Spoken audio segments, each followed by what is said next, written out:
Well, I'll do my best, but it's down to the technology, sir. So we'll start with apologies for non-attendance. Through you, Chair, we've had apologies for non-attendance from Councillor Fiona Baker, with Councillor Greg Lunn substituting, from Councillor John Paul Carr, with Councillor Philip Irwin substituting, and from Miss Pauline Woodhouse, who is an independent co-opted member, so there is no substitute. Thank you. With a slight variation to the agenda this afternoon, in that I will do the Chair's announcements first, in order to give everybody a guide on how the meeting will be conducted and what we are here to do. A very warm welcome to everybody. The purpose of the meeting is to enable the panel to scrutinise decisions taken by the PFCC connected with the appointment of an interim Chief Fire Officer in July 2023. The panel is appointed to carry out specific tasks such as scrutinising the PFCC's proposed precepts or the police, fire and crime plan. The panel also has a more general responsibility to review or scrutinise decisions made or other actions taken by the PFCC in connection with the discharge of the PFCC's functions. The panel is required to carry out all its functions with a view to supporting the effective exercise of the functions of the PFCC. The panel has the power to require information from the PFCC and to make reports or recommendations to the PFCC. The PFCC must respond to a report or recommendation, although the PFCC is not required to agree with them. The panel has no power to sanction the PFCC. The PFCC is ultimately answerable to the electorate, not the panel. It is recognised that the situation that has led to this meeting is one that has attracted considerable attention. It is right that the panel scrutinises it. However, the way that the panel does this must reflect the requirements and parameters that I've mentioned. After my introduction, the panel will hear addresses or questions from members of the public who have been registered to speak. There are a number of questions which were originally rejected, but if those questioners are present, I've made the decision to allow them to speak. Councillors who want to raise points can do so through colleagues on the panel. I encourage speakers to be concise in making their points and try not to repeat ground covered by others. The panel will then ask a series of questions to the PFCC intended to produce information about the matter under scrutiny, in addition to that included with the report on the agenda. The PFCC has given advance notice of these questions. There will be the opportunity for follow-up questions where required. However, I think the number of questions we've got, I think it's fair to say, if there are supplementaries, they may be fewer than one would expect. The panel will then discuss and agree any resolutions or recommendations that it wishes to make based on the information it has gained. As is normal practice for the panel, we will aim to reach a consensus, but where we can't reach a conclusion, we'll then put it to a vote. Once again, I thank everybody for attending today and look forward to your contributions. So moving on to the next agenda item, so notifications of requests from members of the public to address the meeting.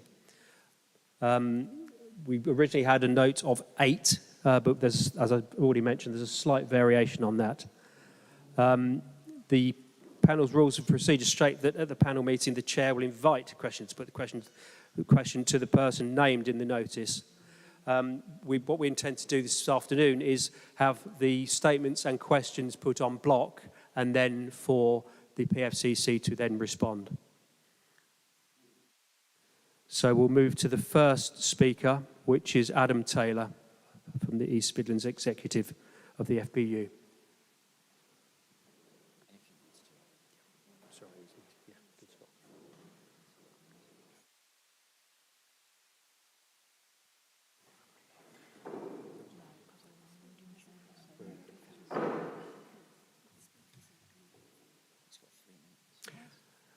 Thank you. So you've got 3 minutes, sir. Thank you, panel. I address the panel today on the concerns and anger raised by members of the Northamptonshire Fire Brigade Union, your county's firefighters. 2 months ago, the democratic accountability of the PFCC, Mr. Mould, was brought into question. The PFCC's position was, in our view, immediately untenable. We have heard from Mr Mould before today why he appointed an uncredible Chief Fire Officer who lacked fire and rescue service experience. And the reasons simply do not add up. We have heard of Mr Mould's inadequate response to the matter of not bringing that appointment before yourselves as the PFC panel, which is one of only 2 decisions you have power as panel over. The appointment of Ms Marzek needed to be made with urgency owing to the F1 Grand Prix stated by Mr Mould. We dispute this claim. Ms Marzek was not operationally available for the event and had no operational authority to discharge commands should a need arise. An Assistant Chief Fire Officer was already in place with the right prerequisite skills and authority to command any operational response required. Mr Mould stated in a meeting with the FBU on the 10th of July that neither the incoming Mr Tewhill nor the existing Assistant Chief Fire Officers were ready nor credible to carry out the role of Acting Chief Fire Officer. Again, we dispute this claim. Mr Mould stated that he had received robust legal advice that allowed him to make the appointment of Ms Marzek as Chief Fire Officer without consulting the panel. How can the PFCC, the Governor of Police and Crime, get it so wrong when it was identified there was contrary legal advice that stated any appointment of a Chief Fire Officer must be brought to the PFC panel? The FBU believes that the appointment of Ms Marzek was premeditated, and I set out why. The FBU met with the former Chief Fire Officer, Mr Jones, in mid-June. It was a routine meeting. He indicated that he will be forced out of his job, citing huge differences with Mr Mould. 3 weeks later, he departed, with Mr Mould stating an injury led to him leaving. Ms Marzek, 10 days prior to her appointment, emailed for loose legal opinion on her own self-promotion, sponsored by Mr Mould. The emails which are in your pack today. The creation of the Deputy Chief Fire Officer role, agreed in April, coincided at a time which would have supported Mr Mould's ideology. A role that hadn't existed in recent times in Northamptonshire and has been disbanded by fire and rescue services that previously had that role in the East Midlands. The increase in senior leadership team that comes at a cost comes only a short time after a former Chief Fire Officer claimed there was no money to uplift firefighters' pay above 0%. It is clear to firefighters that Mr Mould has tried to take full advantage of the position of power he holds for his own gain. The trust and confidence in Mr Mould is completely lost, evident at the unanimous vote of no confidence in Mr Mould's stewardship taken by firefighters on Monday. Mr Mould turned his back on firefighters during the last 2 months, simply because they were prepared to call out the inappropriate abuse of power by Mr Mould. Firefighters, professionals, held in high esteem by the public will not forgive Mr Mould for his actions. We demand that the PFCC panel hold Mr Mould to the highest account. We demand that Mr Mould does not continue in the position of PFCC. We demand that the PFCC panel use their voice and call their own vote of no confidence in the PFCC today. Thank you.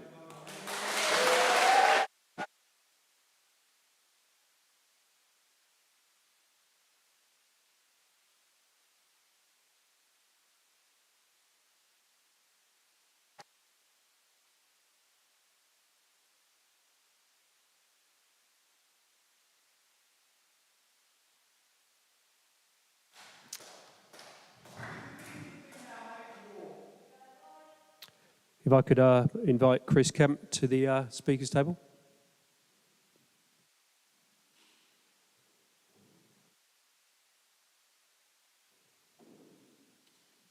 You have 3 minutes, sir. Good afternoon.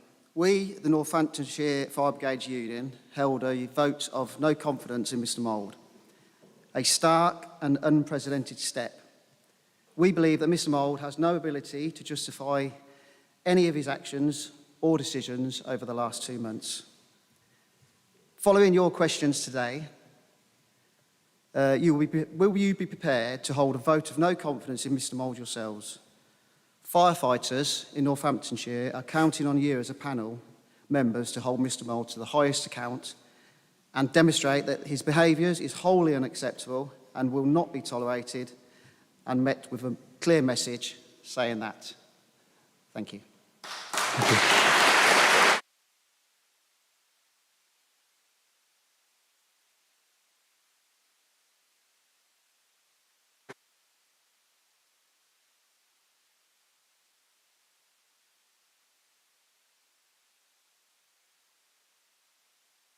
So if I can invite Craig Blancher to the speakers table. Craig Blancher.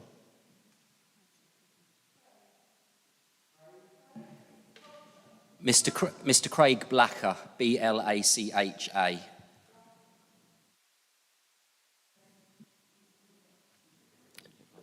Okay, so the next speaker we have is Gary Lovell.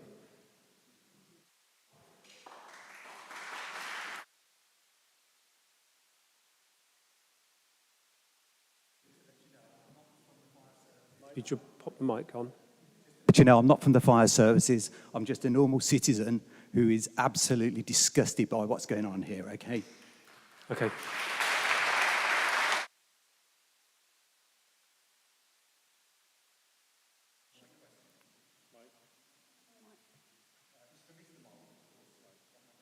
It's for...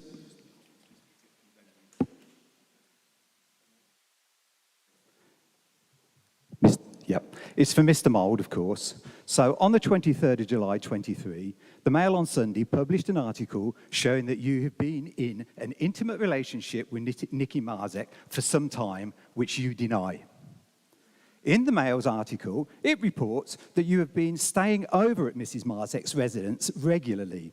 You have taken holidays together and that your relationship was well known amongst your colleagues. In an outline story published by the BBC on the 3rd of August of this year, you are quoted as saying, in the context of rumours about your relationship with Nicky Marzek, if I had known what people thought, I would, of course, have brought her appointment to the panel.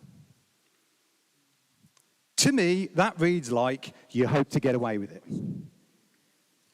Several of the Nolan principles apply to this situation. Hopefully you will realise this. Most importantly, one of them is honesty. If your denial of an intimate relationship is not truthful, then even without taking into consideration other possible breaches of your code of conduct, your position as Commissioner is completely untenable. Are you going to resign? Mr. Mould.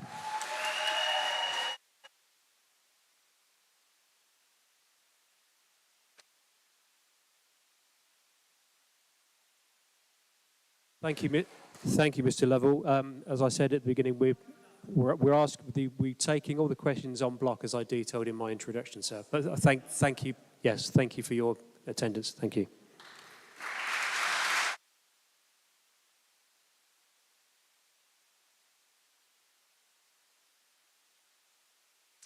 And if I could invite Stephen Holmes to the speakers table.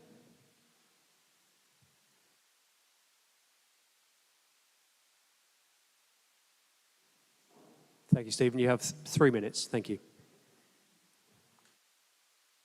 Hello, this is for Commissioner Mould. With your wife, you own and run a company called Uber Shop Limited. NN Journal reported in a story published on 25th of July 2023 that Nicky Marzek, whilst a full-time employee of the Office of Police, Fire and Crime Commissioner, frequently worked out of the offices of your private business at Brett Mills Industrial Estate. A photograph was published with the article showing Miss Marzek visiting the premises on 14th of July 2023 at about 11 a.m. The article states that according to NN Journal sources, she was frequently at the premises. It would be a reasonable assumption that she was not there on pfcc business. The story says that you failed to answer a number of questions put to you by the online newspaper.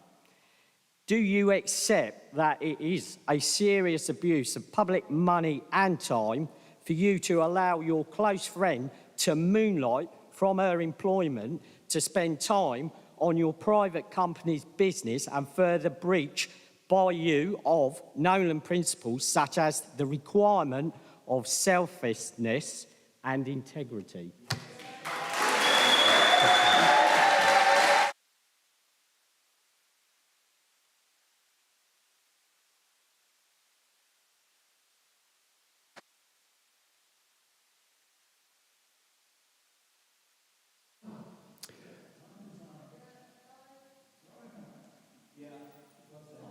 Thank you.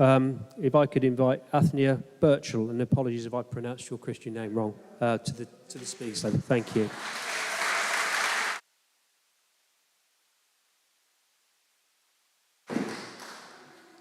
Hello everyone today. I'm just another member of the public of Northamptonshire.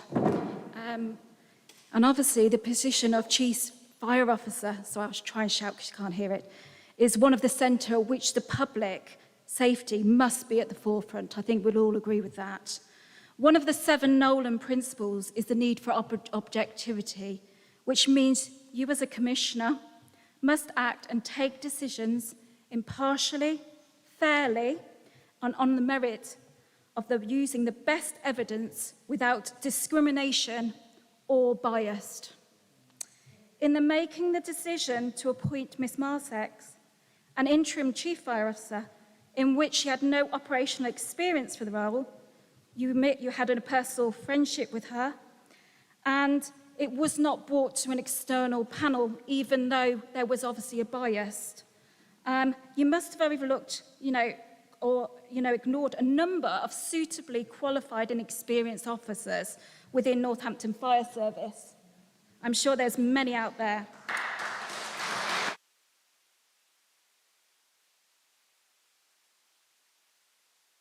So do you consider that you have met the standard of objectivity outlined in the 7 Nolan's principles required, and if not, shouldn't you resign as unfit for your office?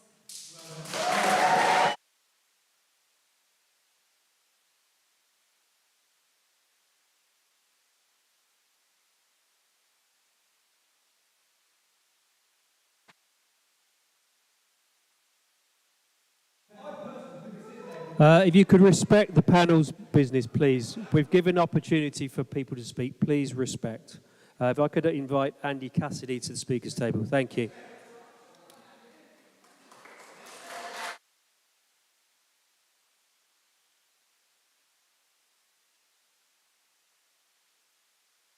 You have 3 minutes, sir. I too am just a member of the public. This is a question for Commissioner Mould. On 27th of June of this year, Nikki Marzek sent an email to East Midlands Police Legal Services requesting confirmation, quoting that our understanding is that no panel confirmation to her interim appointment is required. In that email, Ms. Marzek says that given the need to put arrangements for her appointment in place, if a confirmation hearing was required, it would be retrospective. In other words, there was an arrogant presumption that this was a rubber stamping exercise and that the panel would approve her appointment despite the fact that Ms. Marzek had never been a firefighter, had no qualifications for the job and no operational experience of the fire service. In addition, Ms. Marzek was neither qualified nor competent to express a legal opinion on any subject, let alone her own appointment. It was a clear and inexcusable conflict of interest. Section 6 of the Code of Conduct of the Office of Police, Fire and Crime Commissioner states, 6.1, if you are involved in appointments, you should ensure these are made on the basis of merit. It would be unlawful for you to make an appointment which is based on anything other than the ability of the candidate to undertake the duties of the post. In order to avoid any possible accusation of bias, you must not be involved in any stage of the selection process where you are related to the applicant or have a close personal relationship. Did you see and approve the contents of the email of 27th of July before it was sent? Why did you breach your code of conduct so flagrantly? Thank you. Thank you.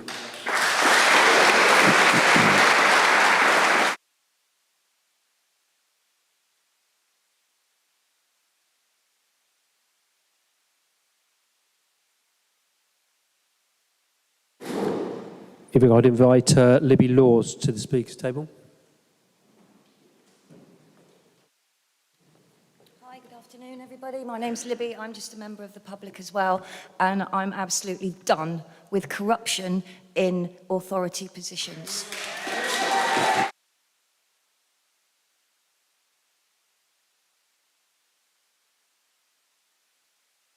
This is a question for the chair of the panel. Failure to abide by any of the Nolan principles is an extremely serious matter. It undermines public confidence in the office of the Commissioner and brings the entire organisation into disrepute. We are the public of Northamptonshire, and we voted for you as councillors. It appears to us that you place the Conservative Party narrative or opinion above those of your employers, the people of Northamptonshire. This debacle has further destroyed the reputation of West and Northants Council. It's all over the news. I can only hope that there was absolutely no cost to us, the people, who pay for you, all of you.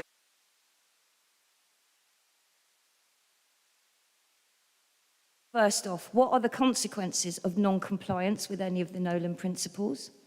And why are we asking Commissioner Mould to resign when you should have sacked him? Thank you.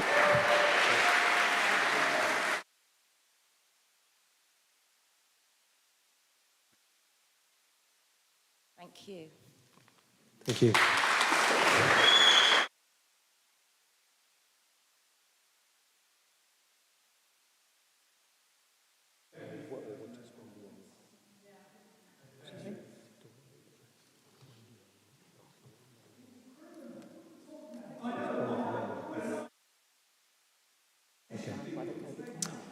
Thank you. If I could call Councillor Wendy Randall to the Speaker's table. Thank you.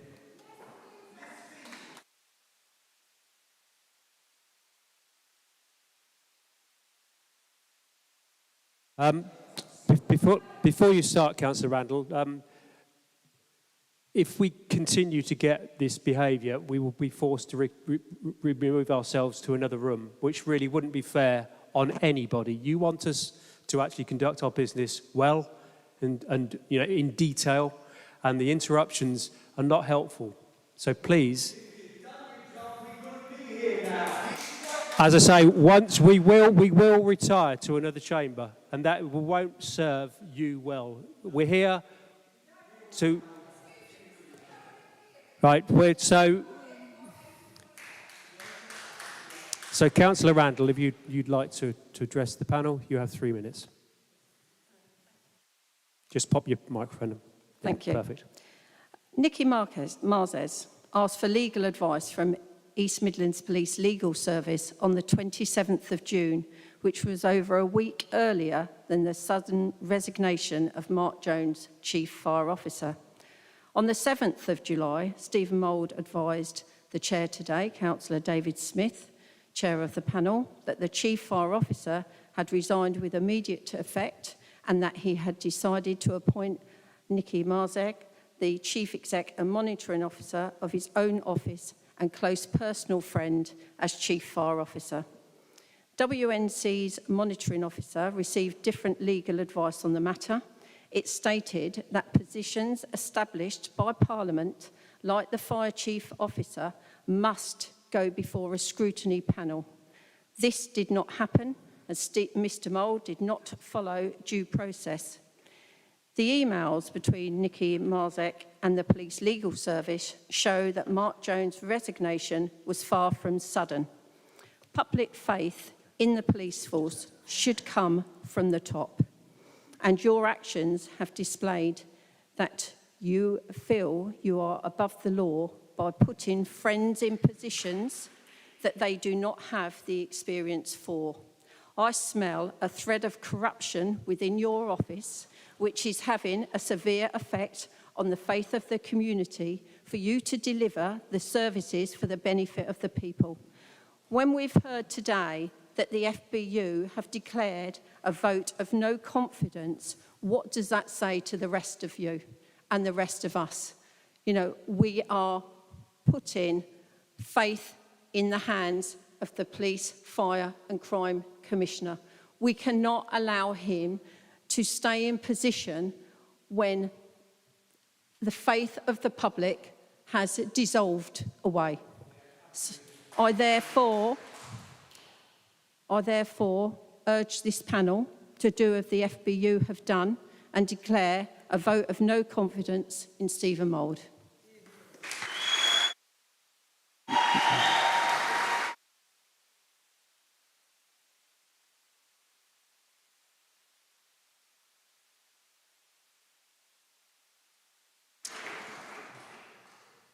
As detailed earlier, we did have some rejected questioners, but I've made the decision to invite, if they are here, to come and address the panel.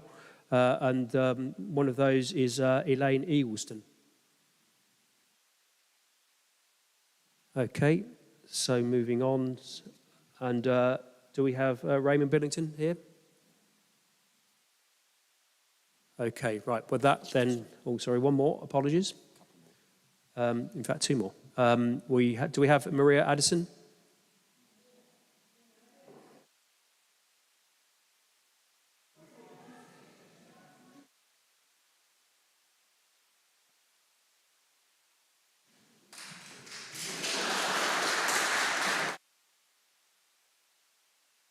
I'll only be a minute. We discuss all of this very much between ourselves. The question is for us, do the Nolan principles not apply in Northamptonshire?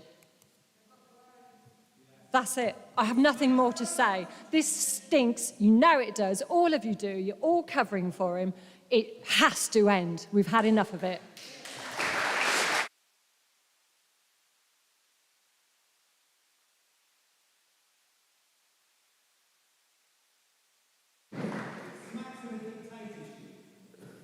Thank you. Do we have Richard Berkshire in the chamber this afternoon?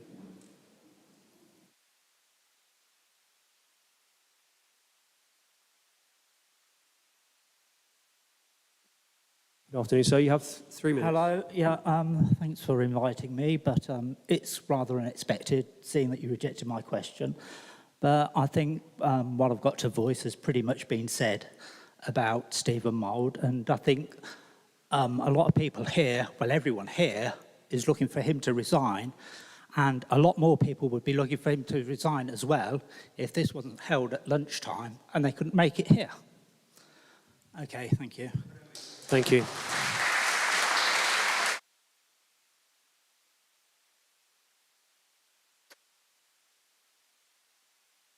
So moving on to the next agenda item, so declarations of interest. So if any members have a disposable pecuniary interest or non-statutory disposable interest, if you could make that known.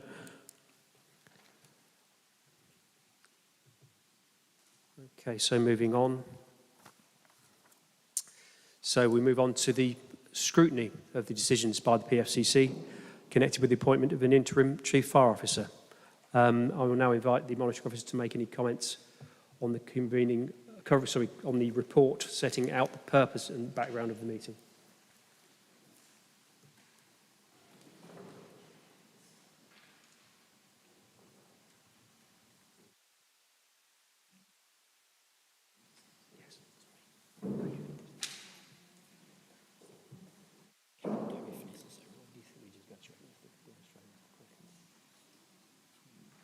Ask the panel if they've got any questions in the process. Okay, so sorry about that slight interlude. So is the panel clear with regard to the papers and things? Any questions you'd like to put to Democratic Services at all before we go to the questions? Councillor Roberts?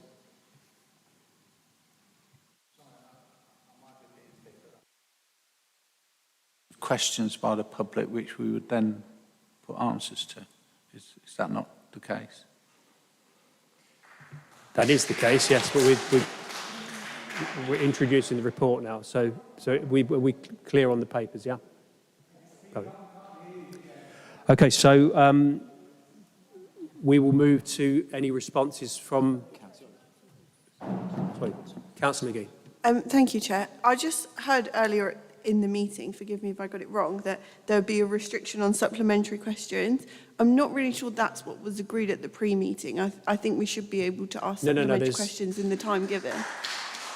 No, there's absolutely not a restriction. It's just, as I detailed, we've got 35 questions. I think we've covered most of the stuff. Of course, if there's a supplementary question, absolutely bring it forward. Great, thank you, Chair. Okay, thank you. Councillor Gonzalez. Councillor Gonzalez. Thank you, Chairman. There are clearly many items in the evidential pack effectively before us here today, some of which have got redactions to them. I did raise the matter with the monitoring officer in terms of the redactions, and she was going to look into the matter, understand if some of those could be released. Could we have an answer on that, please? Yes, of course. So to the monitoring officer.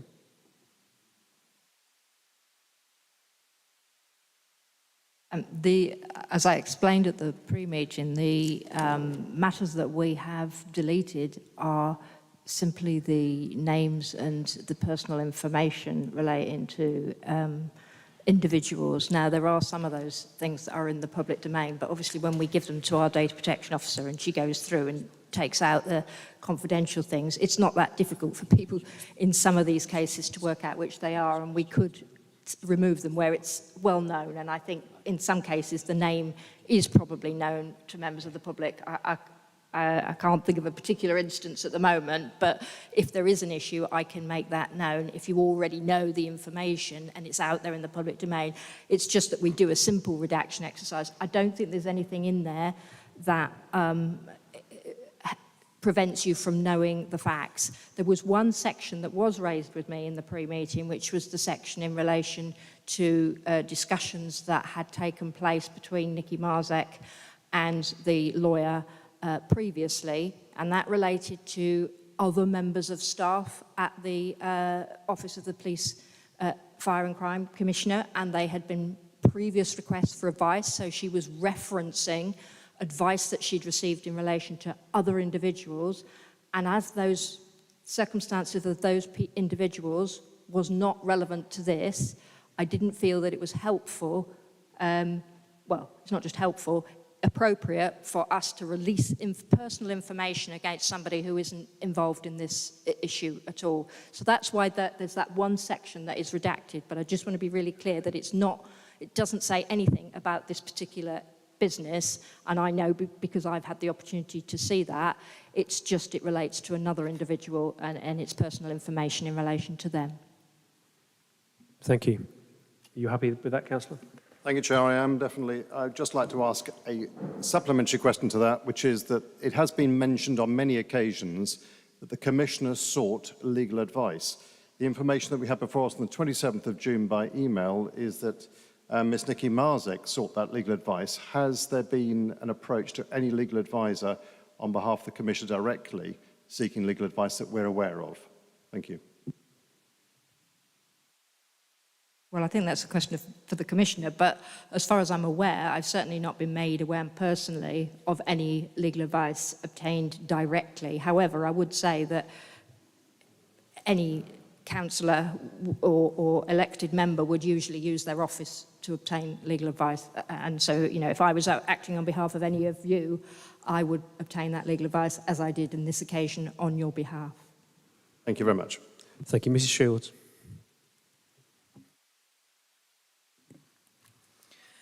Yes, I would like to comment about this email of Nicky Marzek on the 27th of June. In April 23, Simon Tuthill was already considered to be appointed as Deputy Chief of Fire Officer. So, from April to the 7th of July, they have prepared all of this in advance to appoint Nicky Marzek. What it is very concerning to me is a letter from a barrister, Russell Holland, on the 17th of July, who concluded that there should have been a confirmation hearing, and this we were not giving the opportunity. I ask you personally, on the 7th of July, when I heard from the media what was going on with Nicky Marzek, you responded by email by saying, as soon as I got information, I'll come back to you. Weeks went by, and we were totally left in the dark. That is you, the chair, and the deputy chair. And I think for the purpose of the panel, this is breaching the rule of Nolan principle and all the protocol, because the protocol say very clearly you need to have, the chair need to have a clear communication with the panel. We were like lemon. We were standing there, the panel, we didn't know what was going on. Of you interacting with Mr. Mole apparently asking for me. So you say that the panel hasn't got any power whatsoever. Can actually veto for precept and veto for a candidate appointment. Apart from that, we have got the information that is being given to us and from the media, and we have got to act on it. And that is why this question, these 35 questions have been drafted to give the opportunity to all of this panel to be able to engage and to put us point forward. I do hope that we can express those feelings without interruption when we are asking the pertinent question that is being allocated to each individual. Thank you.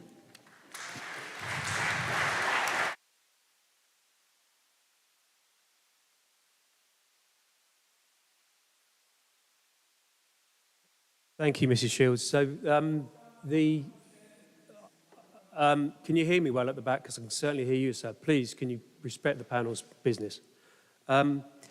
So we were informed of the. We were informed. We will retire to another room, sir.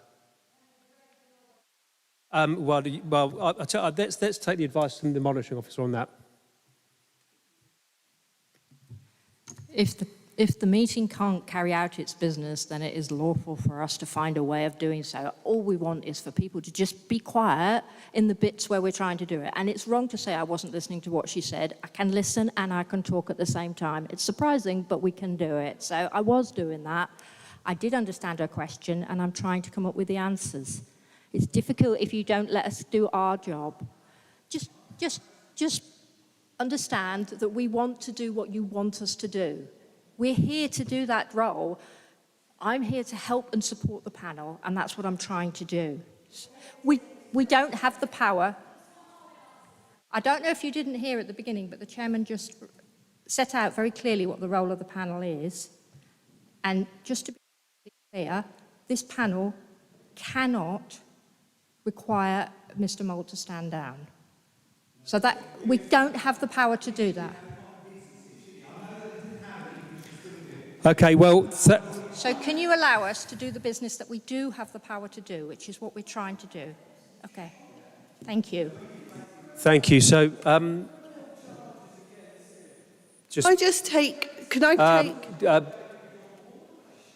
I'm just going to take a point of order to the phrase, this panel has no power. This panel has power. The guidelines of this panel are set out. We have the power to scrutinise and ask questions, and that is what we want to do. So I hate this phrase, this power has no panel. It's an excuse to not do things, that phrase. We are here, we have restrictions, we have guidelines, we know what they are, and we're going to do it. But I don't want to hear that phrase because it's an excuse.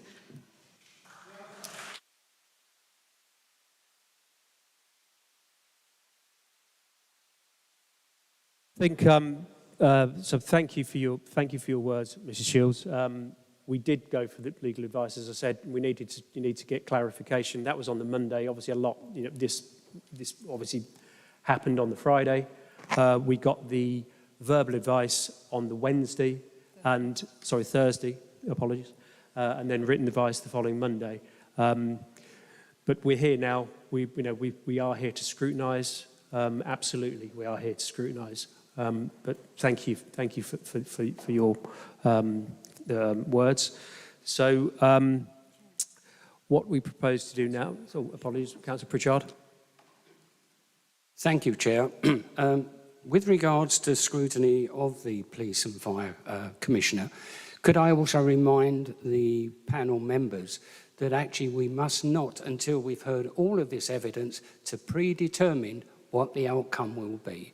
Can I please remind our members that we mustn't predetermine until we've heard all of the evidence? Thank you. Thank you, Councillor Pritchard. So we had these statements and questions on block. So I invite the Commissioner to respond. Thank you. Thank you for the questions. In order that I don't stray into the questions that the panel have, I think I'm more than comfortable that actually they would be more than dealt with over both today and also the hearing you have in conduct tomorrow. So I'm pretty certain that you'll have the answer to them as I've gone through these 35 questions. Thank you. Thank you. So I think we'll go, James, directly into the questions then. Mr. Shields. Yes. One of the questions I would like to ask yourself. Sorry, in the order. So have you got the running order? You Yes. should have a running order of questions. Yeah. Oh, right. Okay. Yes. Yes. Perfect. Okay. So. Okay. No, I know by heart. Okay. My question to the Commissioner No, is Mrs. Shields, we've got. So apologies. We've got. If I just go through, so we're starting off with question 1 with Councillor Gonzalez-Savage. Yeah, fine. So I will absolutely invite you at the point of your question. Thank you. So, Councillor Savage. Thank you very much, Mr. Chairman. And questions the Commissioner for complete clarity on facts and before the panel and public today. Can I ask you number 1 question? When did Chief Fire Officer Mark Jones inform you that he was considering retiring, and what steps did you take in relation to that information, please? First of all, thank you for giving me the opportunity to answer these questions that the panel will put to me and explain my rationale to the decisions I took when appointing a temporary acting Chief Fire Officer in July. I only regret I've not had the opportunity to explain to you more fully in person much sooner. I'm also conscious that the complaint subgroup of the panel are meeting tomorrow, and hope the information that I provide today will also inform, in addition to the stuff we provided to them, that members of the panel on the subgroup for their deliberations, in addition to what we provide today. So on when did Mark Jones inform me he was considering retiring? What steps did you take in relation to that?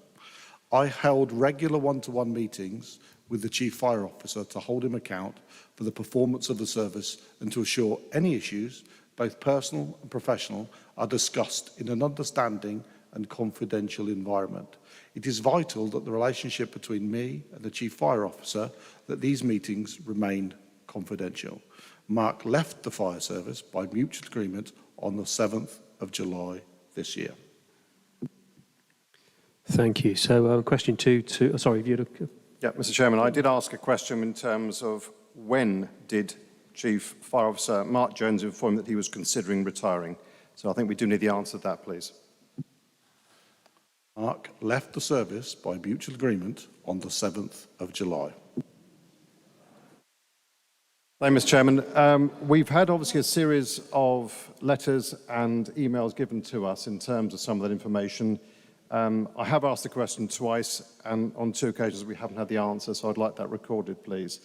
I can move on to question 2, but I would like to just give a last chance to the Commissioner to actually answer the question, please, as to when did he receive information that he was considering retiring? Thank you.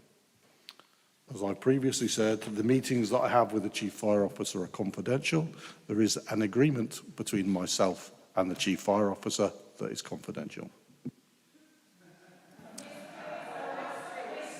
Okay, Mr. Chairman. The question has not been answered, so we'll record that because both parts were on what steps did he take in relation to that information. Again, that hasn't been answered either. Question 2.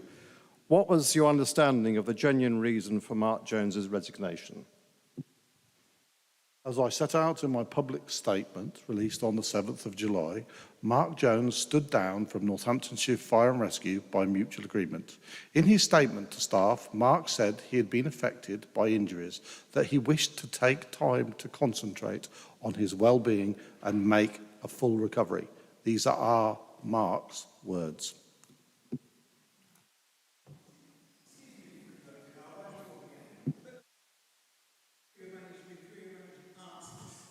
Thank you, Mr. Chairman. If I can continue then. Thank you, Councillor. Please do. On question 3, did you consider whether there were any health issues which led to his decision which were associated with his employment with the Northamptonshire Fire and Rescue Service, either physical or mental?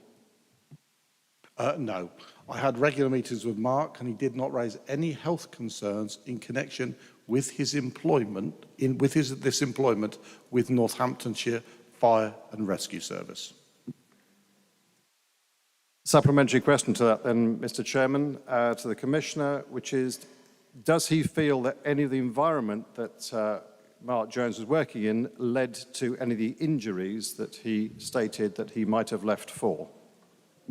I don't believe that's the case. Thank you very much. No further detail on that. Thank you. So question 4 from Councillor Maxwell.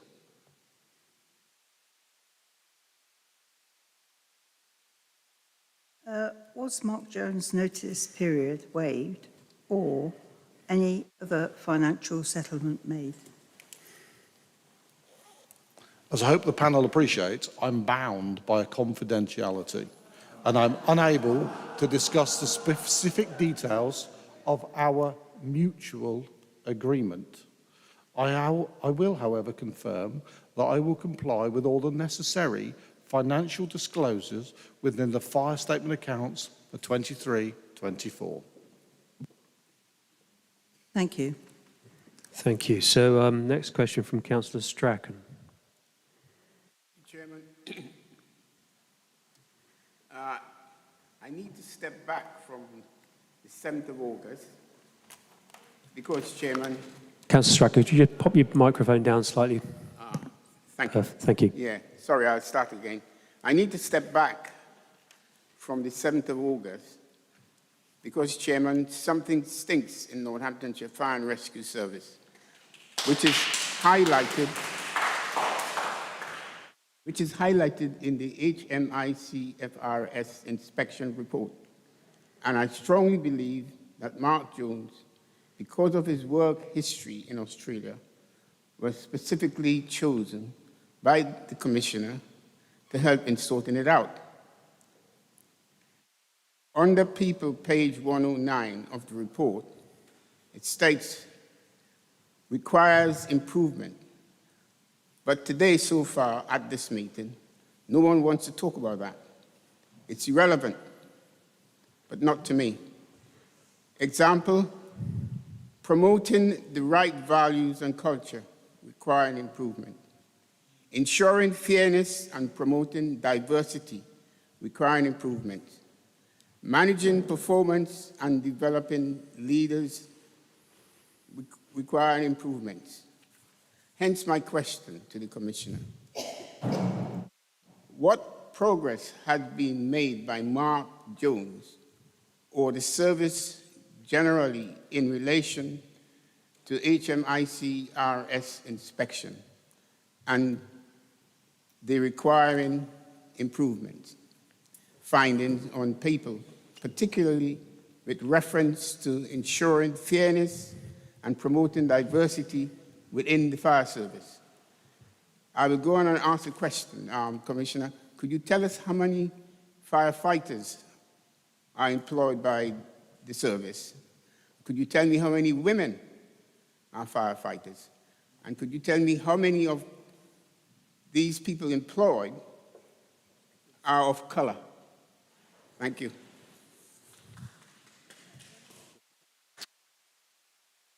First of all, thank you very much for that question.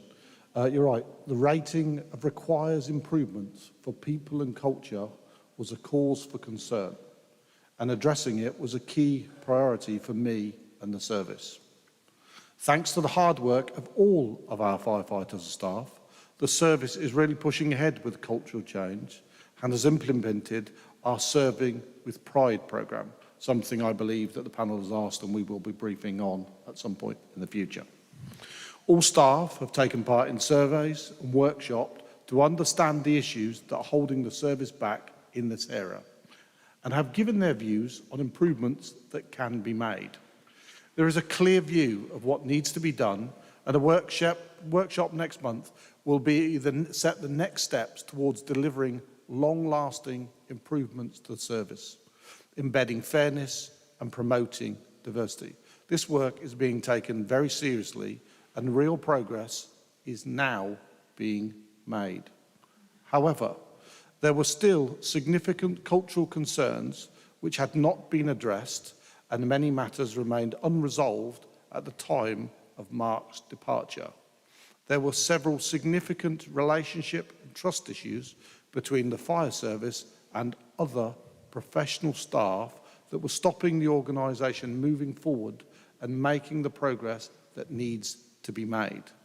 Nikki Marzek, in her capacity as a monitoring officer, was deeply involved in trying to work with colleagues across both areas of business to broker solutions and ensure that the organisations could actually move ahead. On your supplementary pieces to that, Councillor Strachan, we employ nearly 500. I don't know the exact numbers, but you're absolutely right. The number of female firefighters and those of colour are a significantly small number. Point of order. Point of order, Chair. If Councillor Irvine. Yeah, thank you. If I could just say, sir, please. How many times, please? But Councillor Strachan. Can I continue? So we have a point of order from Councillor Irwin. Please, sir. Thank you, Chairman.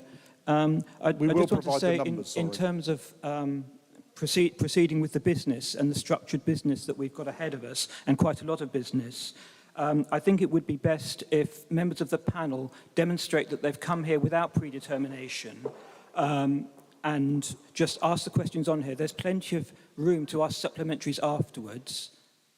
No one's stopping anyone asking any questions.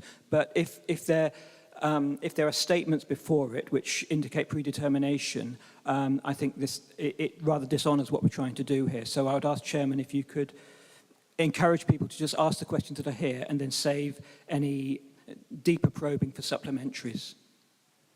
Thank you, Councillor. I think the panel's heard what you've had to say. Thank you for that. Councillor Strachan.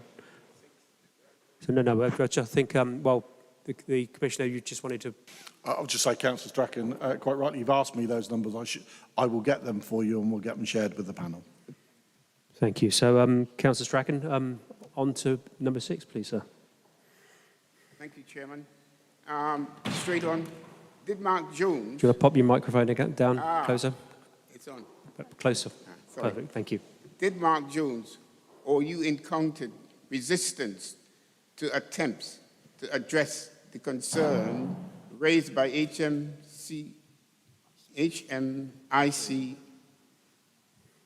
FRS, either by utilizing direct recruitment or otherwise to improve diversity in the workplace?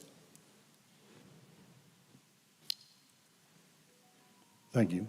My priority is to deliver an efficient and effective fire and rescue service that performs well and delivers value for money.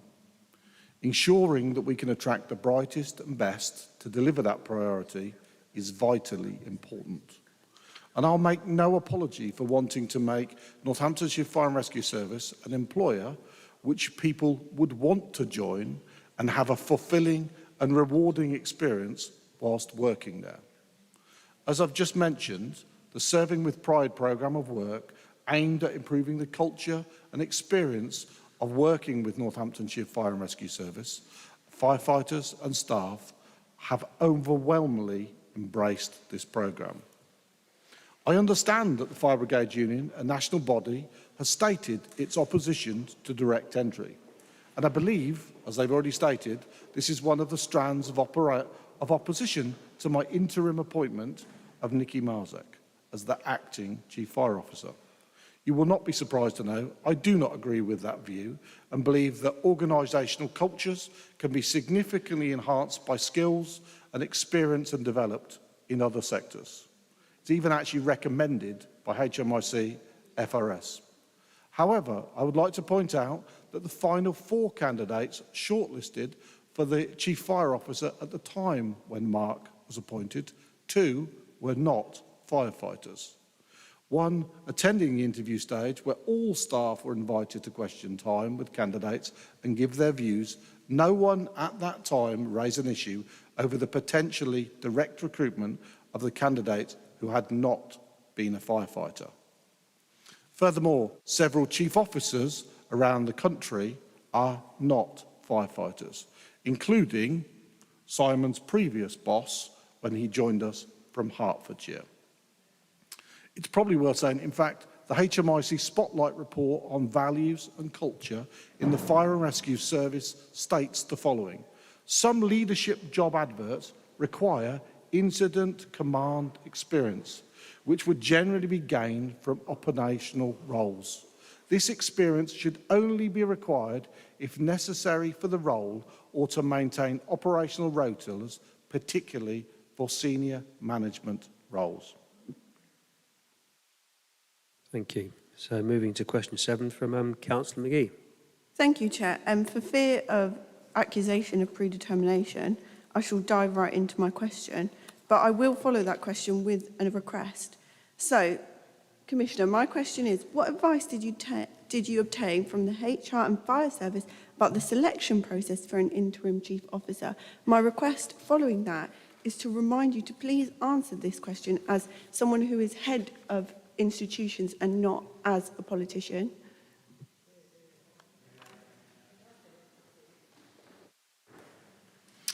First of all, HR is a shared service as part of our joint arrangements, and obviously I involved the head of HR in discussions throughout that period. I discussed the short-term interim arrangements that I needed to make while we recruited a substantive chief fire officer with my leadership team and support and received legal advice from our legal service, and that is the regional service for the East Midlands Police Forces and Commissioners and Northamptonshire Fire and Rescue. Advice had previously been sought on a similar matter in respect of the acting chief constable appointment earlier in the year. The advice I received that somebody already working in the organisation could act up without need for a confirmation hearing, and a copy of that advice is found in Appendix A. Thank you. Follow-up question. What was the timeline of that advice? Was that advice received prior to the public announcement of Mark Jones' departure and Nikki Marzek's in station as this role? And yeah, that's what I want to know. What timeline was that? Was it before that date? Absolutely. As you can see from the redacted documents in Appendix A, the request was made on the, and I think it come to it on the, and I get it wrong, it's something like the 27th of June, and the, if you like, that was when the advice was, and Mark departed on the 7th of July. So it was done pre it. Not so does that mean earlier when Councillor Gonzalez de Savage asked you if you were aware of Mark Jones's resignation prior to that, that advice indeed being taken before then does actually confirm or potentially confirm to the panel that the OFPCC's office was aware of Mark Jones' departure before the announcement day?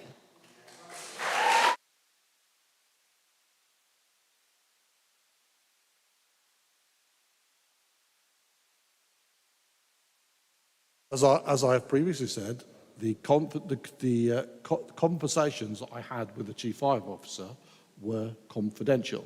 But you are right to assume that we know 10 days because we advised that one. We asked for it on the 27th and he left on the 7th of July. Thank you. Councillor McGill, I think question... Oh, lost my own line now. Don't worry, Chair, I'm on it. I've got it. Thank you very much. Thank you. Yes, please do, Councillor. Thank you, Mr. Chairman. I'd like to ask a supplementary to the question that's just been asked in terms of the recruitment process, because quite clearly, as the Commissioner has just referred to the email of the 27th of June, which we've all been supplied, it does say in paragraph 4, although we have never seen paragraph 1, does indicate that quite clearly, and I quote, "We will of course advise the panel of the proposed changes and the rationale for putting in interim arrangements in place and not proceeding at this point to recruitment." I'd like some clarification as to why, therefore, the Commissioner just indicated that the recruitment process would have been put into place when clearly it was stated on the 27th of June by Ms Nikki Marzek that that would not be going ahead. That's not what the intention was. The question was, so you're right, on the 7th of July, we didn't have in place a recruitment consultant. As you know, we've engaged Gayton v Sanderson. The advert is now out there and the recruitment closed on the 2nd. No, it wouldn't be on the same place that we now say, which is why we needed to put, and I go back to it, a temporary interim appointment in place whilst we go out to recruit. And as you go through the questions, you know, Simon Toohill had not arrived at that time. Mrs. So this is in connection with question 7, please, Mrs. Shields. Yes, Commissioner, on the website there is clear indication that Simon Toohill had already engaged with you for being the Deputy Chief of Fire in April. So from April to June, Nikki Marzek, content of that 27th of June letter, stipulate very clearly that she's already putting her shoes into the position of Chief Fire Officer. And what is even more aggravating is that because you knew that the Chief of Fire was leaving, it says here very clearly in the legislation, Fire and Rescue Service England, Police England, 2017, number 863, Chapter 3. Chief Fire Officer, an authority must comply with a in relation to the dismissal of the Chief Fire Officer. No dismissal until the end of the scrutiny process. So, why did you do that? You knew what you were doing. You were actually encouraging Ms. Marzek to take the post. You knew that. You can say whatever you want, but the facts are there. The media has put a date and everything. So I'm asking you, why haven't you called for the panel, because that is a position that the panel has got to assist. It's on a dismissal of Chief Fire Officer. It says very clearly here, the authority duty to consult Chief Fire Officer and Rescue Inspector for England, no notification of proposal to dismiss, and then representation from the Chief Fire Officer. The authority responds to representation and the role of the panel, Article 22. So you eliminated all this procedure, all this legislation, just to satisfy your I was going to say your mistress, because after all, it's on the public domain.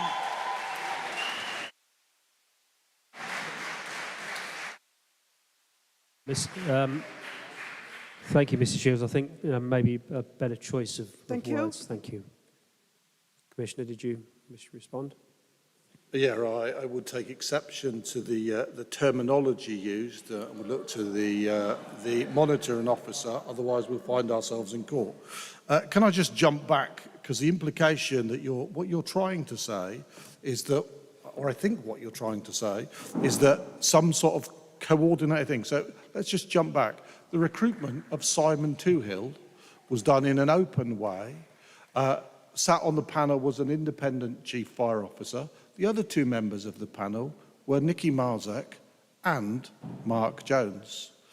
Simon Toohill was hired on the basis, as you'll know at that point, so Mark was on a 3-year contract. As I had been challenged by the panel previously, was to put in place longer-term succession planning. So he was hired on the basis that I would be hoping that he would grow into the role of Chief Fire Officer and get the necessary tutelage from Mark. I had also engaged through the NFCC previous chiefs to actually work to make sure that we grew his knowledge to give him absolutely the best chance to get it.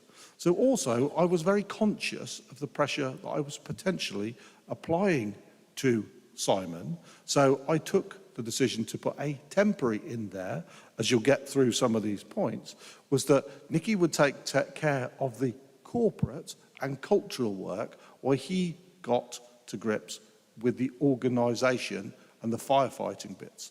It's worth noting that we at that point would then have the same number of operational chief officers that we had prior to Mark's departure.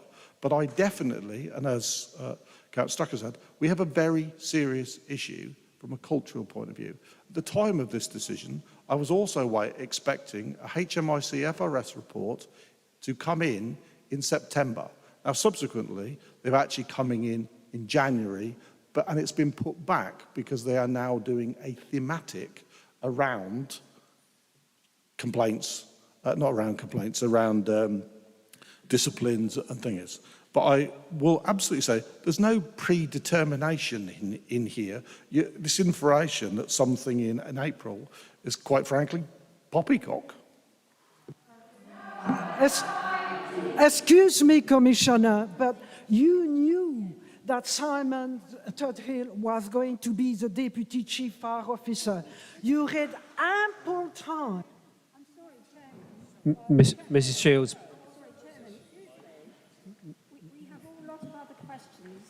Yes, so you had ample time to... Mrs. Shields, please.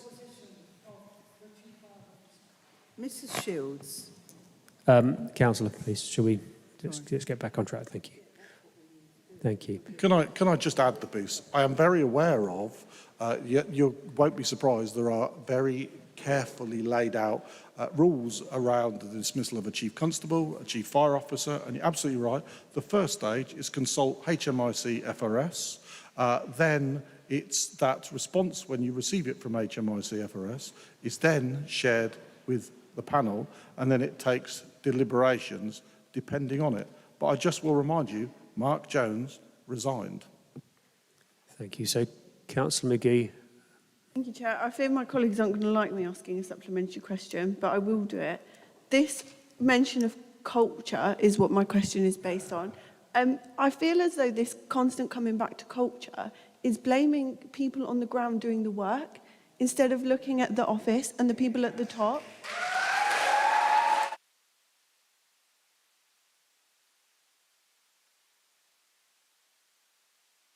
That's all I have to say on that. Thank you. So, should we move to question 8? Thank you, Chair. I'll move to the next question. One second. Sorry. Could I ask a supplementary? Commissioner, can you tell us where this word culture comes from, please? Why the reference to that? Look, it was the HMIC FRS has done a national report around culture across fire services. And I do take exception, you probably still got your mic on, it's probably why my, is, as I've previously said, some real great work is going on from all of our firefighters and senior leaders. Is everyone embracing it? No. Sadly, I get some quite shocking examples of how people are being treated. So, and some of the examples that we've seen, I mean, you will see, actually, one of the references in the national report uses a bad example from Northamptonshire. A quite shocking one that I won't repeat here. So the whole point about culture is there is a national one, there is a recognition that there is. The NFCC, not me, I didn't come up with it, says there is an issue. And it was one of the key tenets that on putting Mark Jones in place and subsequently putting Nicky in there was that there is a serious issue around culture that we need to be addressed. We have two things. We had an Ipsos report, which we independently gauged them, and that's got some findings. I will be sharing those with you in due course. Councillor Strachan, just pop your mic on. Winston, regardless, my question was valid. Okay, let's. So, Okay, thank you, councillors. Please. Strachan, do not shake a book at me. My question was valid. Thank you. So, if we may, thank.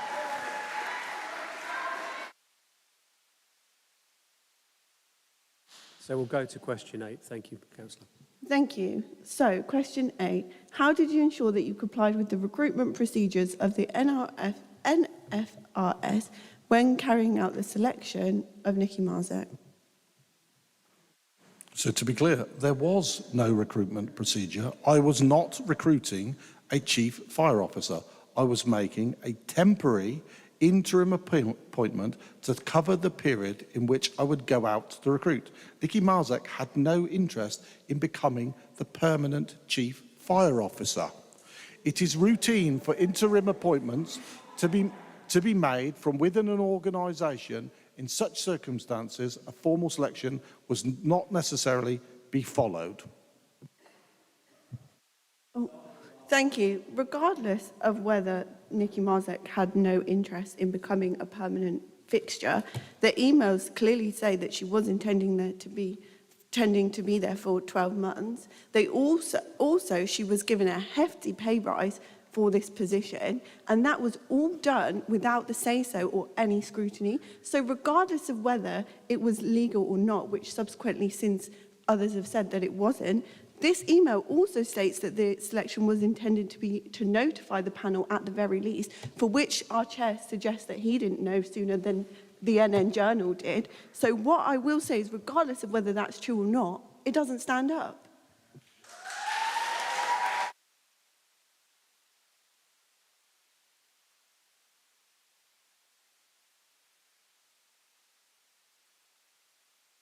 I will repeat my point.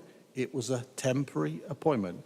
And people are trying to, we absolutely said it would be no more than 12 months. And the reason was, in my rationale, I actually, foolishly now, believed I would potentially be criticised by appointing in advance of the election. But the other reason for that, which is key to this, and I go back to the point I made earlier, Simon Toohill was recruited as the Deputy Chief Fire Officer. I wanted to give him time to come in and grow. I hope, as we've spoken of this week, there is genuinely a desire to put in succession planning, and you supported me in that at a previous one. When we went to Mark Jones, I was chastised for bringing in someone outside, because those were some of the choices in front of me. So actually, what would I do on that weekend? Basically, could I go out to recruitment? It takes at least 3 months before you get now and recruit somebody. That doesn't include their notice period. It absolutely needs to be made. Simon Toohill and the senior leaders all found out on the same day. Mark came in on the 7th in the morning and he said bye to his staff and was driven home by a member of them. Mr. Chairman, I do feel very strongly about some of the detail that's been used there, and I'd like clarity. This is a meeting for the panel here. We also have a duty to the public as well to get clarity on facts. I have asked a question earlier on, and I was not given a straight answer So at all. zing into that one then. It is, absolutely. I'd like to know exactly how long the Commissioner, Mr. Stephen Mould, believed that Miss Nicky Marzek would be in post. We have detail here. I've obviously heard plenty of fact from the FBU at this meeting, which is actually a little bit more than obviously we've heard from the Commissioner, so I'd like him to set the record straight and understand exactly how long he expected Miss Nicky Marzek to be in post. He has just indicated that it would take approximately 3 months to recruit to the position of Chief Fire Officer.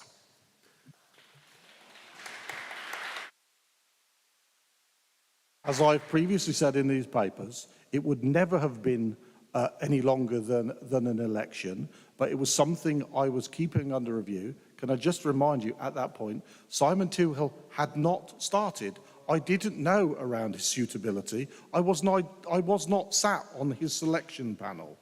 I had only seen Simon Toohill the year earlier when he had applied for the position of Chief Fire Officer, but he wasn't successful. And actually, Mark Jones got the job. So I didn't start with a predetermined view that it would take this long. I said it would be no more than, but it was going to be short term. And, you know, I'm very pleased with how how Simon is doing.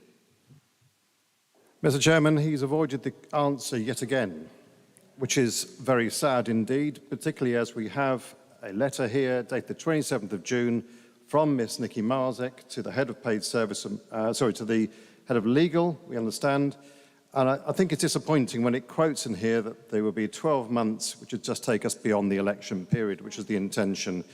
Mr. Chairman, I think we do need to have straight answers to questions which we're putting here. It would make everyone's life a lot easier. I would not have to then come back in with supplementary questions. And if the Commissioner realised that we are trying to help here by getting the facts completely straight. I would also like to reassure the members of the public outside that we are doing our job by asking the questions. It might be frustrating to other members of the panel that we have to ask supplementaries, but if we don't, we just don't get the straight answers. Thank you. Thank you.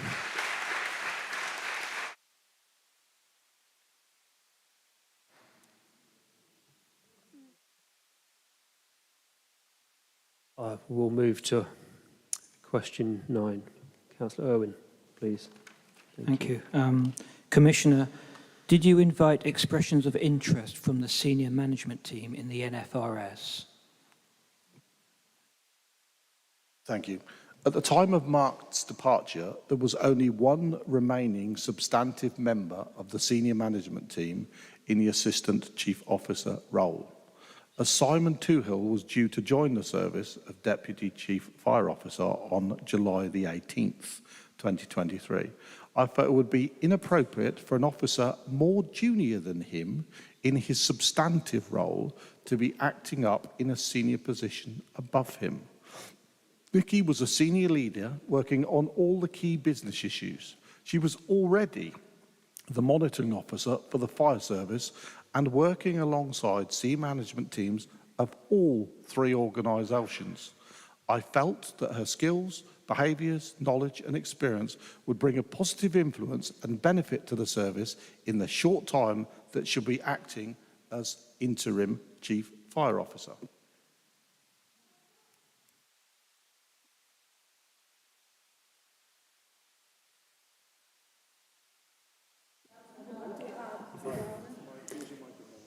So, Mrs. Shields, so is that Yes, it's absolutely to this question? Yes, it is really to that question.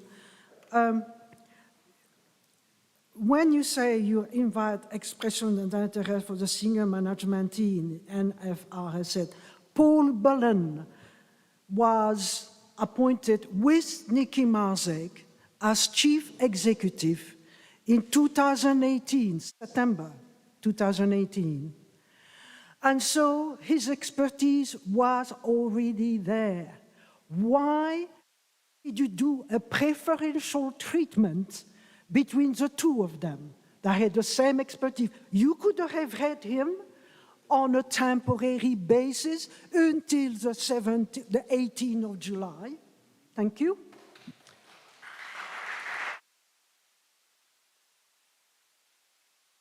You're absolutely right. I have the choice of the individuals in front of me, and there are some things I can't bring to this panel, and that's why I took that decision, and I'm comfortable with it. Okay, so moving on to question 10. So, Councillor Irwin again, please, sir. Thank you. Commissioner, did you advertise the role externally? And if not, how was the decision taken to appoint an external candidate under the recruitment policy? First of all, no, I was not appointing to the role on a permanent basis on that day. And therefore, I did not advertise the role externally. This was a temporary acting up to higher responsibilities for an existing member of staff. I specifically wanted interim senior management experience for the period to enable a full and robust recruitment process to be undertaken for the permanent role. And it was my belief that Nikki Marzek possessed the skills and experience to undertake this interim acting role while we started the recruitment of a new Chief Fire Officer. Nikki Marzek was not an external candidate. She was the Fire Service Monitoring Officer. As stated, the legal advice I received that this was an interim, internal acting up appointment. Please. Thank you. The next question.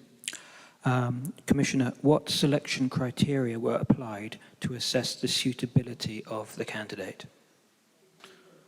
Again, I refer the panel to my earlier response that this was a temporary appointment and not a formal recruitment selection process. Suitability was assessed against the job description for the chief officer and the key priorities I wanted addressed at pace. I wanted, even for this temporary appointment, reminding you that HMIC FRS were due in September, someone who understood the fire service, its needs, the work necessary to move forward on the cultural change, the work and other critical business had to be taken forward with real momentum so that the service can deliver the best for the people of this county and, of course, its firefighters and staff. Nikki Marzek has and had senior leadership experience and direct experience of delivering effective change in culturally challenging environments. I believed she could create the common purpose and inclusive environment needed. Nikki was a proven senior leader in my own office of Head of Paid Service, as well as the Fire and Rescue Monitoring Service. As such, she was already involved in pushing forward the key business priorities, particularly the emergency cover review and the cultural change programme. She was also deeply involved in some other tactical issues such as fleet and estates. In looking at the job description for the Chief Fire Officer role, Nikki Marzek was more than qualified to take on the temporary higher responsibilities. Thank you. So moving on to, again, Councillor Owen, question 12. Thank you. What I'll do with your permission, Chair, is I'll actually merge 12 and 13 and change them very slightly, because otherwise we're forcing the Commissioner to probably repeat the same thing. So I will ask, as my final question, was Nikki Marzek interviewed as part of the recruitment?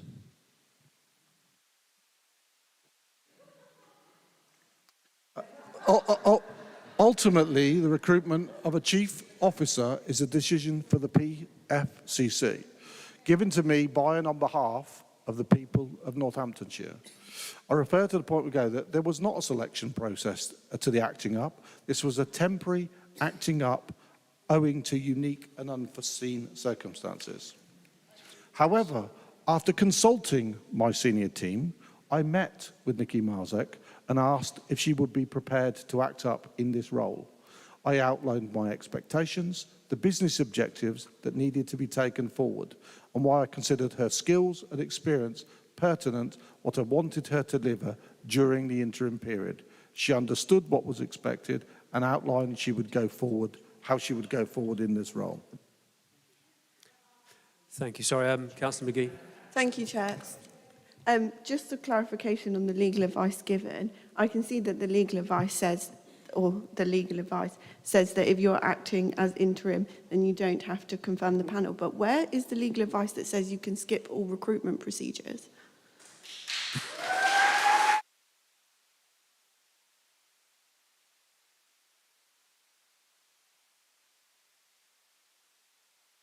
I will remind, and I'm sure I'm going to be boring to the point of keep saying it, it was a temporary appointment. It is quite normal for someone that you've worked with and you know to actually put them in a temporary position. We weren't skipping anything. It was on the basis that it was temporary and acting up. Could I just, so the monitoring officer wishes to give some advice to the panel. I just simply point out that paragraph 6.4 of the procedures deals with interim appointments.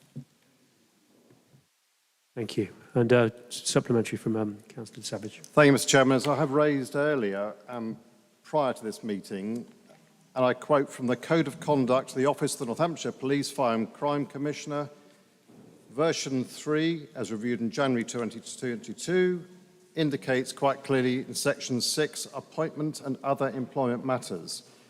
Various elements there, but primarily section 6.3 indicates, similarly, you should not be involved in decisions relating to discipline, promotion, or pay for any employee who is a relative, partner, or you have a close personal relationship with.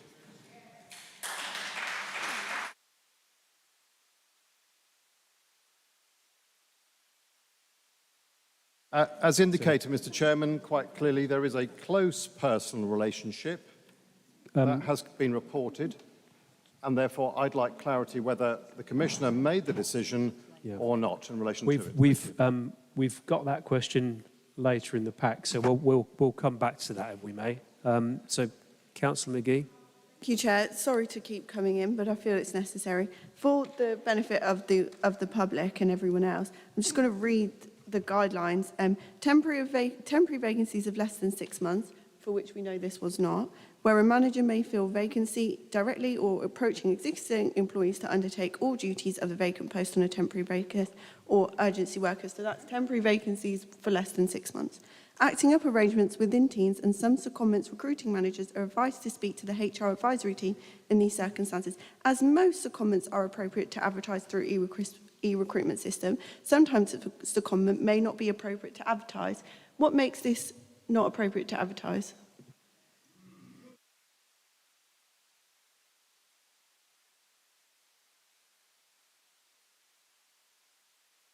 This wasn't a secondment, it was some special circumstances with short notice while we went out to recruitment.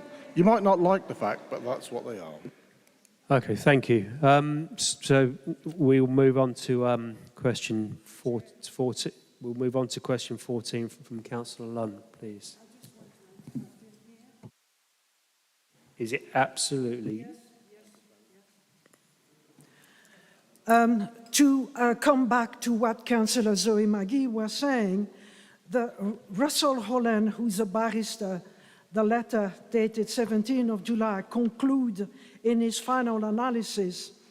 In this case, the fire officer was absent as well, and therefore there was a short period where there was no chief fire officer or deputy chief fire officer, but I do not consider that this means that an interim appointment could be made without a confirmation meeting, particularly as this went beyond the deputy chief fire officer commencing employment.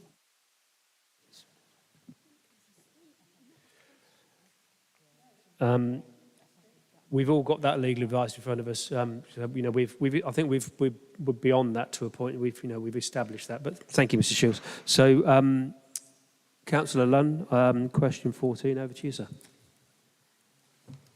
What was the exact nature of the role that was offered to Nicky Marziak? Was it the entire Chief Fire Officer role or just part of it? And I'll put my question 15 as well. What was the period of the interim? What was the period of the interim appointment? I'll go again.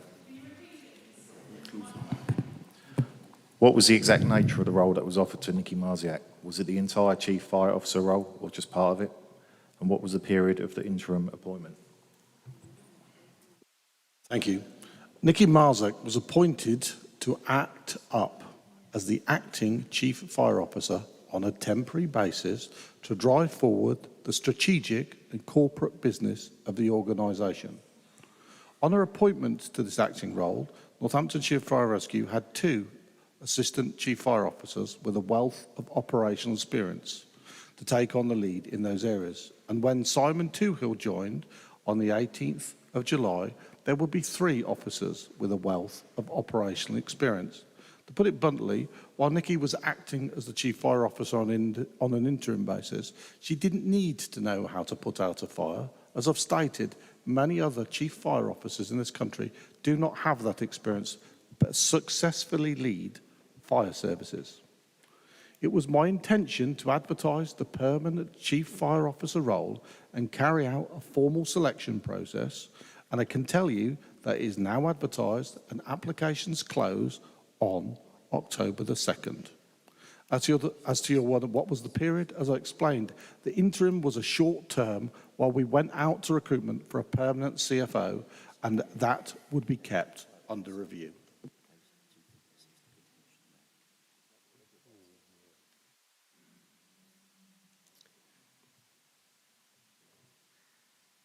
Okay. Bear with me a second. Bear with me.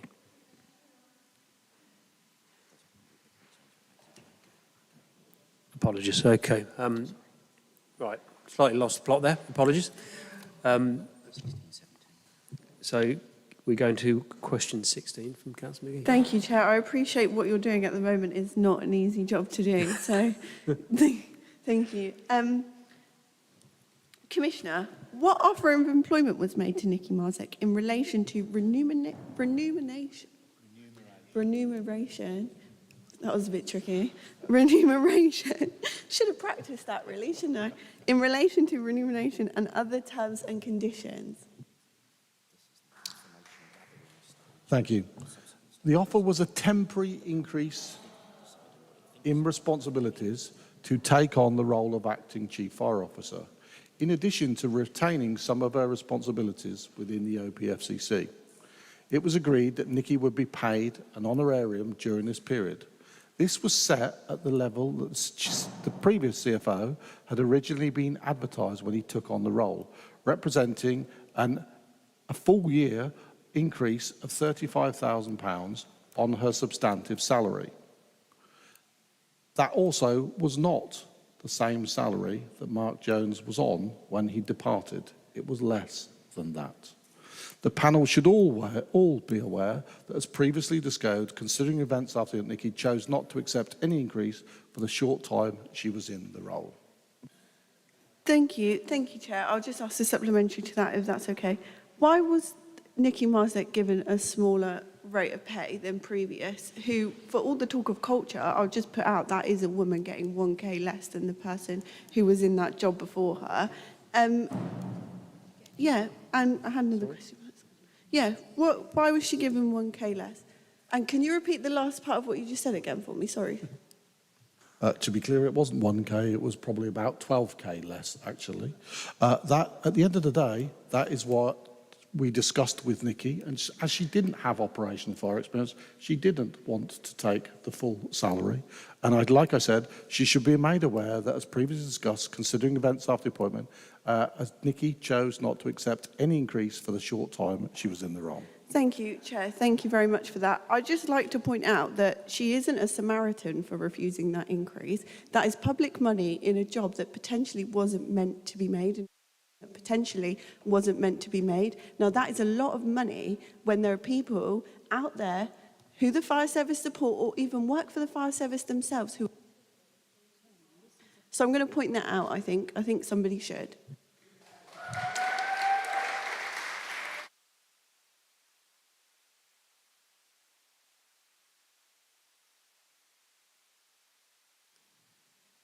Councillor Irwin.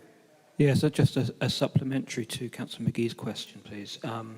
Councillor McGee asked not just about remuneration, but, quote, other terms and conditions. So if you could just address that bit as well, please. There was no change to her terms and conditions. So, for instance, yes, the Chief Fire Officer had a car, Nikki didn't have one, so she stayed on her thingy, and there was nothing else other than the honorarium. So we're going to move to question 17. Thank so that you, makes Chair. takes us almost to halfway. Not bad time-wise. So, Commissioner, who made the decision about those terms and conditions? As I fear there's a slight bit of marking your own homework going on here. So I'd like to learn more about how that process works and who is responsible for it.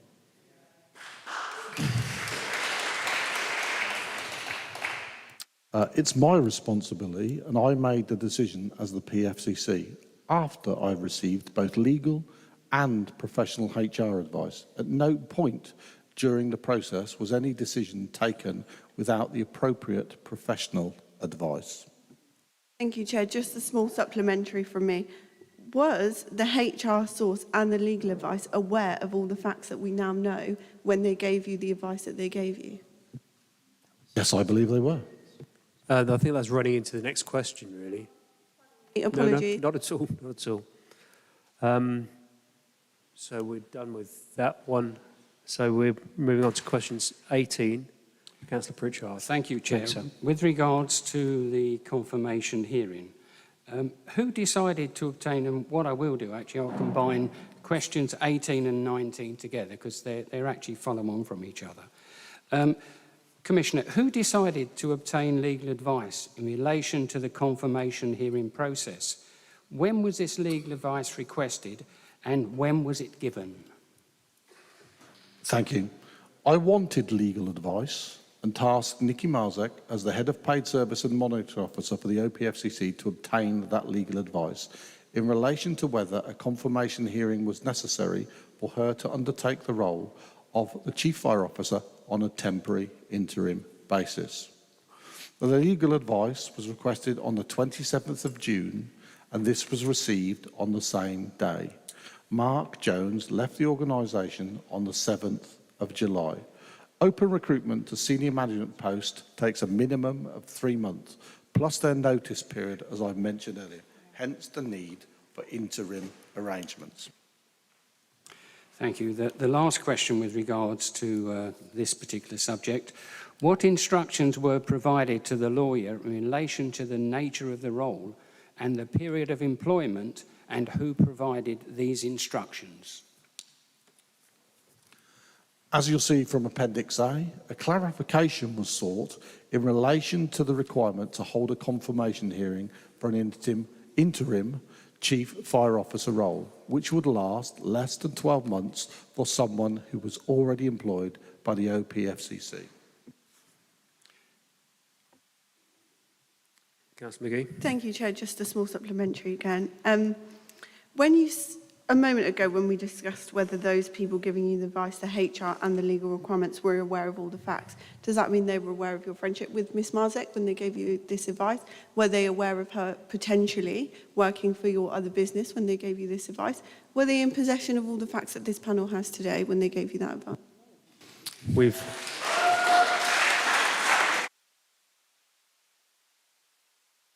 The necessary disclosures were made, but also there are some factual inaccuracies in the public. Nikki Marzek has never worked for my business. She's never received any remuneration from it whatsoever. Thank you. So, if we may, we'll move to question 21 from Councillor. Bear with me 1 second. So, Councillor Maxwell, briefly. Well, I personally feel that it's not relevant. Somebody's personal life or what they do in their personal life is theirs alone. It's not for us to start questioning it. So, Councillor Roberts.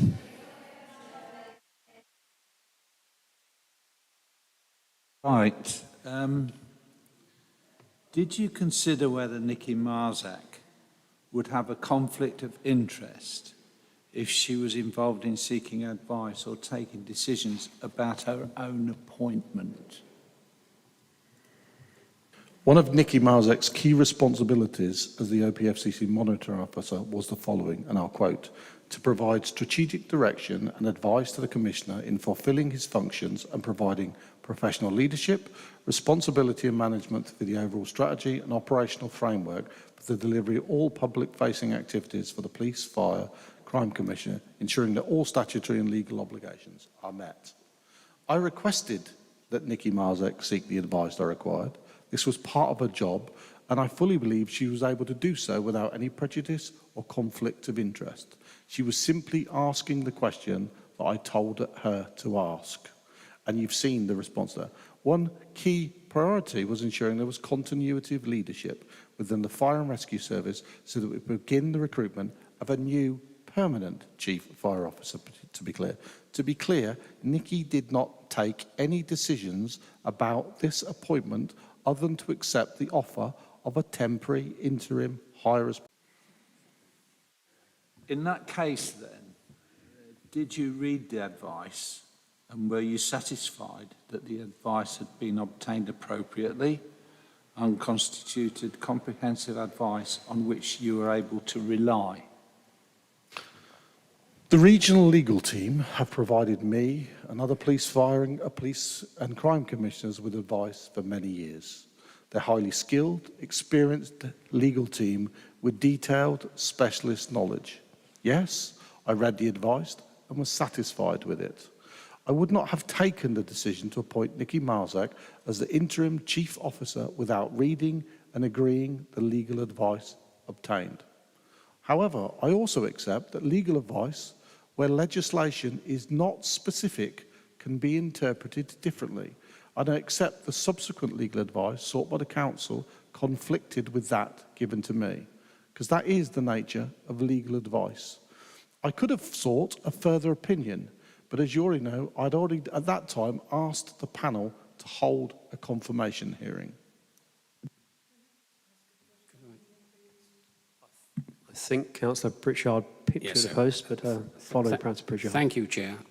Just something with regards to, with Nikki Marzek, should we say, taking up her role as interim fire officer, was she still actually continuing to perform her duties as CEO? No, we got legal advice. We put a protocol in place to ensure that was distinction. And I'm not sure if we have ever shared it or attached it, but actually we got some legal work done to make sure there was no conflict. So ordinarily, Nikki would have some delegated responsibilities around money. All of those limits were removed on the basis of the fire service, and anything related to the fire service would be signed by myself and Mrs. King so that there was no conflict. Mrs. Shields. Is it not the case that you didn't give a damn about the advice? What you wanted is to appoint her. After all, you read Catherine Whitehead, Councillor, Mrs. Shields, could you just modify your language, please? Please. I've expressed my opinion, but please do not interrupt me. You have Catherine Whitehead, who represents the council. He could have asked her before, but he chose not to. Why? Because he knew the path he wanted to follow. What's more is that you have a barrister letter on the 17th of July who confirmed that he should have read a confirmation hearing like he has done before for an interim appointment. I recall the commissioner, September 2018, was the appointment on a rotation basis for Paul Bullen and Nikki Marzek as chief executive. So my question to you is, why is it that you could not use Paul Bullen to fulfill a post temporary, like just 1 month until the 18th of July?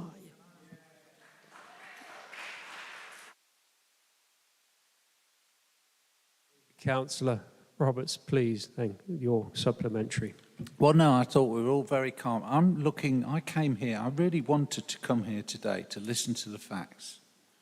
And I must admit, I'm finding it sometimes a little bit difficult to follow things because there's a lot of toing and froing. This confirmation meeting is I think we all now know, is really important. It was a system that was put in place to help with a situation perhaps like this. Could you comment on the confirmation meeting and why you didn't have that confirmation meeting? With your permission, Chair. Absolutely. I'm going to pop your microphone off, Councillor Roberts. Thank you. Which one is it? Sorry, I am on. I provide.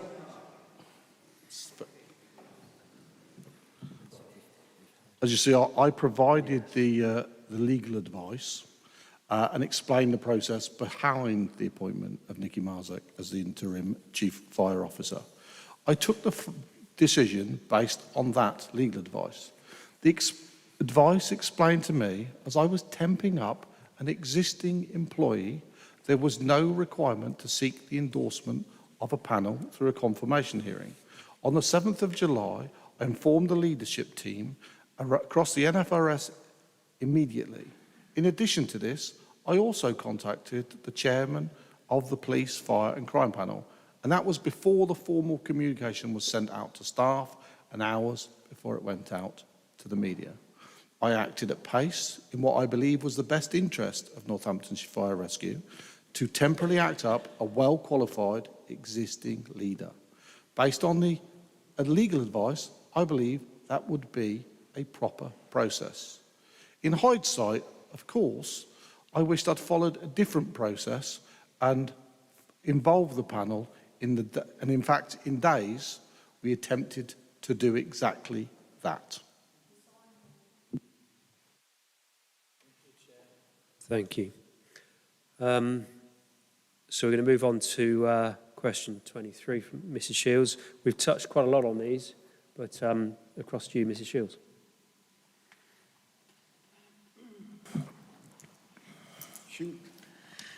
Okay.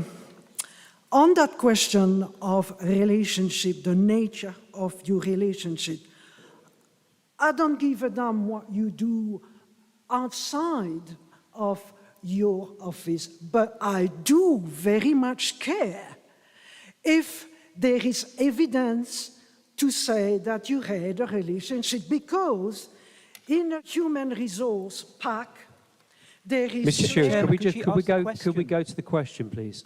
No, I haven't finished my question. Well, you have the question. No, I'm sorry, but you're not going to stop me here.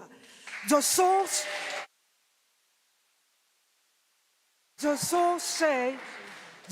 say very clearly that is the newspaper Daily Mail on Sunday, 22nd of July. They provide 5 sources of your relationship. Chairman, I'm sorry. If it's not true, as a panel, we can't follow what's going on. For defamation. Because Chairman, we had a set list of questions which were to be asked. We want to have those questions asked. You slept in the same hotel room during a 4-day trip to Belgium, to Cambridge, via the Netherlands in September 2018. And one person for your own association, a fellow member of the local Conservative Association. Shields. Chairman, I'm happy to ask Mrs. Shields questions on her behalf. So my question to you is, will you sue the newspaper? You're not going to stop her, for goodness sake.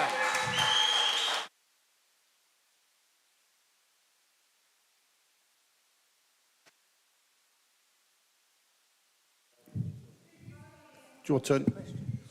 No, I don't have the resources to turn. But I'll tell you what I have done. I've made a referral to the, what do you call it? It's not the IOPC. It's basically press complaints. And I await my response. I do hope I'll find out who the 5 people are, because then I should be taking legal advice about that. Now, please, if we... My next question... Mrs. Shields, please, offer me a little respect. I don't want much, but, we're here, we are here to conduct business. Yes. We are here... I was very clear in my guidance at the beginning of the meeting. We've got the set questions. Yes. We didn't just bung these together over a 5-minute period. We've spent a lot of time on this, as you know. Yeah. So if we can keep to the questions, that would be My useful. question is going to be shorter than the one who's been there. Do you have, or have you ever had any financial business outside of the Office of Police Crime Commissioner? Now, Chair. I know... Chair, point wait a minute. Just point of order. I know, Could we have question 23 first? We have a point of order, Mrs. Shields. Mrs. Shields. Limited, but that Mrs. Shields. That Uber Shop Limited was struck off in 24th Mrs. Shields. May and Mrs. Shields. 28th of Mrs. February Shields. 2023. Hello.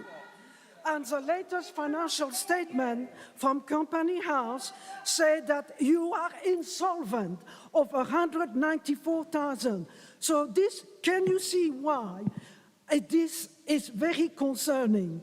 Because outside of your business affair on the Uber Shop, and then Journal saw you, Nikki Marzek, on the 14th of July, few days after her appointment as Chief Fire Officer, being nominated. Mrs. Shields, you are just determined to just disregard the process. It's so disappointing, very disappointing. When the chair speaks during debate it was, as you know, you've been on this panel for many, many years, much longer than I have, that when the chair interjects, then you give a degree of respect and you know, try and keep the order in the meeting. We're completely losing the plot here at the moment.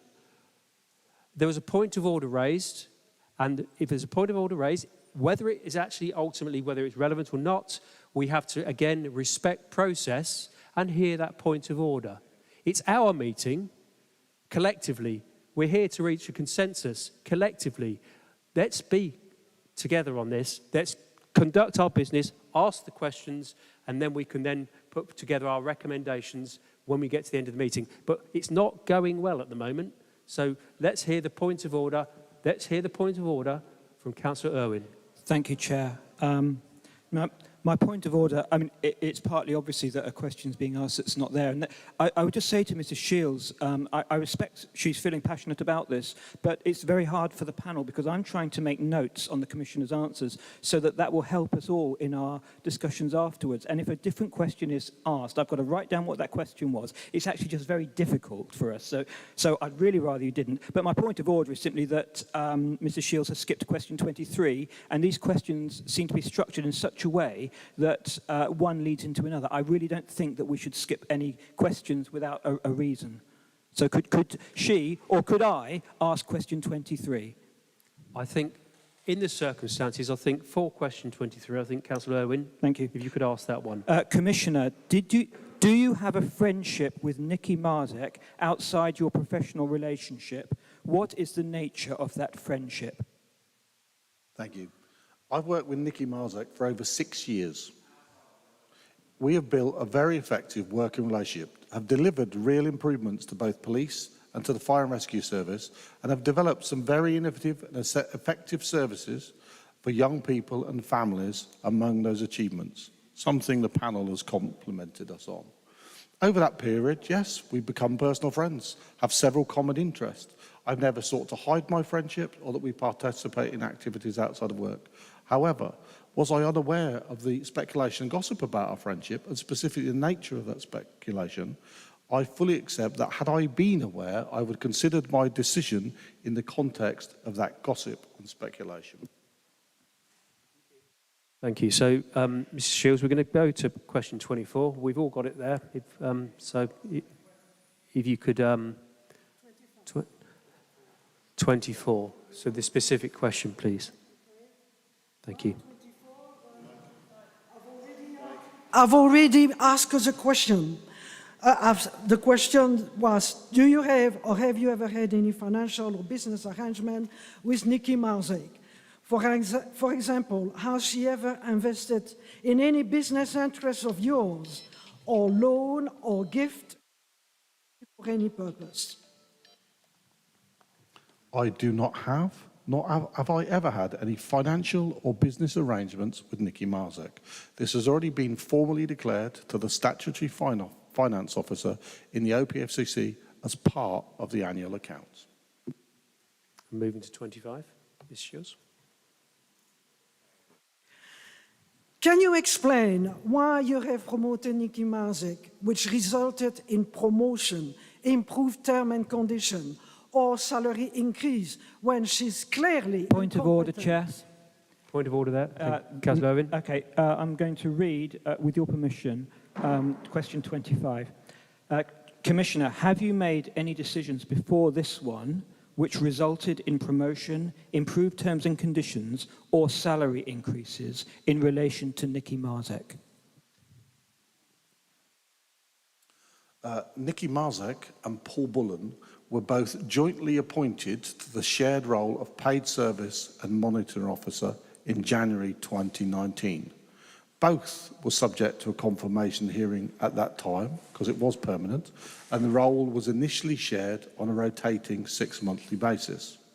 When Paul Bullen moved across to leading our enabling services, Nikki Marzek assumed the full head of paid service and monitoring office responsibilities. This was in accordance with normal practice for job sharing roles, where if one job share partner leaves, the other can take the role. in 2021, I commissioned an independent review of all senior management salaries, which was undertaken externally by Gatenby Sanderson to benchmark them against other comparable organisations.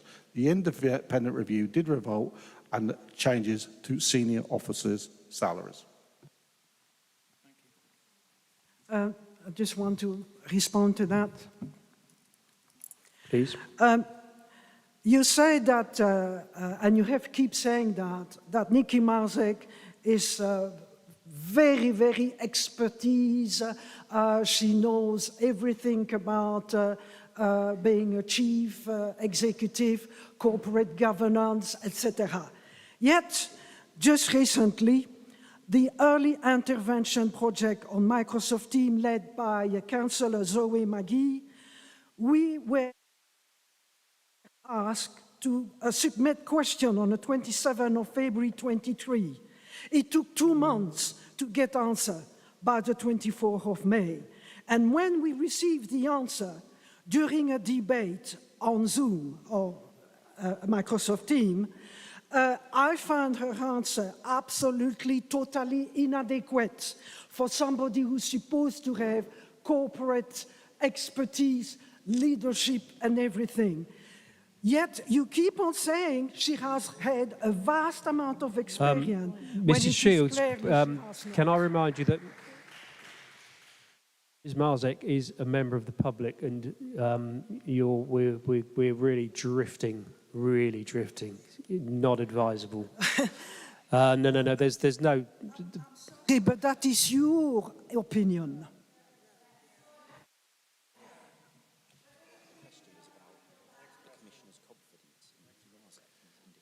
I think we'll let the monitor officer respond, please. Yeah, I appreciate the reasons why you're asking the question, but I think you have to be really clear that this is not. This is about holding the speaking to the decisions of the Police and Crime Commissioner. We can't look at employment matters.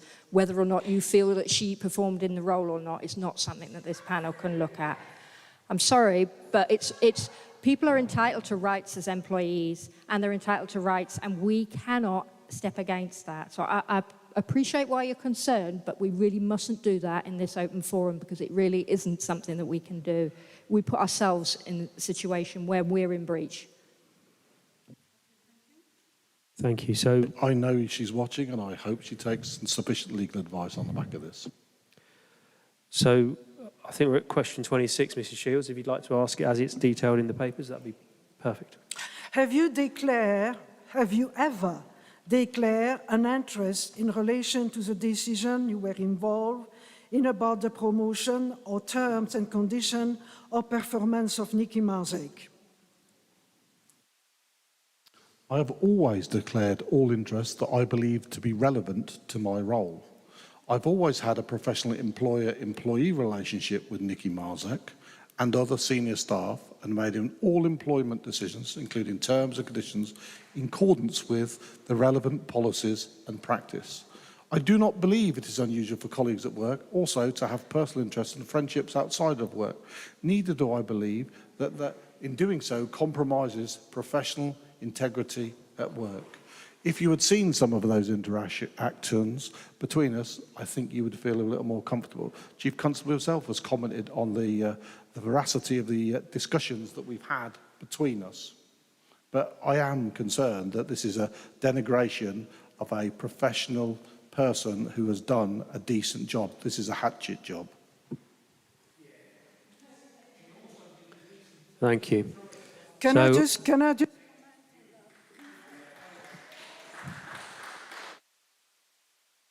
Commissioner, did you expect that your decision to go ahead with appointing Nikki Marzek as Chief Fire Officer with a salary of 140, you stated earlier on it was 12,000 K less, would not be challenged locally? I genuinely am surprised at the level of discord for a temporary appointments whilst I went out for recruitment. There are sadly some circumstances which I have tried to share with the panel that are confidential in nature that I cannot share with you, which then, if you had all the information, I think you would understand some of the rationale and decisions as to why I made them in the time frame that I did. I look forward to putting them in my memoirs. Thank you. So we're moving to question 27 from Councillor Mercer. Thank you. Commissioner, do you consider that at any time... No, Mike. Sorry, do you consider that at any time you have failed to follow the Nolan principles or breached the OPFCC Code of Conduct? No. I believe I've always declared the relevant businesses, relevant interests. I have always made decisions in the best interests of the police and the fire and rescue service, as well as delivering broader services to the people of Northamptonshire. As a former councillor and as the PFCC, I've prided myself on doing the best I can for the people I represent. It's a great honour to have people place their trust in you in order to deliver vital local services and to ensure that their money is spent wisely and effectively. If I take each Nolan principle in turn, I believe that as PFCC, I've acted solely in the terms of public interest, I've acted with integrity, I've set out the unique set of circumstances that we faced that led to my decision to appoint Nicky Marzak as the acting Chief Fire Officer on an interim basis. This decision was taken as I felt it was in the best interest of the Fire and Rescue Service, its firefighters and staff.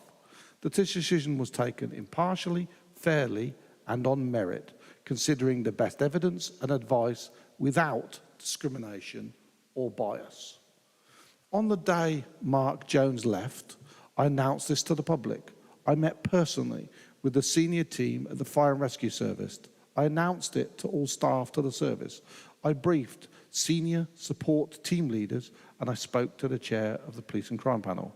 This was a public matter and was very clearly open to some scrutiny. Otherwise, we would not be here today. I wanted to brief the panel much sooner, but this was not possible. As a result, I then wrote to you all so you're in possession of some of the facts rather than speculation that was there, but then becoming widespread. I'm happy to provide the information in front of you today, but I would like to have done so much sooner. I pride myself on being someone who leads by example, treats everyone with respect. I thought long and hard about this temporary appointment and genuinely believed, and still believe, it was the right thing to do for Northamptonshire Fire and Rescue Service, the people who work there and the public. I also fully accept I could have managed the process better, and I regret that. As the PFCC, I've been determined to implement real improvements to the front line, and my door has always been open to anyone who thinks we can do it better. Each day I'm reminded of the work that our frontline firefighters, police officers and staff deliver to the residents of Northamptonshire, and I'll never do anything to undermine the amazing work they do. Councillor McGee. I think it's Councillor Mercer's question for a supplementary. Thank you for that correction. Councillor Mercer, thank you, Chair. My supplementary is, if you are in belief that you're doing the best for the fire service, which I'm sure that's absolutely your belief, what's your response to the unanimous vote of confidence that happened earlier this week? Surely that says something about the people that you are leading and their faith in you.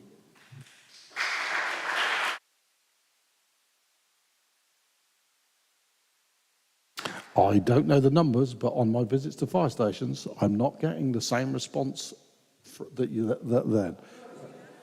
Well, yes. Thank you. How many members? Councillor Savage. Thank you, Mr. Chairman. Directly related to question 27 that Mr. Mole has just been asked, do you consider that at any time you have failed to follow the Nolan principles or breached the OPFCC Code of Conduct? I refer to my earlier question, which I know is going to be pushed to this section, as you indicated, Mr. Chairman. The point of appointment and other employment matters, would the Commissioner like to reflect on his answer? He indicated that no, he didn't believe that at any time he had failed to follow or breached the Code of Conduct. In his own code of conduct, it indicates on item 6, appointment and other employment matters, about close personal relationships, and that he should not be involved in decisions related to discipline, promotion or pay with any employee who's a relative, partner, or who you have a close personal relationship with. I feel very sorry for Ms Marzek. Quite clearly, I think she's been put up to fail. But if Mr Mould could answer that question, please, in reference to that code of conduct. Thank you. And I go back to the code of conduct. You're dead right. It's on the basis of a permanent appointment. Nikki Marzek was put there in an interim basis in special circumstances. It was only due to a short period of time when we went out to recruitment.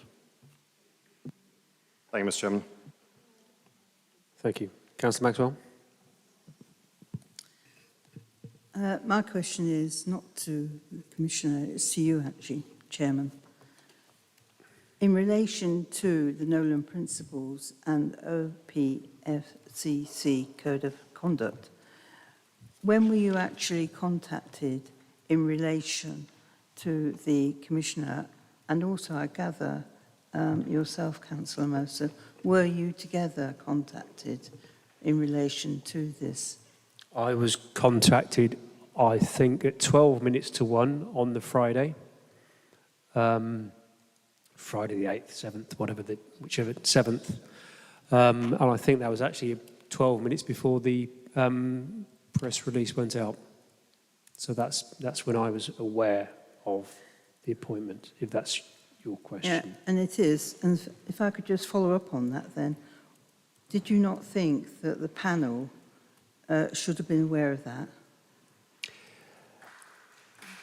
It was in 12 minutes. I mean, it didn't give me a great deal of time. No, it was referred to the monitoring officer actually on the Monday. So, yeah. Yes, could I have referred it sooner? Clearly I could have. Yeah. But, sorry. I said I was on leave on the Friday. I was on Thank you. holiday. As soon as it could be done, it was done. And we all have the advice. So, you know, it was thought not, well, I thought differently, so I took advice, which I think is, or we, on behalf of the panel, took advice, and that advice is in the papers. So on hindsight, would you have done something differently to what you did then? Well, I suppose in that 12 minutes I could have gone to get the legal advice. Yeah. I mean, I think, to be fair, it being a Friday, we may have got the legal advice by the next Friday. But, yeah, I mean, the benefit of hindsight. But it was, yeah, we did what we did. We took the advice. The advice, in my mind, aligned with I think, the panel's thinking. So, did that include you, Councillor Mercer? I spoke to the Commissioner later that day, but I wasn't really involved with the calling of the extra legal advice. That was down to the chair in relation to the monitoring officer. Sorry, am I the person being scrutinised here? I'm just asking a question about what Councillor Dorothy Maxwell said. But I don't think this is an order, Chair. You were informed of the situation prior to this. I thought we had a reasonable professional relationship. Sorry, I will answer that. Let's get back. Sorry, Mrs. Maxwell. If a fire service, fire chief officer gives in his notice on a Friday, I hardly think it'd be possible for him, to the commissioner, to inform the chair or the vice chair of that prior to that event happening. So we were informed as soon as it happened on the Friday the 7th. We were not able to do anything about it because it was a Friday, but we were told, okay? Do you accept that because you have not, and you could have done it within 5 days, but can you accept? Sorry, I was could I contacted. ask my question, please? Sorry, I was contacted by please, can I NN ask my Journal giving me this kind of information? And Mrs. how Shields, do you think the panel felt? That is my question to you. let's get back to the questions. I will ask the question that has been given to me, which has partly been answered already, I think, anyway. When did you decide not to refer Nicky Martek's appointment to a confirmation hearing? And why did you decide not to? But I would also like to comment that several people have commented on the Russell Holland response and legal advice, which of course was later. So it's very difficult to do something when it's in hindsight. So, Commissioner. Just to help in terms of the minutes, I'm not sure exactly what time, but the staff, just for everyone's benefit, staff were told in a community-wide email at 1:29. 3:28 was when we sent it out to the press. I think you're right. I think when I emailed you the details, that might be where the 12 minutes has come from. But I'll go on to, I thought it might be helpful. I provided the legal advice and explained the process behind the appointment of Nicky Martek as interim chief fire officer. I took the decision based on that legal advice. The advice explained I was temping up an existing employee. There was no requirement to seek the endorsement of the panel through a confirmation hearing. On the 7th of July, I informed the leadership team across Northamptonshire Fire and Rescue immediately. In addition to this, I contacted the chairman of the panel before the formal communication sent out to staff and the hours before the media release. I did act at pace in what I believe was the best interest of Northamptonshire Fire and Rescue to temporarily act up a well-qualified existing leader. Based on existing legal advice, I believe that to be a proper process. In hindsight, I would have followed a different process involving the panel, and in fact, within days, we attempted to do exactly that.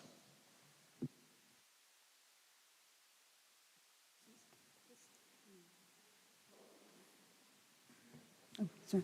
Let's ask a supplementary. I think somewhere it said that you had asked to have another meeting, but that was then cancelled. Can you confirm that?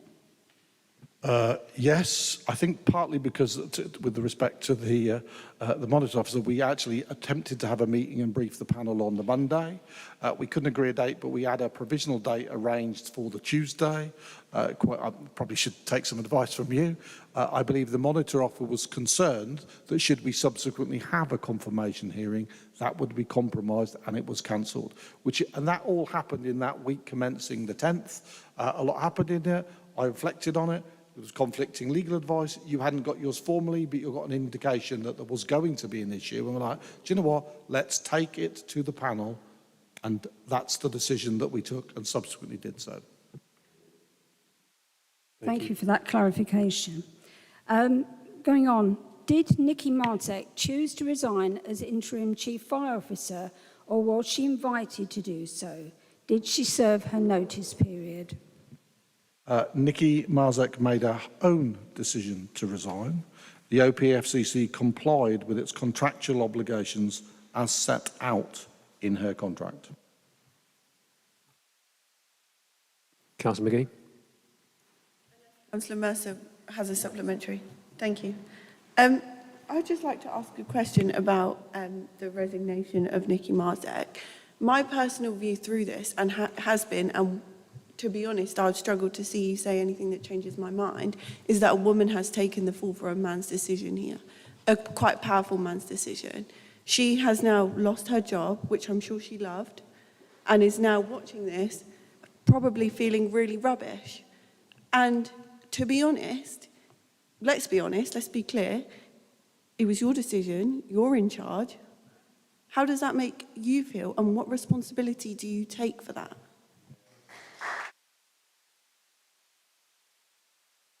I kind of find it interesting someone's trying to lay that on, because Nicky made her own decision to resign But and why? I believe that's due, and I believe that was due to the level of speculation about our personal friendship, which was intolerable, personally very damaging. I believe she found it insulting to her ability and professionalism, and we've seen examples of it from some people in this panel today. And it implied that as a woman and a non-firefighter, she was only able to attain a leadership position through nepotism, and that's very sad. Sexism at its best. So, Councillor Mercer. I think this probably should have been asked before that subsequent, but did Nikki Marzek resign from her role as Chief Executive and Monitoring Officer of the OPFCC, or was she invited to do so, and did she serve her notice period? And I'd just like to add, I'm very, very sad to see Nikki resign from that position, as she had done so much really good work, especially in the early intervention sphere. As previously stated, Nikki decided to resign and we have complied with our contractual obligations. But I also agree with your sentiment. It's a real tragedy for us as an office. Commissioner, do you feel that, and you mentioned about the media speculation, I mean, I've seen the media, I didn't quite hear what Mrs. Shields, because it was thrown out at such a rate that it was very difficult to follow. But I've seen pictures of her being followed. I've seen her family being visited by the press, etc., etc. Do you think that that was a contributing factor in her resigning? Absolutely. Commissioner, do you feel then that the media speculation that has resulted from this case has been very damaging, both to to Nikki, to her family, and to the whole of Northamptonshire? Absolutely. Which is why, as part of the requirement to the police complaints, I'd be very interested to see the names of the five people, because actually we'll look into appropriate action in that respect. So, a quickie there, Councillor. Yes, sorry, Chair, I'll keep this very quick. I'd just like to say that what Nikki Marzek was subjected to was awful, and that there is an element of sexism in it, in her being a woman. But you are a powerful man who is sitting in a powerful position and should also take the consequences. If Nikki is out there, it takes two to make this decision. It took two to make the decision, and the final word was yours. So I feel as though all the consequences being laid on Nikki's door in that way was not fair and should not be fair, and that every party should take responsibility. Hindsight is a wonderful gift, but it's not an excuse.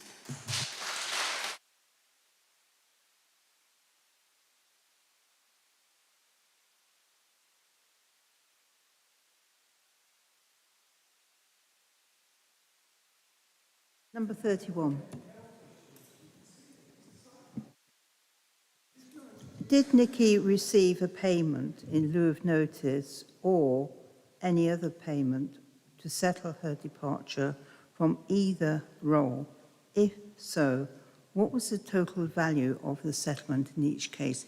However, I would like to add that normally this is confidential.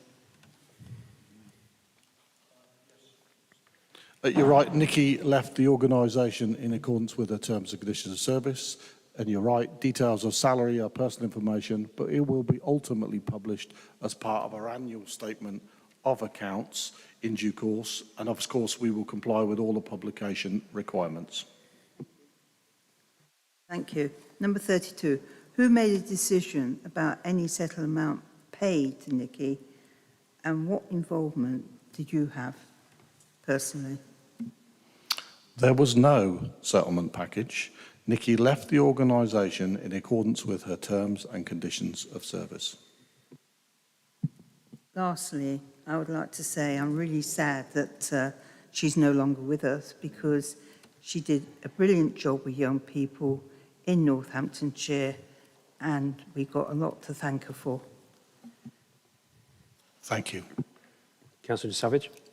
Thank you, Mr. Chairman. I'd like to clarify, if I may, as a helpful letter that the Commissioner sent out to all of us on the 28th of July indicated that Nicky Marzek had already operated in the role as acting Chief Fire Officer for a very short period when Darren Dovey, a previous fire chief, had resigned or retired.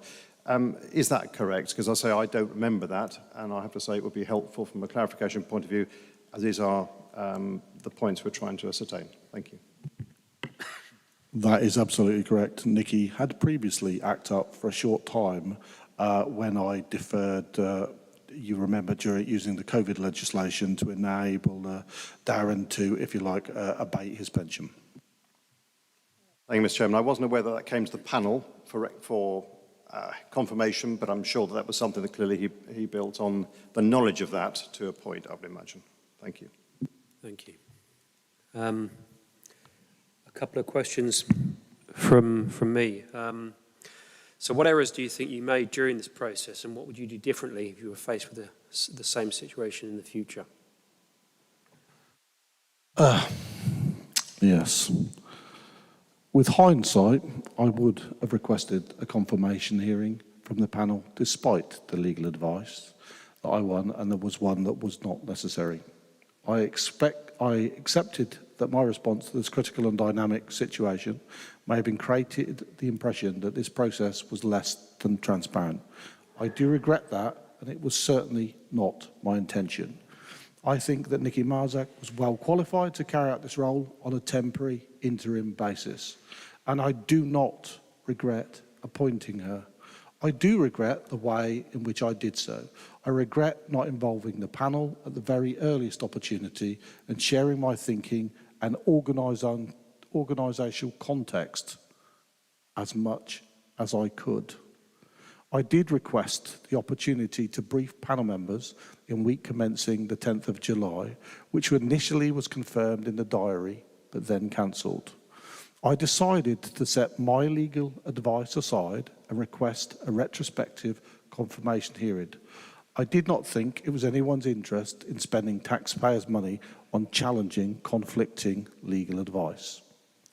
As there are different legal views and different practices in other areas, I wrote to the Home Office to seek further guidance from them. In this response, the Right Honourable Chris Phelps, MP, Minister of State, Police, and stated, although there are no provisions for interim arrangements in the legislation, the expectation is appointments will be referred to the panel when making the interim appointment. As you can see, the Ministers confirmed there were no provisions for interim arrangements. And while he goes on to suggest referrals have happened in other areas, this has not been the case everywhere. As a result of this clarification, I've shared the Minister's view with the Association of Police and Crime Commissioners to ensure other PCCs and other PFCCs operate in line with this view. Okay.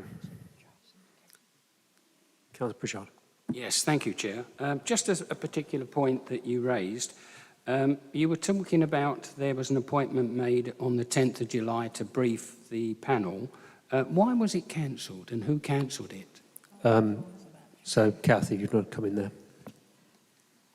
Yeah, the reason is, as the Commissioner has already indicated, that I didn't know whether or not we were going to have to hold a confirmation panel or indeed a hearing, a meeting like this one. So it's not appropriate for the Police and Crime Commissioner to have access to the panel in private when this type of meeting needs to be held in public.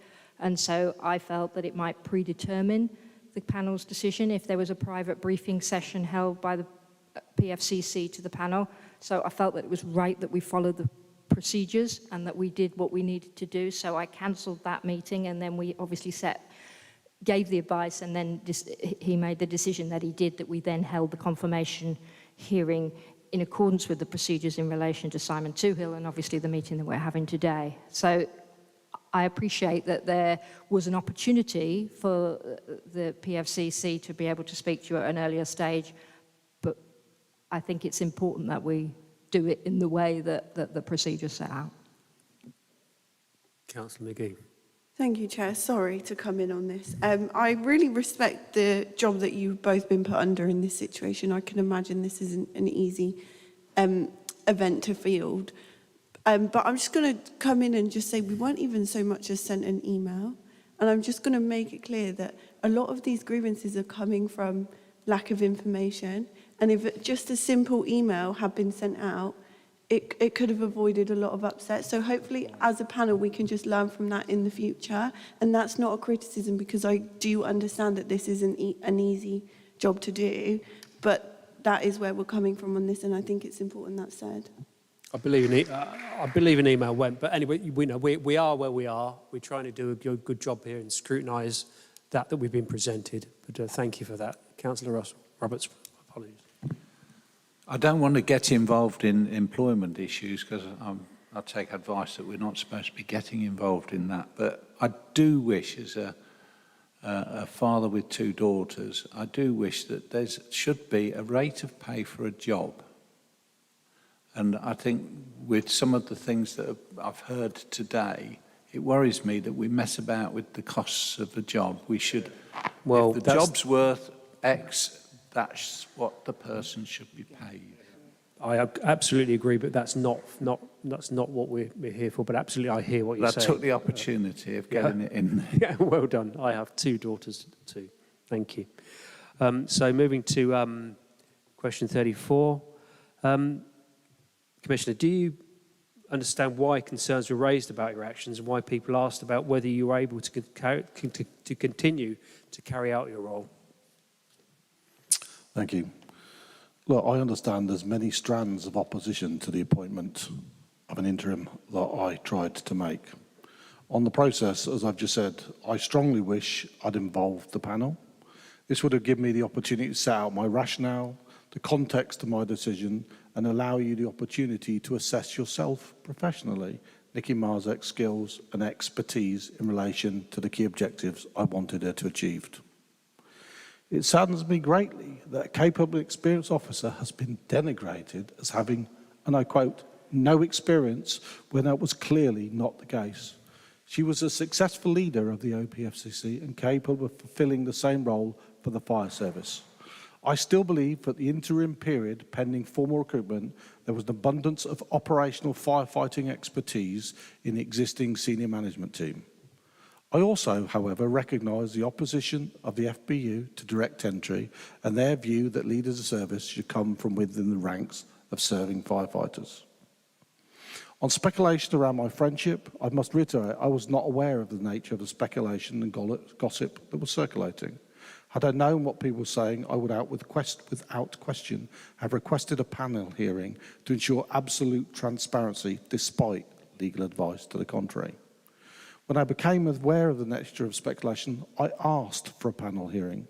However, Nikki sadly took the decision to resign from the role before it could have been convened.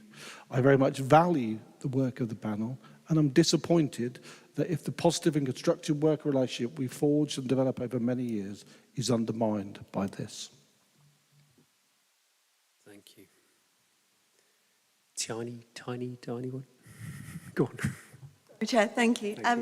I also wanted to say that I appreciate you making reference to the FBU's concerns, as they spoke very well on this today. But I'd also like, if I may, to ask for you to make reference to the concerns of the member of the public who have also spoken today. Well, I absolutely accept it. I accept the concerns of everyone, and I admit that I could have done the process better.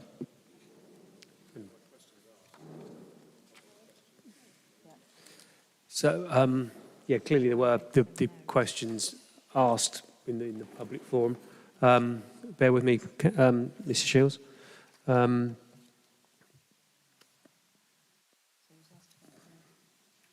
We're just clarifying whether we feel that those questions have been addressed. So you can give us just a moment. Thank you. There were some specific questions about she worked from his offices, which I don't think we've necessarily covered. Okay, well, we're going to... Predetermination, we covered the code of conduct.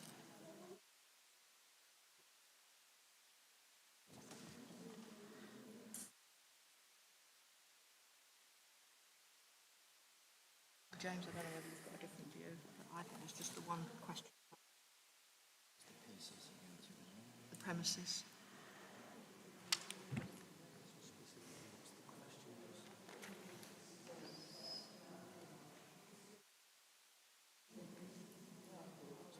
Various points about does the Commission consider about potential breaches of the Nolan principles, which the Commission has answered by saying doesn't. Yeah, I think the one we've got here. Focus on, so basically I think what she said was that what was her place of work was the question. Yeah, substantive place of work. That was Mr. Where else did she work? Yeah. So that wasn't asked. No, it was asked, but it was asked by a different person. It was asked by Gary Lovell.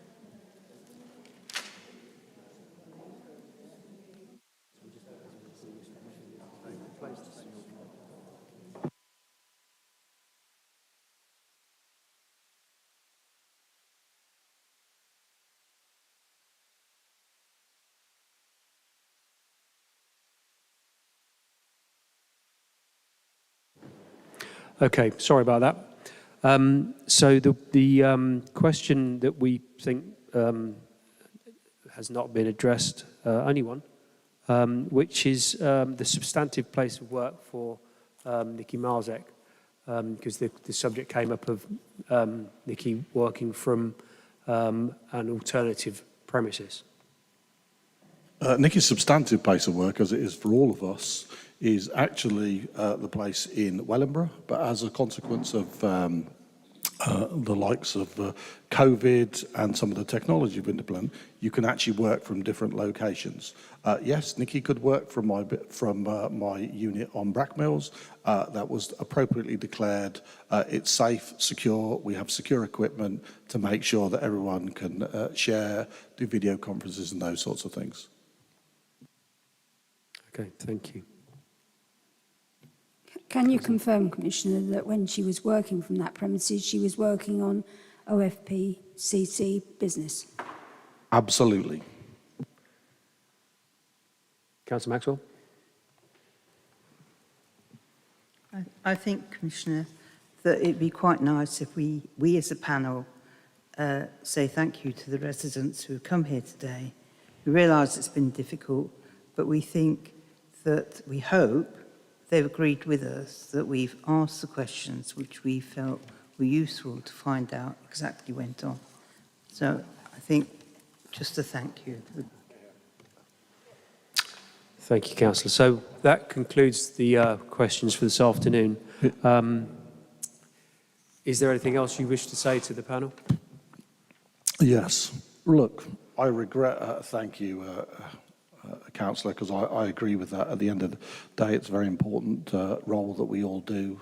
But I want to say, look, I regret the process that I followed, asking a well-qualified leader to act up temporary high responsibilities, which brought us to this point.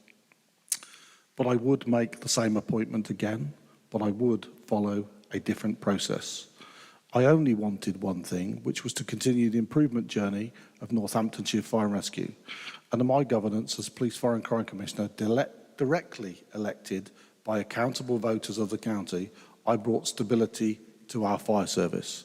I took on a cash-strapped service where recruitment freezes had affected operational delivery.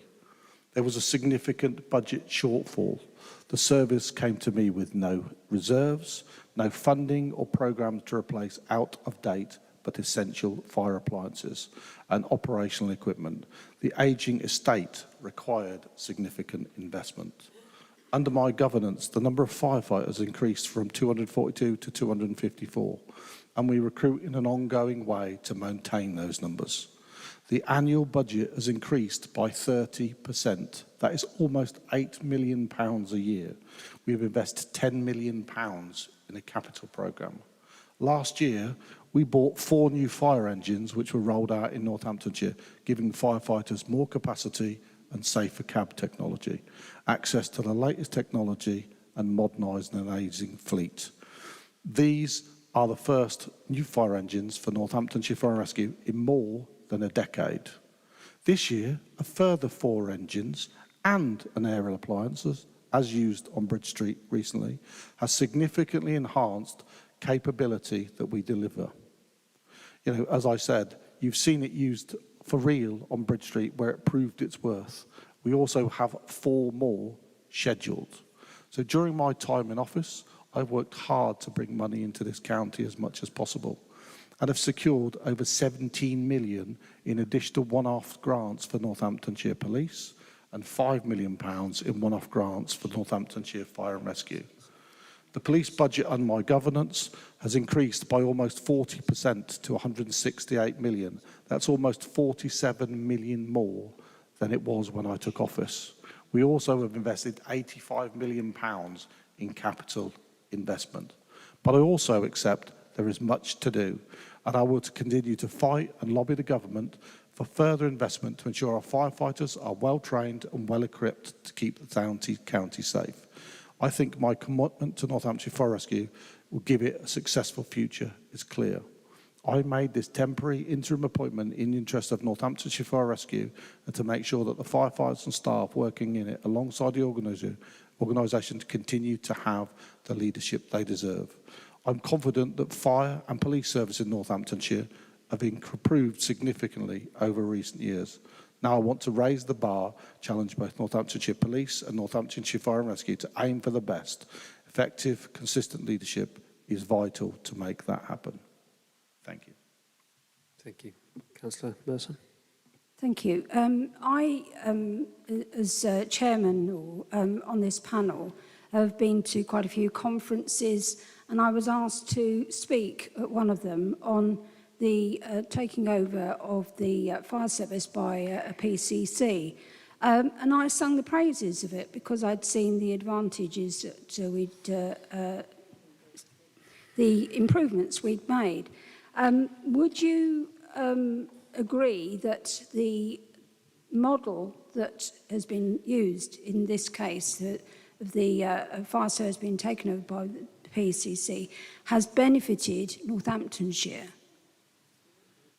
You won't be surprised to think I do, but also I would also accept there are different other governance models, and depending on the local situation, that is appropriate to them. It has worked for us. I know some are in opposition to it, and on May of next year, everyone can have their say. Councillor McGee. Chair, short from me, with due respect, I'm going to take the word of people who run into burning buildings every day than the word of someone who sits in an office and makes policy decisions.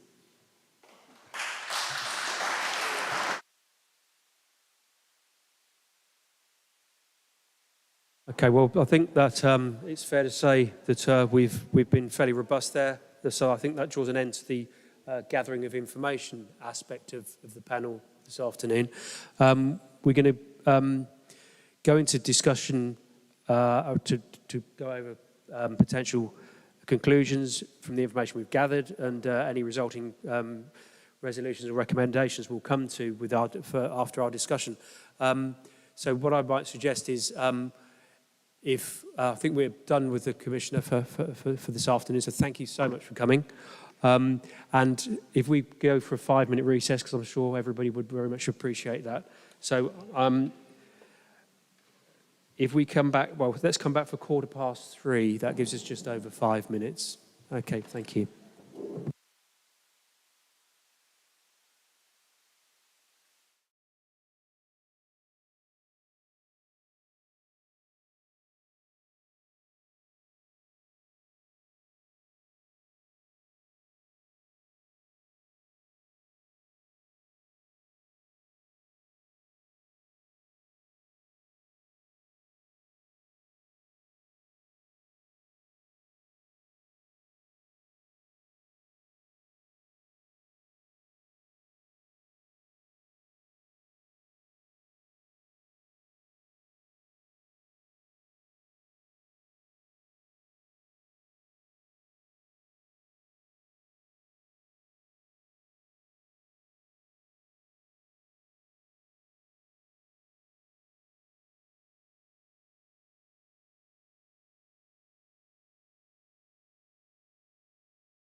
conclusions arising from that information, and yeah, any resolutions, recommendations. So really, it's out to the panel now.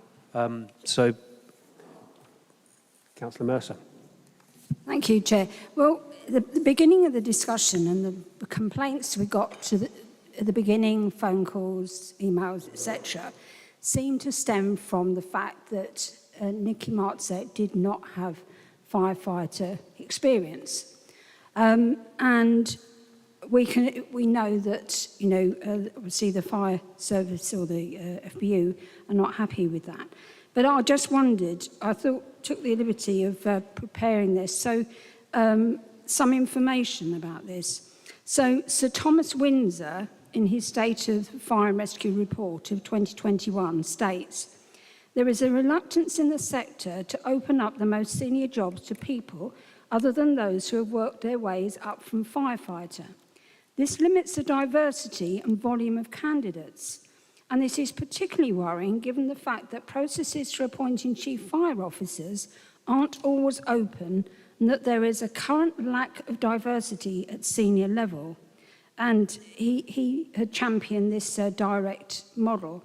Then we have the fire service framework, which states you do not need fire experience to become a chief fire officer. And this is in quotes.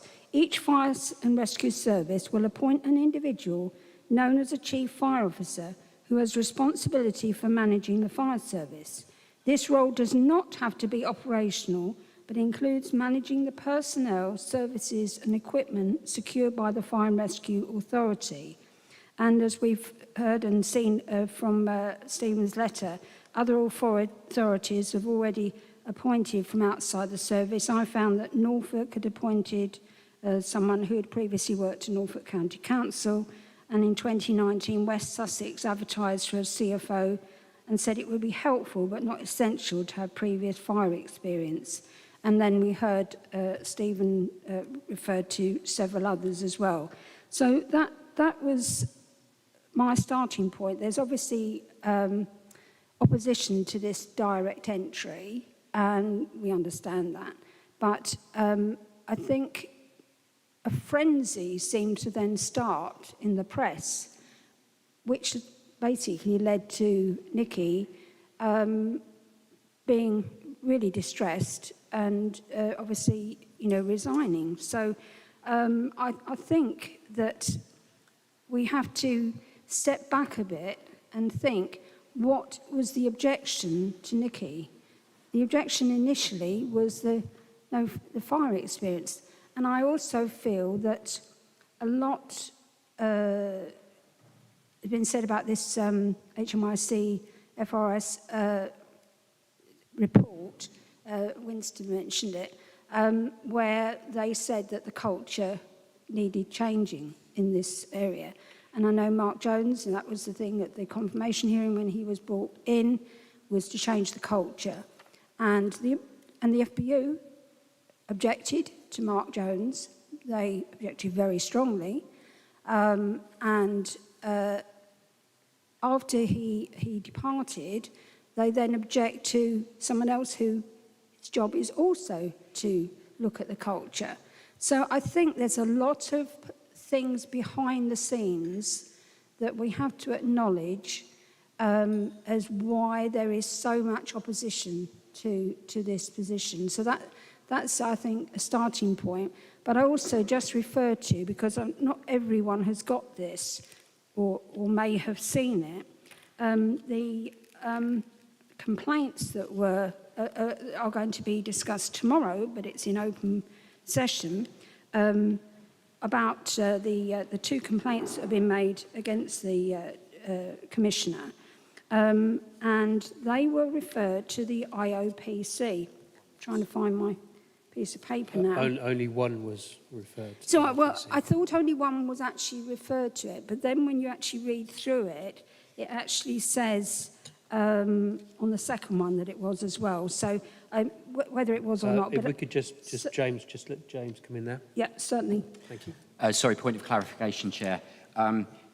In the case of one complaint, the complaint was made initially to yourself as chair of the panel, That was then reviewed by the Host Authority Monitoring Officer as per the role delegated to them, who took the view that it should be referred to the IOPC as a complaint that may involve or appear to involve a criminal offence, entirely in accordance with process. In the case of the second complaint, the complainant initially made that to the IOPC. That is not correct process. The IOPC then referred it to the Commissioner's Office, who referred it on to the panel. So although the second complaint passed through the door of the IOPC, so to speak, it shouldn't have. Thank you for that clarification, James. Yes, I remember that now. But I was interested in the reply from the IOPC, because obviously they passed it back saying that there was no criminal complaint. It says, I've therefore considered if Mr. Mole made the appointment of Ms. Martek, knowing it to be wrong or with reckless indifference as to whether it was wrong or not, also whether he abused the public's trust without reasonable justification or excuse. There's a very high bar of seriousness for a misconduct in public office offence. The alleged conduct must have injured the public interest or abused public trust to such a degree as to warrant criminal punishment. Mere negligence or even a serious mistake will not suffice.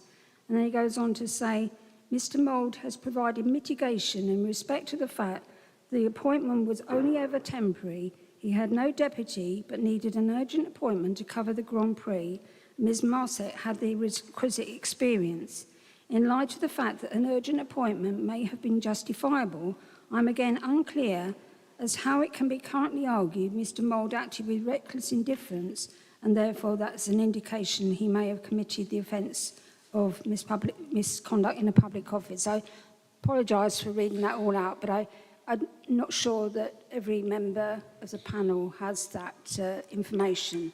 It is on the website, it is in public, but it wasn't part of the pack today, although it is part of the same actual complaint. Thank you, Chair.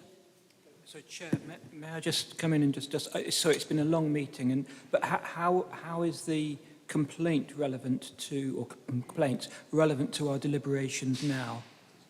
Yeah, I think that's good. That's a good point. So it's not. But yeah, Kathy, if you just want to come in there, thank you. We'll be with you. Obviously, I don't want to speak for Councillor Mercer, but I can see the point that she's making, which is she's kind of dealing with the things that we can potentially deal with. So she's basically saying to object to a person because they haven't got fire experience, there's evidence that that's not a valid objection.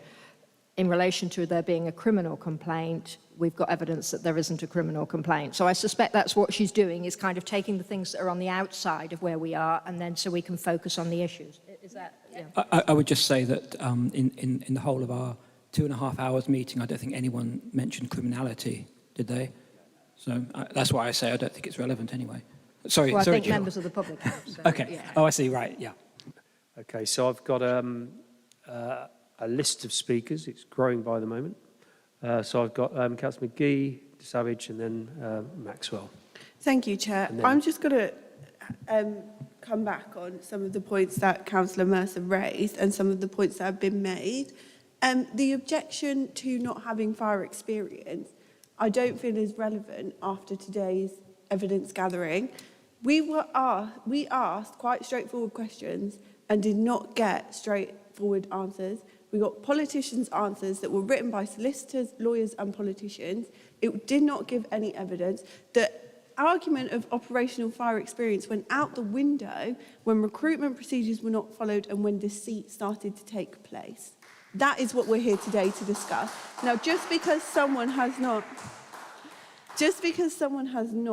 had reckless indifference and is not criminal does not mean that a serious mistake wasn't made and that they should not be held accountable for that.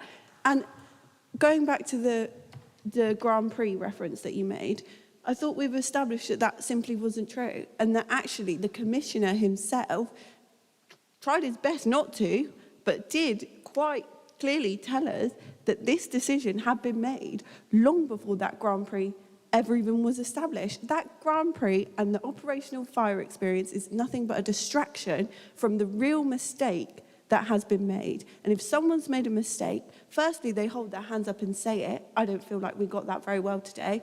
And secondly, they receive the punishment for that mistake. Now, I hold no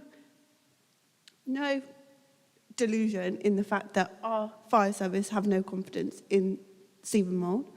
And I myself am losing confidence by the minute. So I look forward to seeing what the rest of the panel have to say, but I'm going to make that very clear.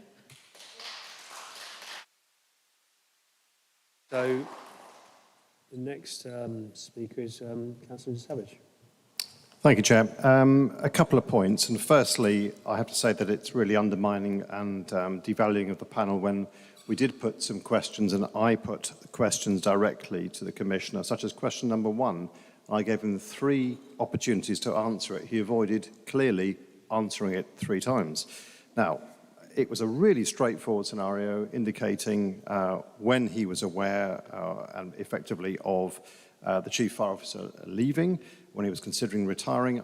I know this is not a matter that at the end of the day is an easy one to avoid because it really is factually important. Everything is based on when that happened, and we are otherwise having evidence brought for us by the FBU, who seem to know more about it than we were given by the Commissioner himself.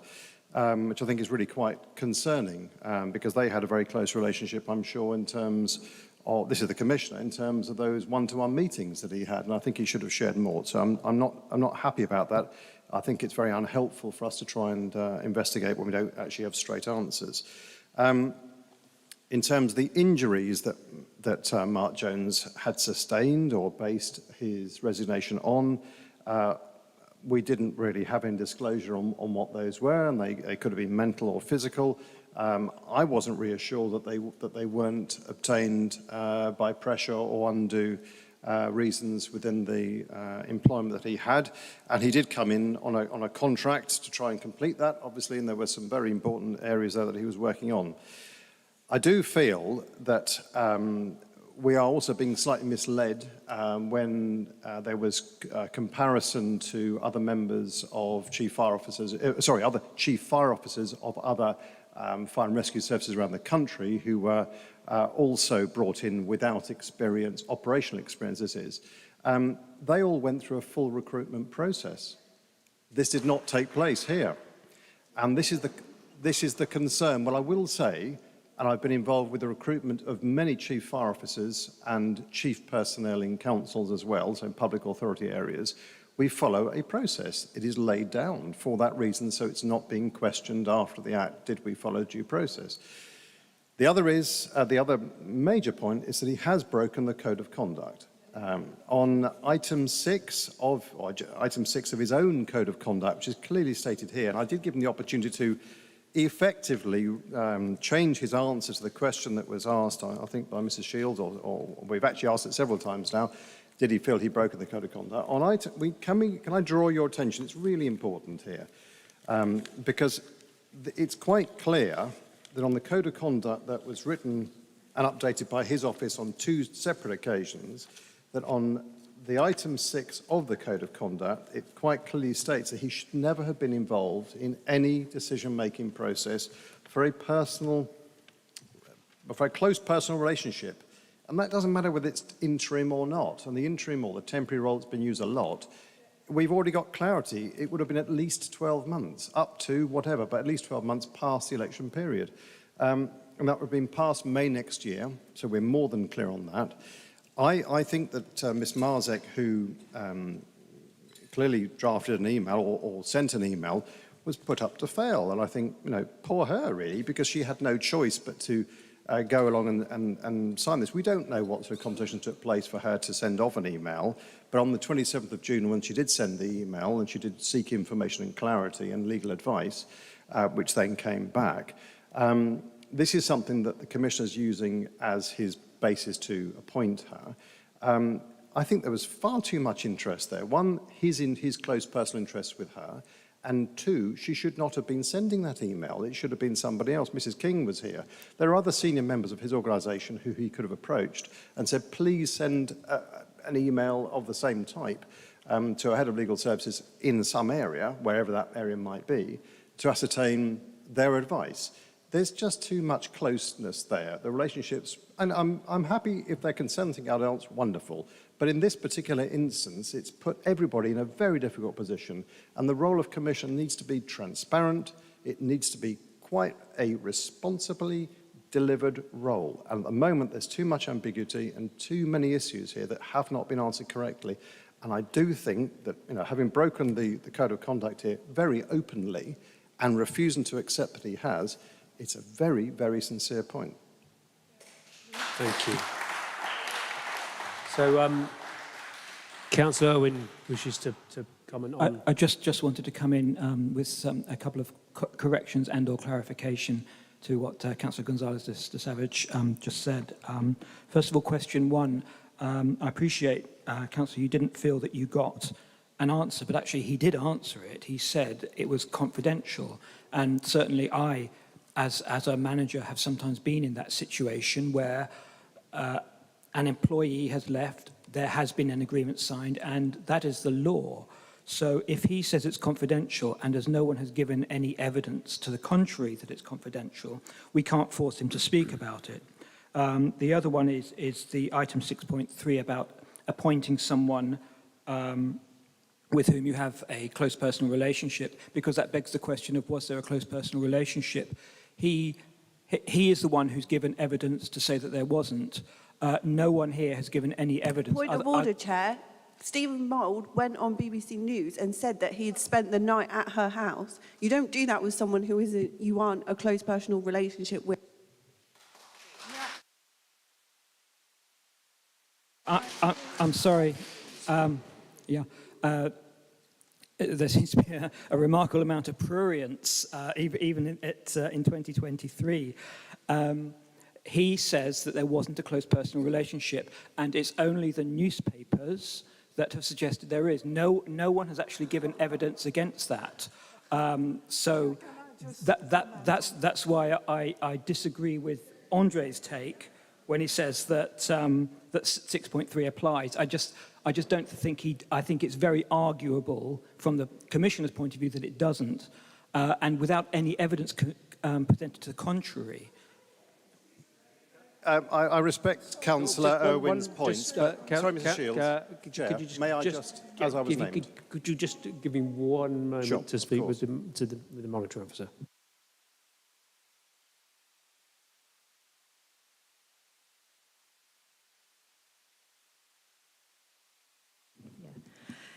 So obviously, codes of conduct always have some provision of this nature in them, and when they occur, it's usually it's a matter for the person who has to declare the interest to determine whether or not they have an interest. In doing so, they will usually seek advice from me or somebody like me, and I will give them advice about a range of different cases that have taken place over the years. And absolutely, a close personal relationship does not need to be a sexual relationship. It can be a friendship. And I would advise somebody generally that if they were, for example, the sort of person that would go around for dinner, if they were the sort of person that they would have a friendship with, that they should be very careful about whether or not they should be making particularly financial decisions about that person. So that's the kind of advice I would give, but it is a matter of judgment for this panel whether or not they think he has breached the code of conduct, and each member is entitled to form their own view, and I accept that Councillor Irwin is entitled to form his view about what close personal relationship means, but that's the sort of advice that I generally would give. Thank you for your advice. Regardless that the nature of the relationship, which has been proved by newspaper, if it was not the newspaper to actually provide the evidence, I would not have been contacted by telephone on a Sunday to tell me all the fact of what you, the chair and a deputy chair, should have communicated to the panel. That's number one. Number two, it says on a human resource pack that you have provided that if a conflict of interest is identified, applicant will not be considered for employment if an employee failed to inform the organization of a possible conflict of interest. It could result in disciplinary action being taken and the employment terminated. Now, he was in a relationship far before 2016. Like I say to the commissioner, I say to him, if you're so sure of yourself, of what all the 5 sources, not one source, but 5 sources that is being described in a newspaper, then he should sue the newspaper. Mrs. Shields, can we just... Again, wait a minute, I'm just going to finish. But again, newspapers are very wary today to make accusations such like, because they know they can have huge compensation to provide to that individual. So we've established that there was a relationship, she was a friend, and therefore this should have been declared into the Human Resource Pact, and she has not. Thank you. So just to Democratic Services. James? Oh, thank you, Chair. Just, a general point that when it comes down to it, the panel is a scrutiny body. It scrutinises the Police, Fire and Crime Commissioner. It's going to be really important that whatever conclusions the panel comes up with are robust, are evidence-based, do not in turn leave the panel open to challenge. So it will be a case of the panel concluding the panel thinks, but it can't just say the panel thinks, it needs to say the panel thinks because. And if the because isn't good enough, if it isn't sufficiently robust, then the panel in turn will be open to challenge, and ultimately, it will undermine the outcomes that the panel is seeking to achieve. Because if the panel reaches conclusions, makes recommendations that are open to challenge and fall because of that, then what has it achieved?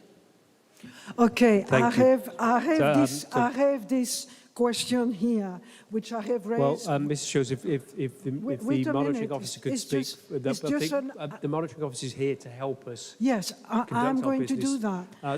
But the so dismissal, if we could, please. The dismissal. Please. The dismissal of the chief fire officer procedure. Mr. Chairman, may I just point a clarification here? I think, Mrs. Shields, you've got lots to say, but obviously you're going to have to take it very comfortably here in terms of the fact that the chairman needs to be able to control the meeting. A point of clarification: I have been obviously identified by Councillor Owen, who I entirely respect his judgment and his points. I was just quoting from the answer to question 23 when the Commissioner was asked, did he have a friendship with Nicky Marsik outside a professional relationship? What is the nature of that friendship? And he did indicate quite clearly in his words, and it is on record, and it is on YouTube record, I'm sure, that he has that they are personal friends, have many shared interests in and outside of work. Now, there have been reports, I'm not quoting what the media has said, I'm quoting what he has said today in front of us. This is really important. It's based on facts. Thank you. So across the CAF, just again, because it's important. We want to get to conclusions this afternoon, and the passions are running high, and everybody wants to talk. That's really good. But as James has said, we're here to conclude business. So across to the monitoring officer first, Mrs. Shields. Thank you. So I just want to be really clear. Monitoring officer.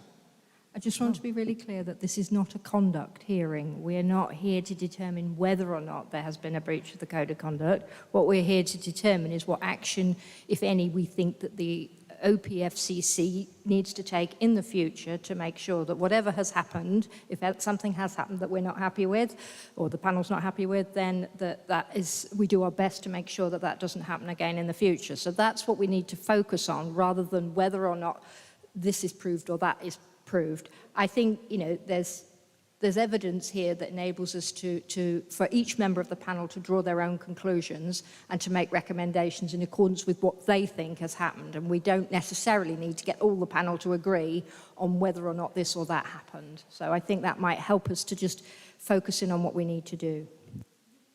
Okay, on that subject then, my point, I'm focusing on what you're saying. I don't understand why the Commissioner have not followed the rules on dismissal of the Chief Fire Officer. There is clear indication of how he should have conducted this. Mr. Shields, my understanding is that Mark Jones resigned. That's, we must be very clear there. He resigned. He wasn't removed. He was.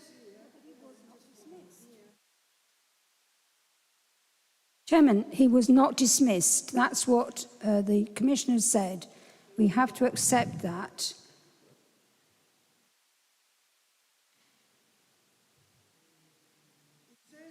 Pop your microphone on, please. Okay, so we know that the Chief Fire Officer has given his notice, but the panel, i.e. us here, we should have read a confirmation hearing on this dismissal. He wasn't dismissed. Well, it says here, no dismissal. I mean, the Chief Executive told him, because there was conflict of interest between Mark Jones and the Commissioner. We know that because the fire service actually elaborate on that at a much early stage. We also know that there we don't know these things. What we do know is that, sadly, Mark Jones resigned from the fire service, and we find ourselves this afternoon here to look at what's happened and how we can assist as a critical friend of the Commissioner. That's the terminology within the policies and legislation, as how we can help the Commissioner, whoever the Commissioner might be, in the future, to conduct their role as best they can. And we're here, one head is one head, 12 heads, we've got good experience here. We've heard a lot of information this afternoon, and we've got to try and bring together in a crafted way some recommendations. Just if I could finish, please. So we need to conclude with regard to what we've heard, and then bring together recommendations to take forward, which are deliverable and not unreasonable. I'm not suggesting anybody would be unreasonable, by the way, in order for a Commissioner in Northamptonshire to conduct themselves in the future in a way in which everybody is comfortable. That's what we want to do. Yes, that's fine. That is what I want to do as well. But the point I'm trying to make is that we have heard a lot of information today, and from my conclusion is that he had ample time to actually inform the panel about his decision of sacking the Chief Fire Officer on the 7th. I have to take exception. The fire officer, from what we have been told, he resigned from his position. So, that's it. Okay, so I pick up on your word. So he resigned on the 7th of July. But there was antecedent before. It says very clearly in the documentation we received, he knew he was going to leave. There was a debate with the fire service about that, and he didn't take into account to inform us, the panel. And that is where the bottom line, and to that, he don't follow the procedure, he only care for himself and for Nikki Marzek. I'm sorry she had to leave, but if it was not for the press, and I like to emphasize that, if it was not for the press to contact me and inform me, I wouldn't know. Do you think that is democratic? Question to you. Do you think that is good communication to actually inform the panel about what happened suddenly, and so the panel can demand, because that is one of the power of the panel, to demand the Commissioner to give us some information and to have a reasonable, quick panel meeting. We had to wait 2 months. Today is 2 months. And do you think that is right? No. So to be clear, the fire chief resigned. So that is what we have to deal with. And as I go back to why we're here today, we can go back over the process. We've heard, we've all got our own thoughts on this. It was brought before, we were told that the decision had been made to make the appointment. And with reflection over the weekend, it was felt, no, that really doesn't sit well, which is why the advice was sought from the monitoring officer. The monitoring officer is the monitoring officer for the panel. And so we sought that advice, and it conflicted with that the Commissioner had got. He yielded to that advice. We find ourselves here today to go over the post-mortem of everything that's happened. But we've got to come to a conclusion. I know everybody, not everybody, well, I think probably everybody, is quite cross about how matters have proceeded. But we're here today to tie up the loose ends, to draw conclusions and make recommendations to the Office of the Commissioner in order to improve things. So this is our opportunity to get things right where things haven't been right previously. So if we can do that, and I think it's a tall order today. It's a tough meeting, I think, for everybody. And also, for the members of the public who've addressed the meeting as well. It's tough, but we've got a job to do now. And as James has pointed out, it's got to be reasonable, but we are the critical friend of the Commissioner. And if we can, go through this tough process now of drawing some recommendations and things, I think, if we can start to concentrate on apologies. I've got everybody noted here on the line of speaking next. So I'll be quiet. Listen to the rest of the panel. So I've got Councillor Maxwell, followed by Councillor Pritchard, and then followed by Mrs. Shields. So, and Councillor Roberts. I will put you on the end there. What I would like to say, actually, the CEO of NNC actually left Northampton Council. We then had to appoint a temporary person to that post until November, when they're going to appoint a permanent person. But the procedure is not as people actually see it. The person was appointed, he's in a temporary role, temporary is the word, and then we move forward to November, where we then appoint a permanent person. Anyway, my questions are, if there's a financial settlement, should we be told? And will it be transparent so that both the residents and ourselves know what's going on? Was there ever a conflict of interest? What procedures could be done differently? And what lessons can be learned from this experience and what went wrong? Can I come in on a clarification point? The new interim chief exec of Northamptonshire Council went through a recruitment process. Did he? Oh, I see. Sorry.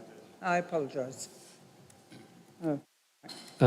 So, Councillor Pritchard. You haven't answered those questions. Well, this is. Questions, but I would like to know what procedures could we do differently. Well, that's what's going to that will form part of our recommendations. So we need to everybody needs the opportunity to talk, and then we'll pull together what we feel is what we want to put forward. But we've got a note of that. Never fear, James is his pen is almost on fire. So, Councillor Pritchard. Thank you, Chair. What I will be actually is just confirming some of the issues that came up, and secondly, make a recommendation at the end. So perhaps that gives you a situation where you can build on it or discount it, whatever you may be. When you think, first of all, it was an interim appointment, so therefore lots of the issues that have come up refer to a permanent position. So therefore, there's various elements on that. Communications, and I think it's been proven that communications between the Commissioner's Office and ourselves was not what they should have been. And I think that's how we get to a stage where we had this understanding. Also, there was a conflict of legal opinions, which hasn't been brought up very much, but it has been brought up because there was a conflict. You know, the Commissioner said it's okay legally to do that, but then, in fact, you know, on investigation, he obviously was under pressure and he went ahead with his legal advice. But then it was turned out that, you know, other opinions said, no, you can't do that. But that's another query there. There's a situation there that there's been proven examples of other areas of forces that, you know, have appointed, should we say, management roles where they don't have the experience, ongoing experience. You know, when you look at things like, should we say, MPs, you know, recently you've seen that we had one MP that's had 4 positions in, you know, in a year. So, you know, it doesn't have to have the experience of it. It's just the management control that they actually have people underneath them that actually perhaps can provide that sort of experience. Also, there was areas, things, the health and financial situation. That's obviously something that has come up with the previous officer. Having said that, you know, one's health and one's financial situation are totally and utterly confidential. And so therefore, as a senior manager, as I've been in the past, you know, you cannot disclose these sort of issues. When you look at the situation there, one thing that Stephen, should we say the Commissioner, if I can put it that way, he actually admitted he made an error of judgment. And I think that that was something to actually, we all make mistakes, but he actually made an error of judgment. And unfortunately, you know, it got to this stage where you think, by golly, it just escalated all out of control. So, and also we can't believe what the media says, you know. Would you want to believe what the, you know, the Daily Star or the Mirror says, you know, when you think they've been taken to task so many times from a legal perspective of giving false information. What I would also like to actually propose a way forward, and I think the Commissioner gave significant amount of answers to some of the questions that were put forward. And when you think there were 35 of those questions, and I thought most of the time, you know, okay, there's always a little bit of ambiguity, and that's because obviously, you know, remembering things as they come up. But what I would also like to propose in future is first of all, improve the communications from the Commissioner's office to the panel. And secondly, I've got it down here somewhere, and secondly, it's probably on me, there we are, that it can be determined that perhaps the Commissioner needs some additional training in certain aspects of his job. And I think, you know, after when you think the Commissioner's been in post for 5 or 6 years, things have moved on a wee bit. And when you think of it, it's a situation there where, you know, you've got to actually, you take advantage or you take for granted quite a lot of the decisions you're making because, oh, that's the way we used to do it. I think it's the situation now where we have to be, particularly from the Commissioner's perspective, he has to be brought up to speed with regards to any particular issues that have, you know, things like IT and so on and so forth. One that we mustn't forget, and in fact I thought it was quite impressive, is when you think of the Commissioner, since he's been involved in the fire service, it's made a significant amount of improvement to the fire service in Northamptonshire, and we mustn't forget that. Thank you for that. I mean, just on that reference to the conflicts of legal opinions, that is the life of the legal world in Wales. Yes, of course, of course. Yeah. One can become a very wealthy barrister off the back of it. It's a bit tricky. Now, a suggestion, panel, is to maybe go round the table and allow each panel member to speak, and then make notes on, if I may suggest, make notes on whatever any one of the other panel members has said or whatever else, because we want to try and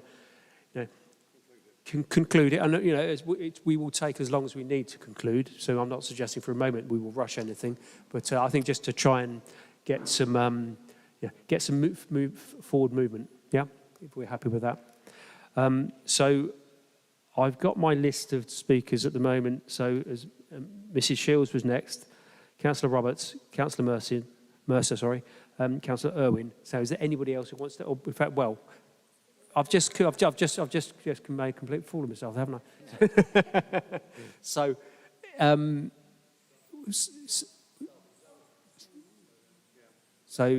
so we're going to start with Zoe then, yeah? Good. Sorry, I'm losing the plot here. Apologies. Okay. There we go. That's me up. Fair enough. Thank you, Chair.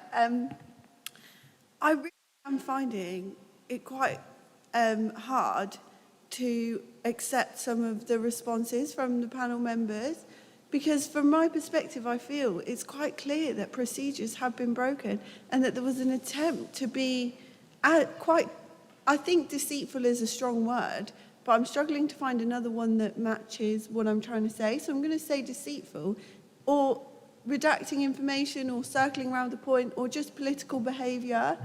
And it's not fair. This is a man who represents two institutions that represent ethics, safety and respect. And that is not happening. That is not what we got today.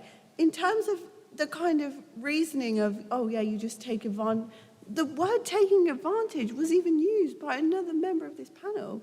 That's a strong word. That means something. I don't want somebody who feels as though they can take advantage to be in charge of our systems that represent ethics and code of conduct and safety and respect for our community. I don't want that.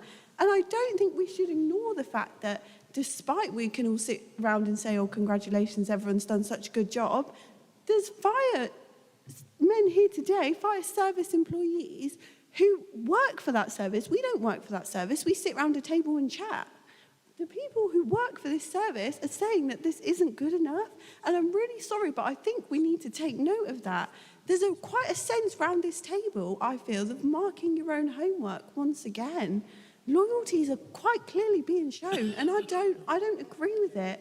I honestly, truly am happy at the end of our discussions, if nobody can change my mind, to move for this panel to have a vote of no confidence on a man who has been deceitful, circled around the point and given us a politician's answer, when what he should be saying is credible facts and winning back our respect after making a mistake. That is not what happened today. So I'd be happy to move that after the debate.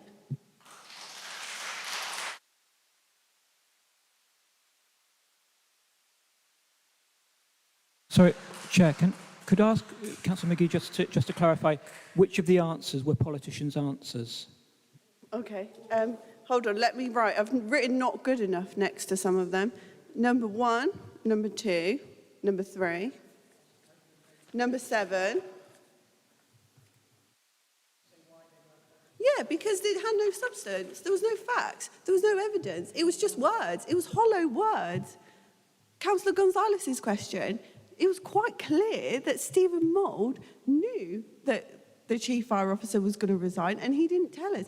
But he didn't even, my point is, regardless of whether it's confidential or not, he didn't even begin due process the second that it was decided. I'm really... Thank you.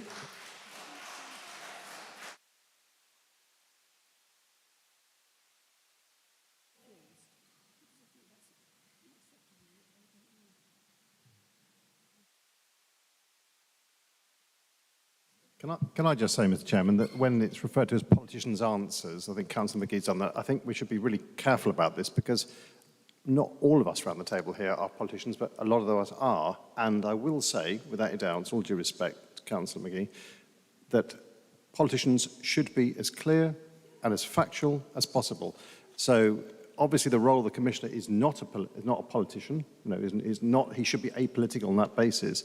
And I think that answer, maybe you'd like to rephrase that, Councillor McGee, because I think it came from a person who was clearly not giving a clear answer, not necessarily rephrase Happy to rephrase, strike it from the record. It's a turn of phrase. That's all it is. It's a turn of phrase.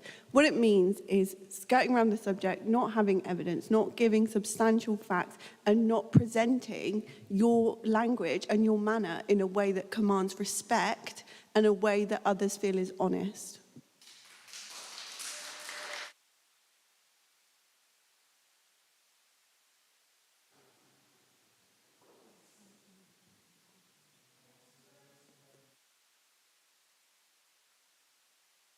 So, thank you for that, Councillor McGee. So, have you any, at this stage, we clearly come back to any recommendations or? Before I move for a vote of no confidence, I'm happy to challenge my panel members to change my mind. Okay, thank you. So, Councillor Lunn. It's just a question, Marwa. I've not been on the panel, obviously I'm a substitute on the panel. If this had come to the panel before he gave it a position, would the panel have basically given her the position right at the start? Well, I think if it came to the panel, like all the way we've talked through it is, you know, it should have come to the panel, should have come to the panel. If it had come to the panel, would us as a panel have employed her? Because apart from Ms Shields, everyone seems to think that she's been doing a really good job. And I can't see any problem with, you know, her being in that position. There's a question. I think it's what some things are impossible to answer. Whether that is, I'm not sure. It's a hypothetical question. So, I mean, as a panel, would we have had to have given her the job? Because I know our powers are limited to what we can do. Well, could we veto it? The panel, if a candidate comes forward to the panel, yeah. If the panel is not supportive of it, then it would ordinarily you would look then for you know who is the next candidate along. Okay. But to Democratic Services, James. So through you, Chair, in the case of the proposed appointment of a Chief Executive of the Commissioner's Office, the panel doesn't have a veto power. It could make a recommendation that the candidate not be appointed. The Commissioner would be obliged to respond to that recommendation. They would not be obliged to accept it. And it's also the sense as well that the panel, the confirmation hearing process is not intended to be an HR, a recruitment and selection process. It's not intended to duplicate whatever the Commissioner process has gone. The Commissioner has gone through with this hypothetical appointment to get to his preferred candidate. The confirmation hearing process is intended more as a last check, a safeguard against the appointment of someone who was considered to be completely unable to meet the requirements of the role. So above that level, individual panel members might have different views about whether they thought the candidate the Commissioner was putting forward was the right one or not, but that is immaterial. The Commissioner is responsible for making the appointment. The panel can make a recommendation as to whether or not the appointment should be made. It's not for the panel to choose who the right person for the job is. It's a safeguard against making an appointment that it just isn't up to scratch if the panel reach that conclusion. And in practice, it should reach that conclusion rarely, if at all. Thank you. So, Councillor Strachan. Thank you, Chairman. Well, I spent the greater part of my working life in quality control, and it's ingrained in me to look at the process and not the individual. And this is how I see it. Did the Commissioner look at the process? Yes. Somehow he felt maybe he can short-circuit the system or the process or the anyhow, he took advice. So did Nikki. They both took advice. Was the advice correct? Perhaps not, since the advice is opposite to the advice given to the monitoring officer, which I have to point out, at every stage of that advice, it goes on, in my opinion, in my opinion. So it's an opinion. It's not statute, and it's not a precedent.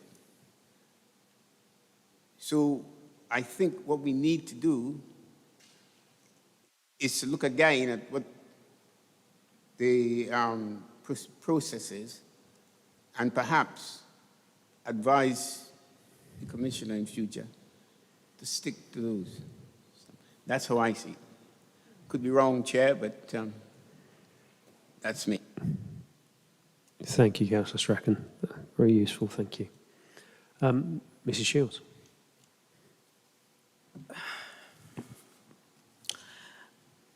I've listened to all the panel members of their comments regarding the appointment of Nikki Marzek, the reason for the dismissal of the Chief Fire Officer. The Chief Fire Officer, I think we have established... Resign, he resigned. okay, replace that word, resign. Subsequently, all of these questions being asked to the Commissioner to comment. What I find absolutely abhorrent from his answer is that he will not recognize that he was wrong with the confirmation hearing that he should have read. Why am I saying this? It's because in 2018, don't forget, he made a broadcast on BBC Radio Northampton to say that the way that the Nikki Marzek was appointed, you don't need to have a confirmation hearing for internal position. But this is wrong.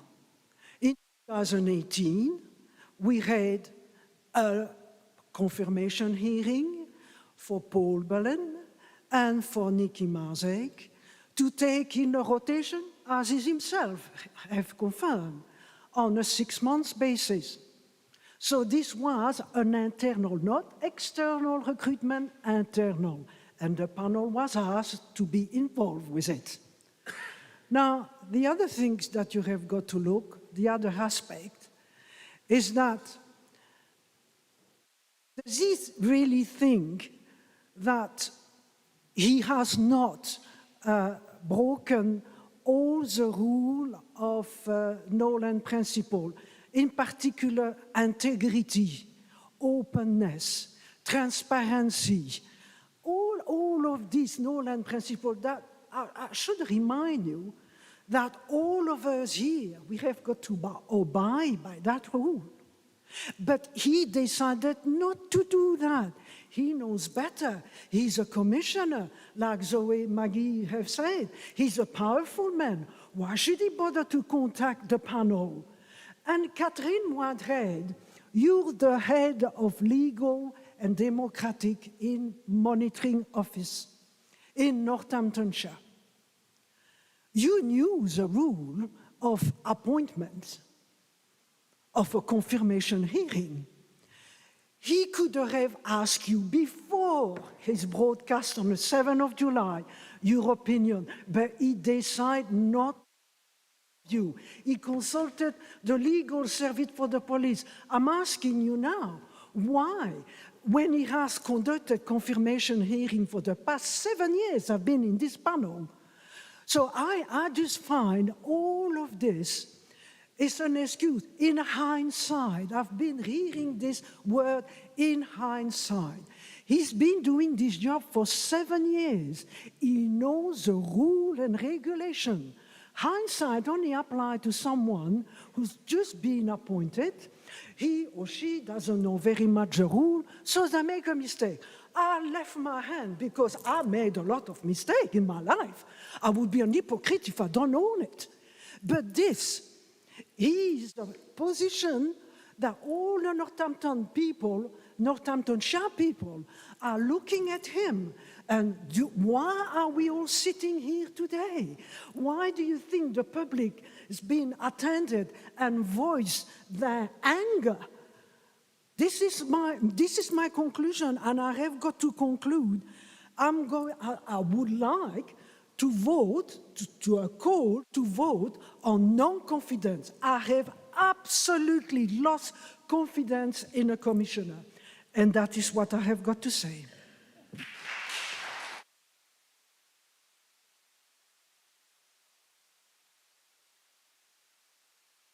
So, Mrs. Shields, are you calling a vote of no confidence? In that vote, Chair.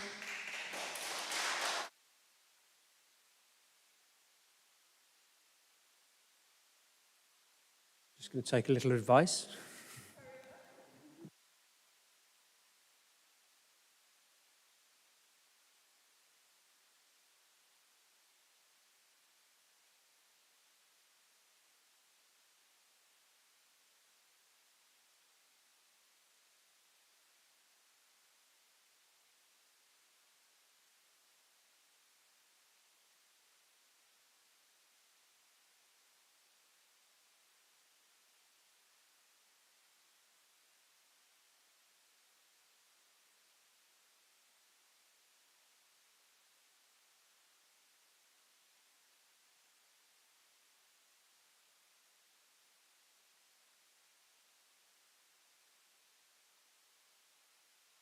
Councillor McGee. Okay, we've got an option here, so we could go to debate the motion, or we could defer it until the end of the rest of the presentations and thoughts from panel members. Well, why not voting now? Well, I don't know whether it might be an idea to let everyone else speak first. I mean, I don't think they're going to say anything that would make us withdraw our position, to be honest. But I think for due respect, it would be worth hearing what everybody else has to say first. If I may add to what Councillor McGee says, I do agree. And also we might then have, say, 2 or 3 different wordings. So no confidence versus censuring versus nothing at all. And that would at least give us that sort of choice. We'd know what we were dealing with. That's my thought. Yeah, but for clarification, Chair, I would like a vote on the minutes for everyone to vote and for that to be clear.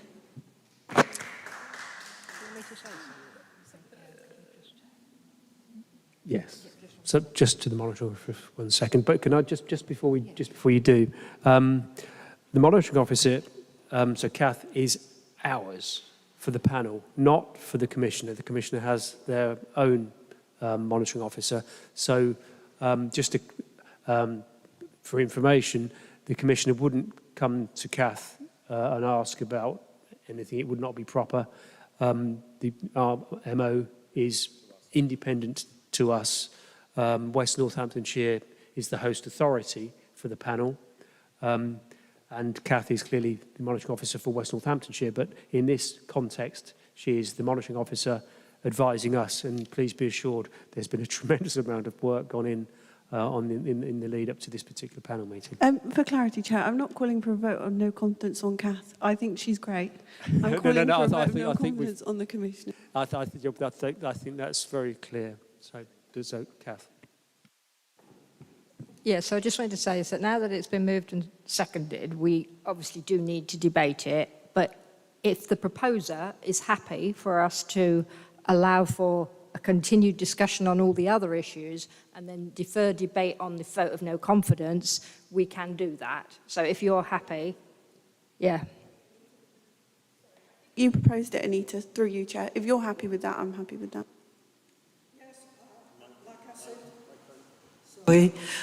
Like I say, I've heard, I've listened, I've participated, sometimes more than enough, but I feel very strongly about what has happened.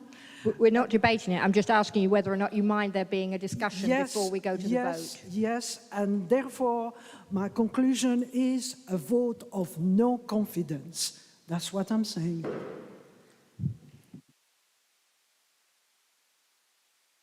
Are you happy that they have a discussion now? Yeah.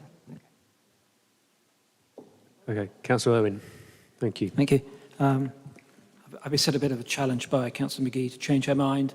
I'm sorry about my remark earlier, but I just felt that it was coming over in such general terms more about how you felt, and I wasn't sure whether you were really considering the evidence. Sorry to personalise it in that way, but I'd love to sit down and go through with you question by question. We can't do that now. But I would say, since I'm talking about facts and evidence, it's very interesting to look at the lawyer, as in the bigwig lawyer's account of the facts. The facts may be stated briefly. I'm not going to read them, but if you do read that number 5 on page 14, it's, on the surface of it, everything looks absolutely right, what was done, because this lawyer takes no account of any of the salacious stuff that's been in the papers. When I say it's salacious, I don't mean it's untrue. I'm just saying it's not been supported by anything we've heard today. So this is the way I see it. You've got a commissioner who has an office and he's in charge of that. He has got the responsibility to look after his office, to look after staffing. And yes, there are times when he will need to bring an appointment to the panel, and that's one of the things that's been in dispute. He's made the case, as Councillor Pritchard has said, he's made the case that it was a temporary acting up interim appointment while the recruitment process was begun. And the person appointed was, as far as I can gather, qualified. I know she's apparently not everyone's cup of tea, but she was qualified. She was very high up in the office. So again, on the surface of it, there doesn't seem to be anything wrong. He then, or she, took advice not from some bloke in the office, but from someone at Region, and Region said, yes, you can go ahead and do that. The Commissioner also says that once it got into the newspapers, he was then ready to have a panel hearing because it was by now in the newspapers, and therefore to have a panel hearing would be the best way, and then Nicky Marzek resigned, and so it couldn't happen. I accept what he says, that he's bound by legal confidentiality with Mark Jones. I'm quite sure that Mark Jones, wherever he is, and I wish him well, would contradict that if there wasn't any legal confidentiality. So I absolutely believe that. I also get that he appointed Nicky Marzek, that's her name, because he wants to continue what he's been basically instructed to do by the HMIC-FRS, which is to continue the promotion of diversity, etc. And she's already got a track record in that. So on the surface, it actually seems a very fair and reasonable appointment. And I don't think we'd be here if it wasn't for what the newspapers said. And I'm not saying that the newspapers have got it wrong. I'm saying I don't know, and I'm saying I don't know, and I'm saying no one here knows, because it's tittle-tattle in the papers, and we can't allow ourselves to be guided by that. I see I'm not persuading you, Councillor McGee. I'm doing my best. So I don't think the relationship is relevant. I appreciate what the monitoring officer has said, but in my view, if he says we were friends, we were professional friends, we did things together, we don't really, how is it for us to question that? Especially in 2023, really. I don't think we should question then why Mark Jones left, and Councillor Pritchard has already brought that up. We can't question why Nicky Marzek resigned, because that's her business. She's not here. I absolutely respect the opinion of the Fire Brigades Union. I mean, it's difficult for me to disagree in any way because the incredible work that they do, and I know that we've acknowledged that repeated times. So you know, I do feel a bit reluctant, a bit mean almost saying this, but we don't have the evidence to say that he has patently acted against the Nolan principles. So I don't think we can do a vote of no confidence. We'll talk about that in a minute. But we're a critical friend. What sort of friend says, I've got no confidence in you? You know, we're a critical friend. We've got to move on from this situation and give the Commissioner and his office guidance so there's nothing like this in the future. Have I persuaded you? Okay, thank you. Appreciate your opinion and I respect it. Thank you. Andre. Thank you, Chair. A couple of things. Let's go back to basics. Our role is to hold the Commissioner to account. That is the reason that we are here. That is the reason that obviously we are a panel. And quite clearly, we are hosted by West Northampton Council. This is not a council meeting, as we know, and all of us sit either on different areas or independent members. It's most important to the members of the public outside that they realise this is not a council meeting. We are in a council building, but it's not a council meeting. I say that because quite clearly the different rules apply, but also, more importantly, we are holding someone to account who has clearly policies and procedures in place which are outside of council and code of conduct, which, sorry. It's not. I'll defer to you, Chair. Sorry, so just to Kath momentarily. Sorry, as I'm sure James will say, that it's not our role to hold him to account. It's one of those things that's set out in the guidance that it's our role to scrutinise but not to hold to account. The view is that the electorate holds him to account. That's what it says in the guidance. I'm just quoting the guidance. I'll correct my wording. So therefore, we're scrutinising effectively his decisions, and that's obviously what we're doing here today, which is completely correct. Obviously, for the future, anyone in this role of Commissioner needs to look very carefully at how public perception is also gained on this. The other thing is that the most important asset that the Commissioner has are the people, both in fire and in police, and they have to have the utmost respect and working relationship with the Commissioner. This applies from everyone, from the chief officers through to those who we call upon to have day-to-day contact with or would respond, because this is a blue light service, in the event of emergency. They have to have full and complete trust and confidence in those senior individuals who hold those positions. When the role of police and crime commissioner was created, it was done there to have a single point of contact for members of the public and their staff as well, to be very visible and lead those services. When fire became part of that role, the same thing applied there. We have a situation now which is going to be quite rightly identified in public as something of genuine public interest, and for that reason we are fully publicising clearly what we're doing today and over the next couple of days. I do think, and it's really important, that whether it's an interim or full-time appointment that we're talking about, there is a full process that should be followed. It's irrespective if it's interim or full-time. Otherwise, we'll be debating, is it interim for 3 months, 6 months, 9 months, or 12 months? An appointment is an appointment. And it's quite clear that other processes weren't or were followed, but this one in particular wasn't followed. The quotes, and we must remember this very clearly nationally, where other members of fire and rescue services were appointed without direct operational experience, followed a complete and transparent recruitment process. It's really important because it gives completeness to that, and I'm absolutely sure, not just the FBU, but staff in all of those areas would have picked up on that very quickly indeed. And with my work with Home Office and areas beforehand, I'm absolutely sure that the confidence there would have been pointed out very quickly. I do know and have met many chief officers in other areas, including those, and there were women particularly, who did not have previous operational experience, and I know they followed a full recruitment process. Code of conduct, in my mind, quite clearly, I've already raised it, has been broken. I appreciate this is not a code of conduct complaint, if you like, and I think the monitoring officer has raised this, but it is quite evident that it was broken, and it was a policy that was set up for all staff and employees to follow at by the pfcc. And in section 6, it's quite clear, because on the answer, if nothing else, of question 23 that was put to the Commissioner today, he quite clearly identified that there was a personal friendship there. And I've got no issues there being personal friendships, but he can't have it with the monitoring officer. Because the monitoring officer there is to hold him to account, effectively, if we don't hold him to account and ensure transparency and ensure probity in the right places. So you can't do that. The interpersonal relationship there has been missed, I think, as a really clear, it's an overbearing situation in this matter, because quite clearly it was an unacceptable close personal friendship. And I think the reason I say that, because it interfered and it gave undue pressure possibly to that individual who therefore couldn't carry out that role without overbearing pressure, I think. That's my interpretation, not anybody else's necessarily.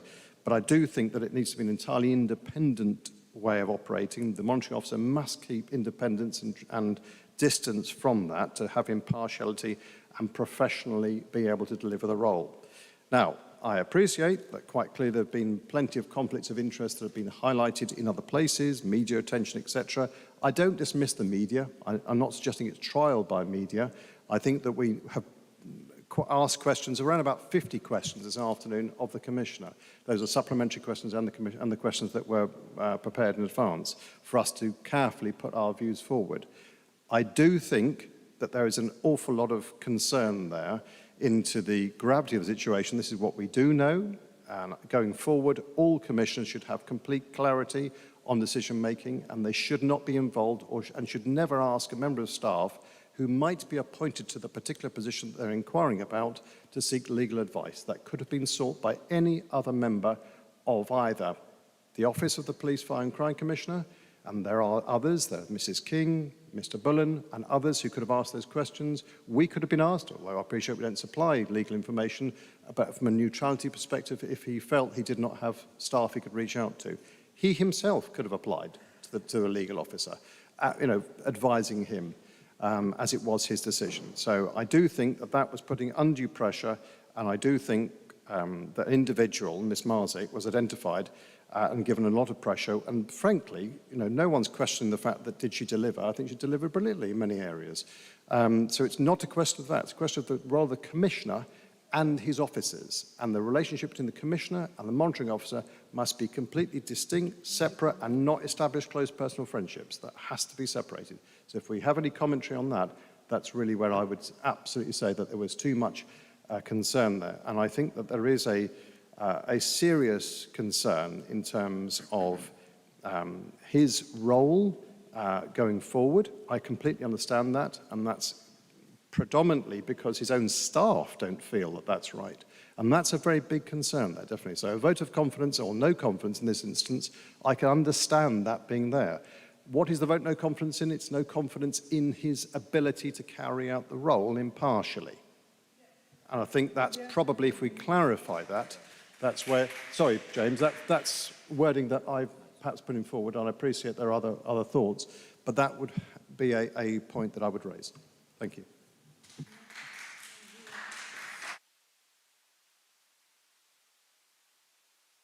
Thank you.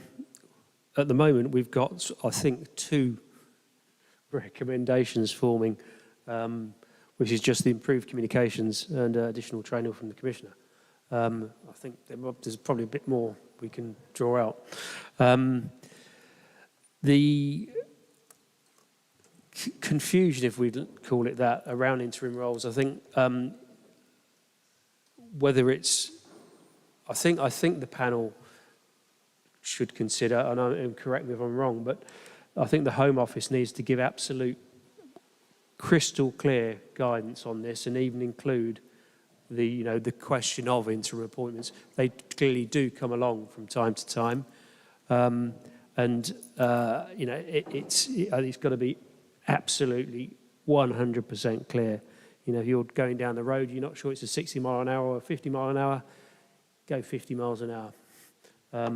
So I think I think that's in our gift to invite that of the Home Office. I'm keen that we can pull more together with regard to our suggestions and recommendations for the Commissioner's Office. So I shall pass over to Councillor Mercer. Thank you, Chair. Well, I think everyone would agree that we should always have confirmation hearing, whether it's interim or not. And I think it was unfortunate that we didn't this time, but I do understand it because of the emergency nature of it. And Mrs. Anita said about the Paul Bullen and Nicky Martset when they came and had a confirmation hearing. That's fine, but when you are faced with something that has to be done immediately, then that can't necessarily happen. I think we perhaps, it would have been better if it had happened. And I do think that the Commissioner did apologise and say he, in retrospect, thought we should have had a hearing. Now, we don't really know the ins and outs of the timings, although we do know the timing of the email. Sorry, we do know the timing of the email. And, sorry, that's distracted me. I forgot what I was going to say. There's obviously quite a lot of, there was obviously some thought that this might be necessary. And I see that there might have been some sort of tensions or other that might have led to Nicky making that initial request. But unfortunately, there is this confidentiality, and I have a feeling that the Commissioner would have liked to tell us more, but was not able to. Now, that then led to this 7th of July. Now, I just saw an email, and I spoke to the Commissioner, but the press release was going out within a few minutes. Now, I thought, no, obviously, when I was chair, always tried to keep the panel informed, but my thought was they'll see the press release.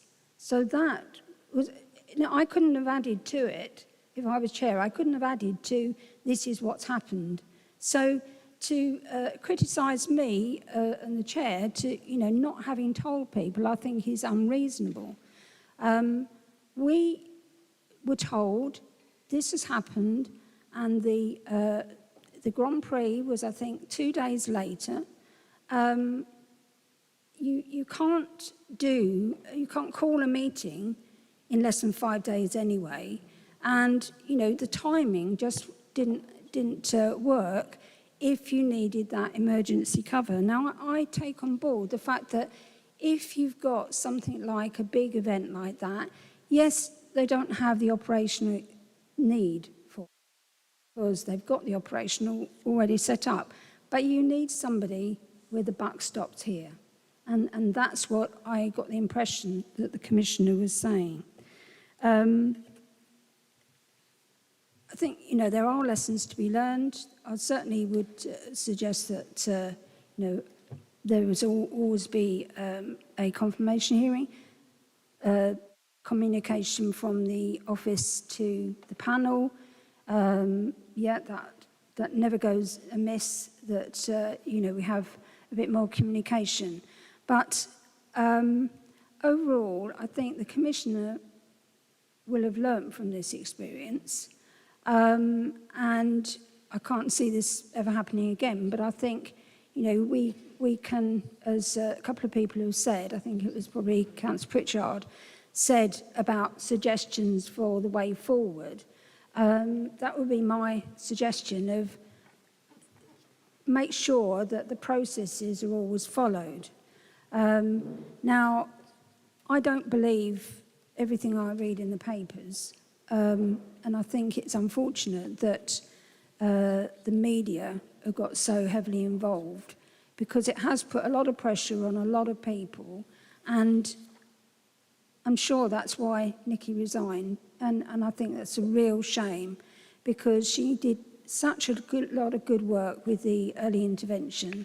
And, I wish it wasn't so. We've now had the new interim chief officer, as well as the chief fire officer. So hopefully things can settle down now. And obviously they'll go out to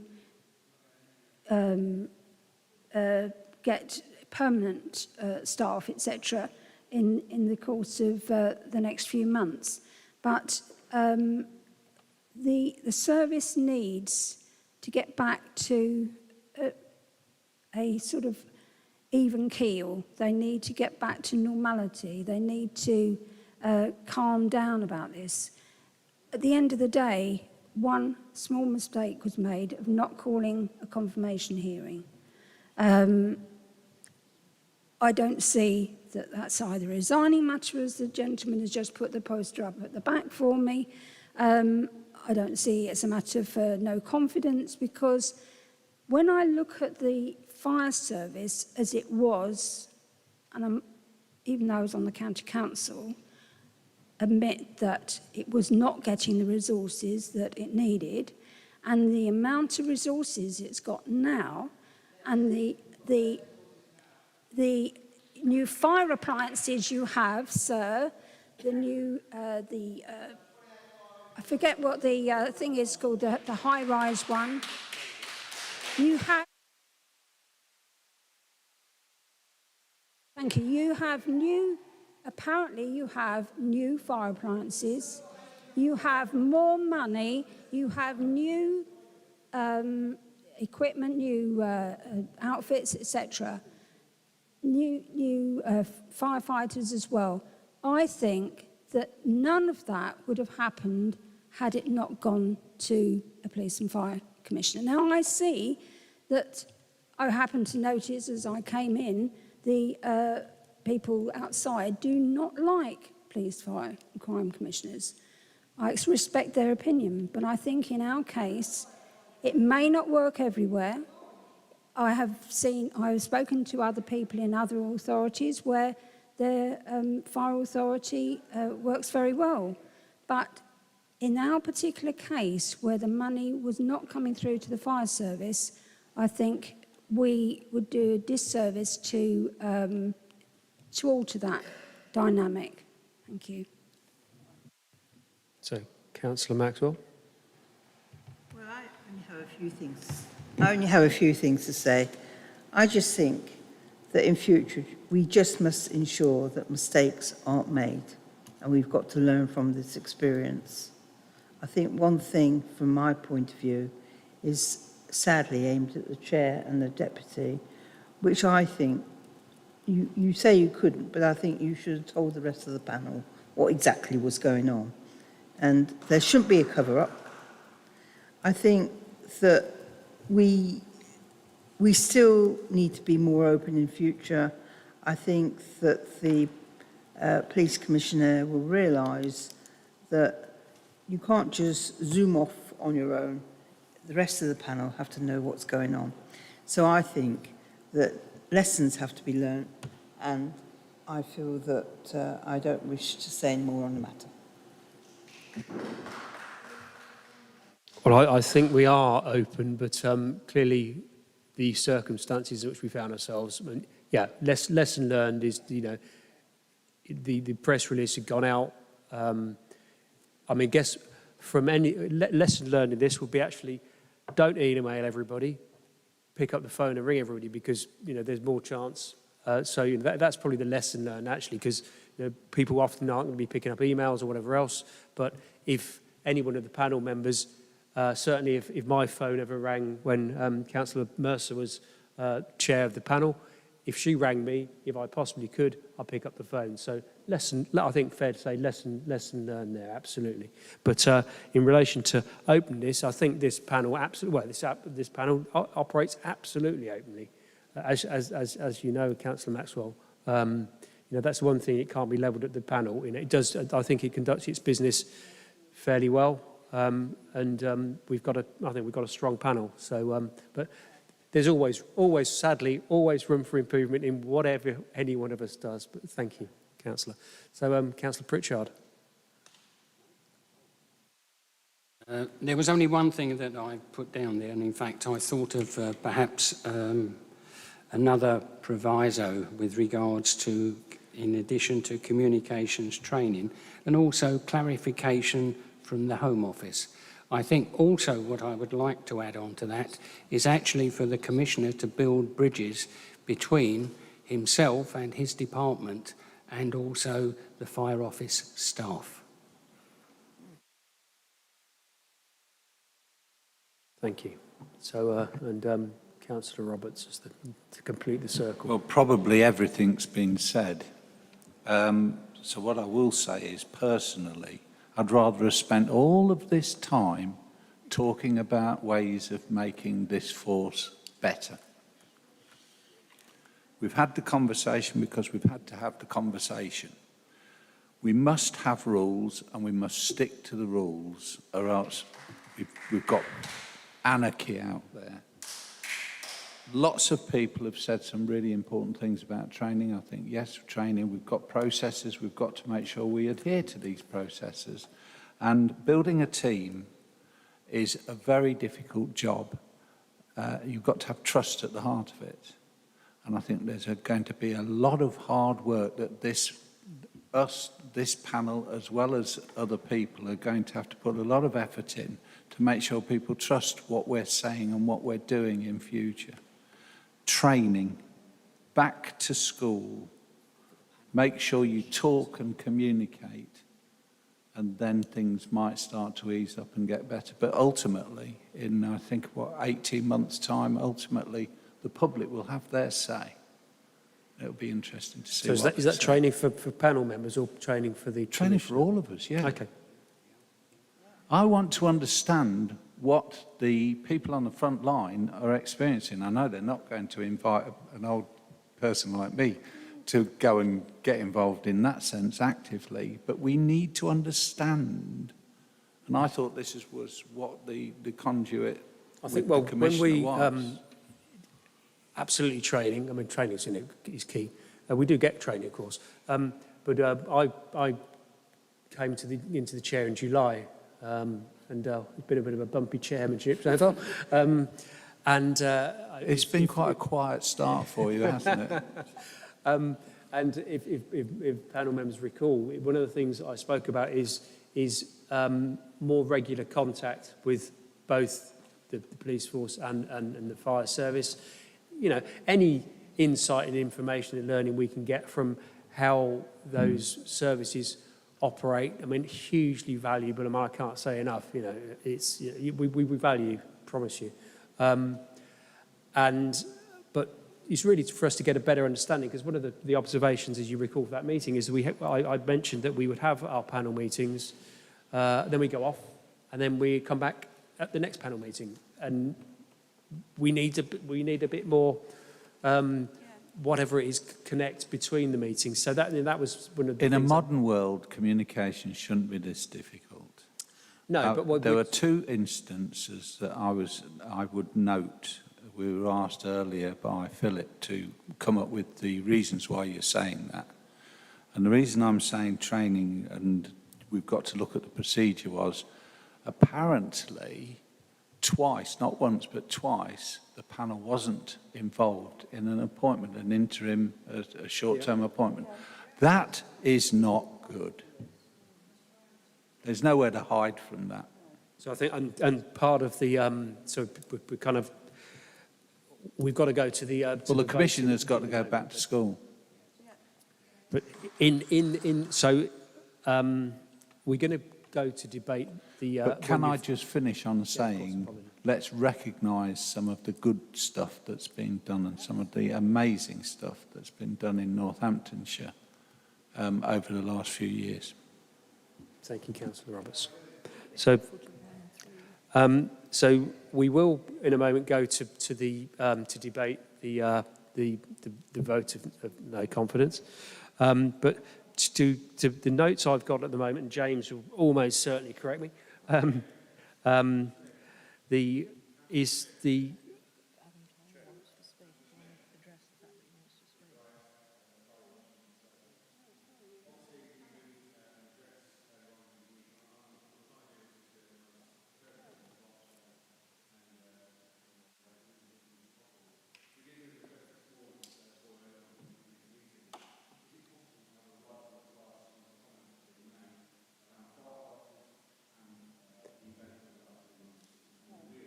this, I don't think, and correct me if I'm wrong, this would not be the forum in which to do that.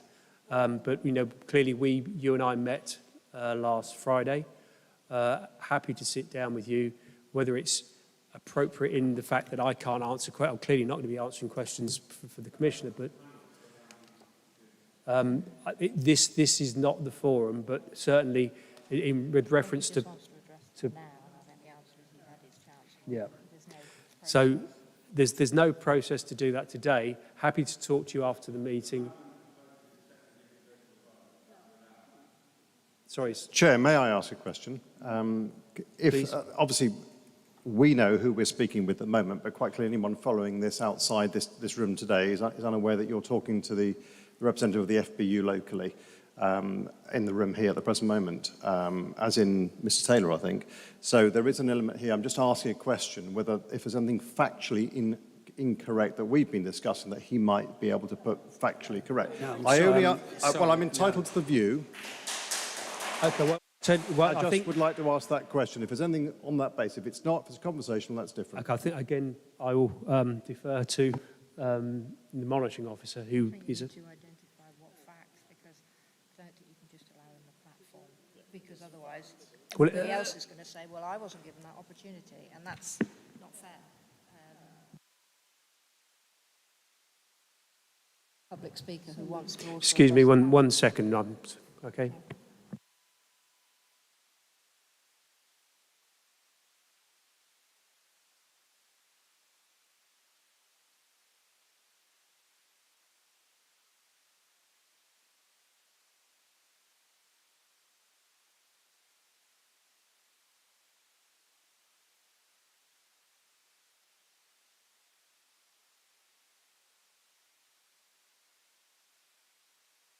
Chair, the conduct on this panel at the moment is not giving due respect to fire officers. These are fire officers who put their life in danger in this county. Regardless of what the outcome of this discussion is, I would urge my panel members to show them respect. I think I don't believe there's any disrespect being presented.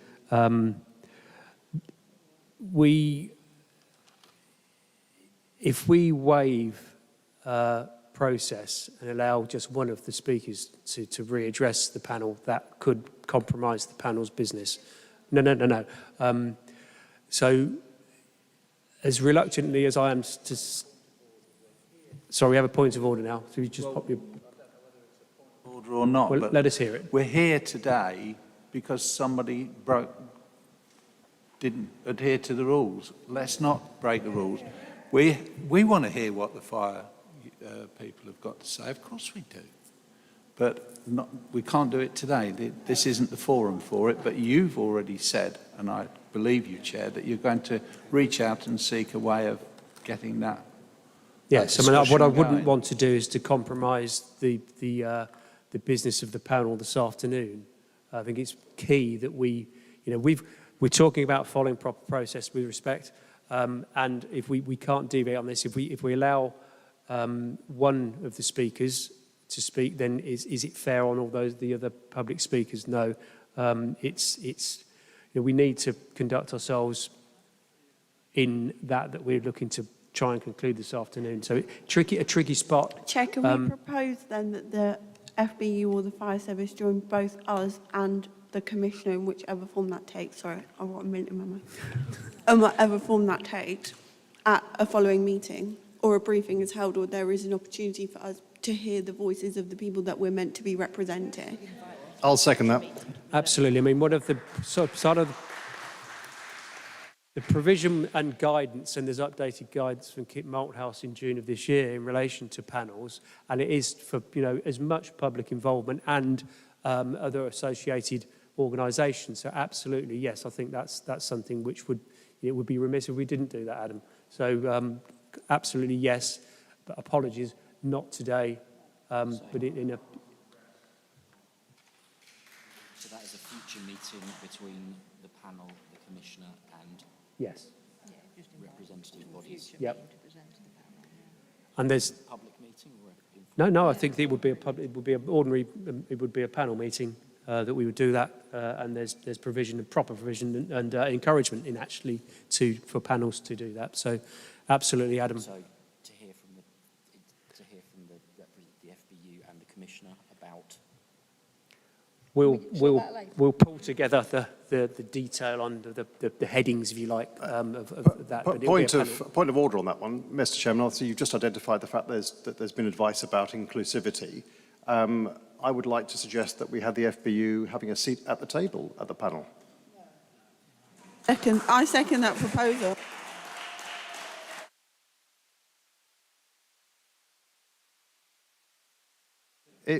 I appreciate, Mr. Chairman, if you'd like to consider that. Obviously, your response would be I'm not dodging the question. I don't know the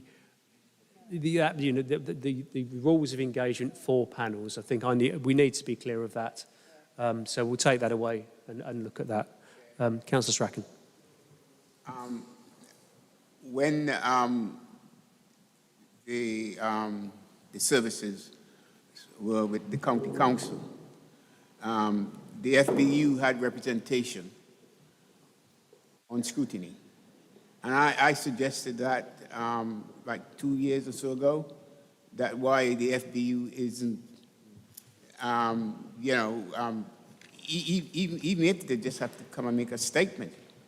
But I did suggest that because I'm used to having the FBU on scrutiny. Okay, thank you, Councillor Strachan. On this, we need to clarify what we can and can't do. So it would not be right for us to make any hard and fast decision now. Can I just go through where we're at? Mr. Shield, no, go on, please. Yes, exactly what you say.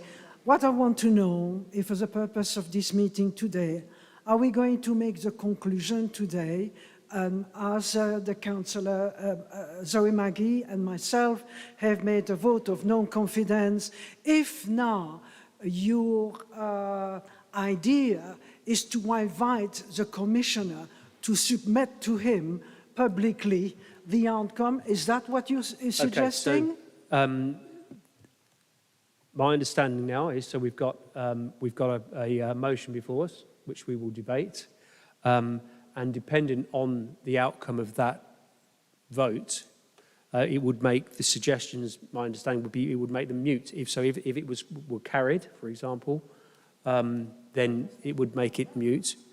If it's defeated, then we would come back to the Chair. We have already a vote of non-confidence, so what else do you need to do? Well, what we would now do, so there's a motion being brought forward, so for a vote of no confidence, which has been properly seconded, so that is valid. So now we can again now go to debate on that. And then, Chair, but we could go directly to the vote. I think there was a slight amendment made by Councillor Gonzalez. One moment, please, Councillor McGee. So I don't know if you appreciate that you have to have a proposer, a seconder, and then a vote to see whether a majority of the panel agrees. And only when a majority of the panel agrees do you have a vote of no confidence. So at the moment, there is a motion for a vote of no confidence, but there is no vote of no confidence until that's happened. So that's just where we are at the moment. The chairman is just going to do a summary of what he thinks some of the discussion is and put forward some suggestions, and then we will move on to the debate on the vote of no confidence, so that that can then how be long decided. is going? I mean, it's 5 o'clock now. I would like to know when this is going to be completed. Well, clearly we're trying to do that. We've got a list here of thoughts on recommendations which we need to consider, but I think the appropriate thing to do now will be to, one of two things: either go directly to a vote on the motion that's been put forward, or to debate it to the panel. How do you want to debate Chair, this? I proposed an alteration to that, which was that there was a vote no confidence about the Commissioner being able to carry out his role with impartiality. And I think it's important that we understand that, because I think then it's got to be a fairness situation. So I don't know if that's accepted at all. Sorry. Accepted from my behalf, I would choose to support that amendment. I'm happy to take Anita's advice also. Sorry, Ms Shields' advice, but I'd support that amendment. Happy to move it. We've all had our say. I would have said that we could, once you've decided on the wording of the motion, etc., actually go to the vote, because I don't see any need to discuss it any further. Sorry, I don't see any need to discuss any further. We've all had our say. You've made your proposal. There's been an amendment to the wording. Accept that, but I really don't think there's any need to further discuss it. There may be, need to discuss other things once the outcome of that is known. Okay. So if you can... Through you, Chair, it sounds as if the proposal being put forward is a motion that the panel has no confidence in the Police, Fire and Crime Commissioner's ability to carry out his role with impartiality. Agreed. Okay, so we have a motion before us. So the second, is that agreed? Is that your understanding? Could you read it again, James? Okay. So, yes. Can you repeat your decision? No, there's no decision. So it sounds as if what is being proposed is a motion that the panel has no confidence in the Police, Fire and Crime Commissioner's ability to carry out his role with impartiality. Yes. So you're happy to propose that? Yes, and Councillor McGee is Happy happy to second that unless Councillor Gonzalez wants the honour. Okay, so we have a motion before us. So all those in favour of the motion, I guess raise your hand. So that's 3-4. And those against?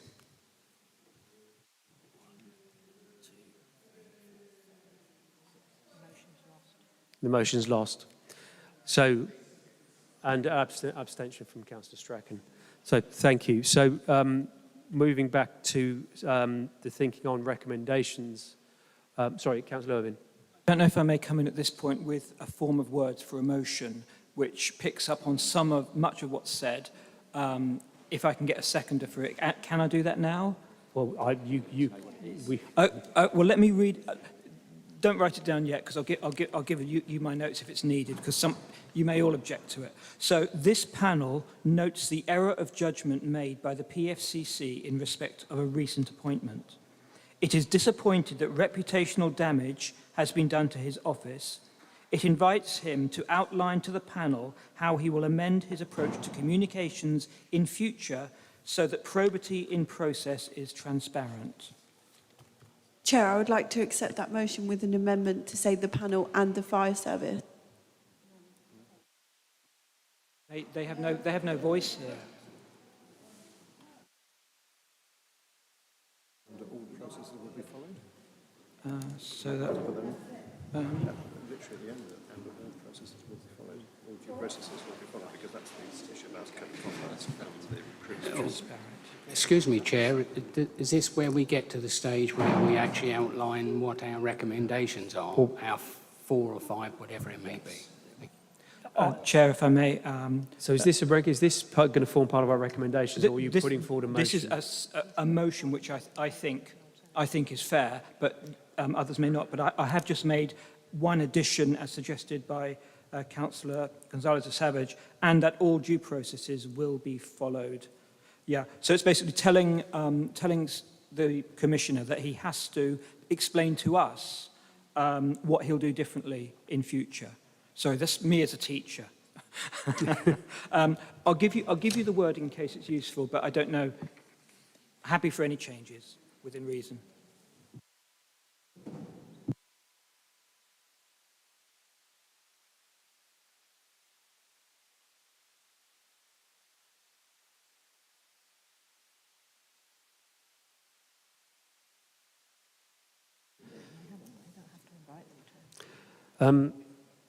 here's some thinking that suggested alternative is that we get what you're saying into our recommendations and etc. for the Commissioner, because there's other things in here. I mean, what we've got here is improved communications, additional training for the Commissioner, stick to the process as was brought up by Councillor Strachan, additional information on the Code of Conduct, basically in the Code of Conduct to absolutely nail what is the legal definition of a close personal relationship, because that is it does exist in law. I think that's really important to get that in there. In the recruitment procedure, I feel that in 6.4 paragraph 2, the wording needs to be tightened up in there. So I've got that, and then I think with Councillor Owen's aspect there, I think that would be some fairly robust and positive guidance, and of course writing to the Home Office for absolute clarification on the interim role, the appointments, spell it out so it's absolutely clear. So that's my suggested alternative. Mr. Chairman, I think it's right that Councillor Owen's motion is carried through today. I think at the end of the day, I would like to move that to a vote. And okay, I absolutely agree then that you have noted details, and I think James as well, in terms of what we'd like to add to effectively a report going forward. But I think that motion is relevant. I'd like to second the motion. So you'll second it. Okay. So just Councillor Pritchard. Chair, with my suggestion earlier on, and obviously bearing about, the opposition and also, the questions that we have from our colleagues in the fire service with regards to ensuring that enhancements and communications and building bridges with the fire service or staff of the fire service should actually be ongoing. Absolutely, yes. Yeah. Just one thing I'm a bit confused about is Councillor Gonzalez de Savage and Councillor McGee both said they'd second it, so...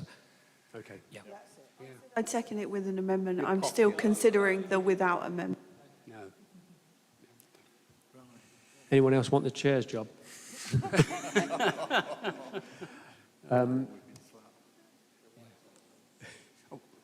So we have another motion, which has been duly seconded. So if James will now read it out. The motion is, and correct me if I mistake your handwriting, the panel notes the error of judgment made by the Police, Fire and Crime Commissioner in respect of a recent appointment. It is disappointed that reputational damage has been done to his office. It invites him to outline to the panel how he will amend his approach to communications in future so that probity in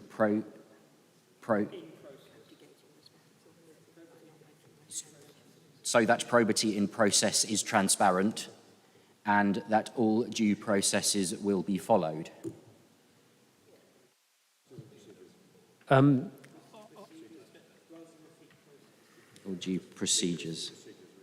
So, Chairman, are we adding to that the suggestions that you made? Is that the motion, and or will that will come in the report? Okay. So there's a little concern that we're sort of pushing back the what to do. So I'm going to. Okay, so I'll go over to Kath for a second. I just have a difficulty that whatever goes into the report must reflect the decision of the panel. So I think it's perfectly possible to have a motion that says the first part of that. I have a slight concern that by inviting the Police and Crime Commissioner to tell us what he thinks he should do to improve it, we are slightly not carrying out the role of pointing out what it is that we think he should do. So I think it's possible to say exactly what you've said and then perhaps say, and then say, in the meantime, recommend that, and then put in a number of recommendations, which could be what we've said. So to review the recruitment procedures as we've outlined, to review the Code of Conduct as we've outlined, to write to the Home Office as we've outlined, And then I would say potentially to improve the communications, and then we can find a wording to say how we improve communications. I can also say that I know, because the monitoring officer for the Office of the Police and Crime Commissioner has said to me that he would like us to review our procedures to make it clear that we expect interim appointments to come here, so we could do that as well, just so that we make that absolutely clear moving forward. And I just think that will help to say this is how we think things should improve moving forward. Chair, may I? Thank you. Thank you, Chair. May I also suggest some sort of measurable action plan so we know that these things are actually being carried out? It's all very well writing them on a piece of paper, but it would be great to hear how it actually practically pans out, be that as inviting the Commissioner in 6 months or a year or whenever, or the next quarter, to feed back to us on how he's implemented our recommendations. I think that's only fair. And just while I've got the opportunity to speak, I feel as though I must support the motion because it is an action and we are doing something. But I think it lacks a little bit of teeth. I would have liked a little bit more of a gut in there. But I understand where you're coming from, Councillor Owen, and I appreciate the appetite to put something forward. Thank you. I think absolutely a provision within of an action plan. I mean, yeah, absolutely. We want to know where we're at. Can we? I'm sorry, Chair, but can we actually do that? Is that within our powers to require that? We can ask him to be here. We can ask him to say where he is, but we can't. If he doesn't do it, we can't do anything about that. Or we can ask for it, and it would be poor show if we didn't get it. I think is a fair way to put it. Yeah, and just to add to that, Chair, I think the panel can recommend that the Commissioner does something. It can require him to provide information subsequently saying what he's done, and it can hold him to, it can scrutinise him for what he has or hasn't done. So if the panel recommended something and the Commissioner is not obliged to do it and didn't do it, then he would be subject to further scrutiny as to why not. Chair, could we perhaps, as Councillor McGee was suggesting, couldn't we make this part of the agenda of our ongoing meetings, so that, even if it's only a 5-minute slot on the agenda, at least it has the opportunity, we don't have to have a special meeting, but it can be regularly updated with regards to the progress. Absolutely. We need to shape the agenda with the panel. So, yeah, absolutely, yes. Good housekeeping. So, have we the words amended? So, Chair, we have the motion starts off. This panel notes the error of judgment made by the Police, Fire and Crime Commissioner in respect of a recent appointment. It is disappointed that reputational damage has been done to his office. Is the intention now for the panel to add to the end of that a list of specific recommendations that it wants to see happen? Right. Okay. And if we could recap those recommendations, that would be very helpful. So you might want to put some more creative words. So So I've got here improve communications. I think we need to flesh that out a bit more. Improve communications with the panel between the PFCC. Yeah.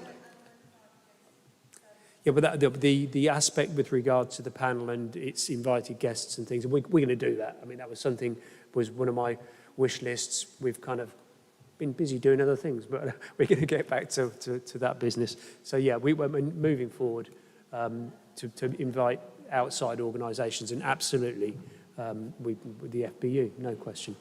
So can I just say, and have better communications with the new fire officer which comes on board?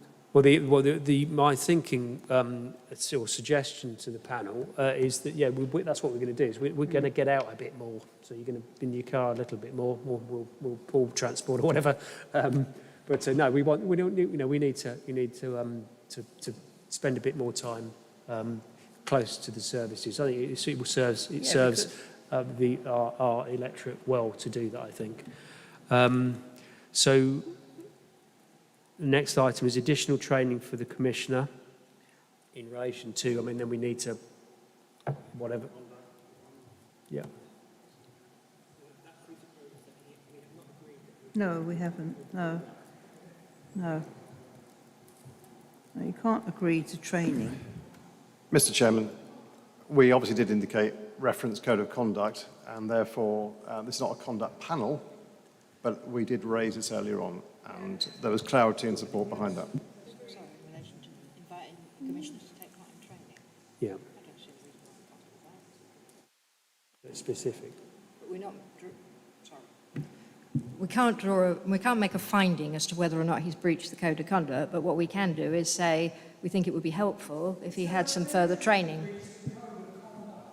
Okay, so we don't. No, there's no point in people.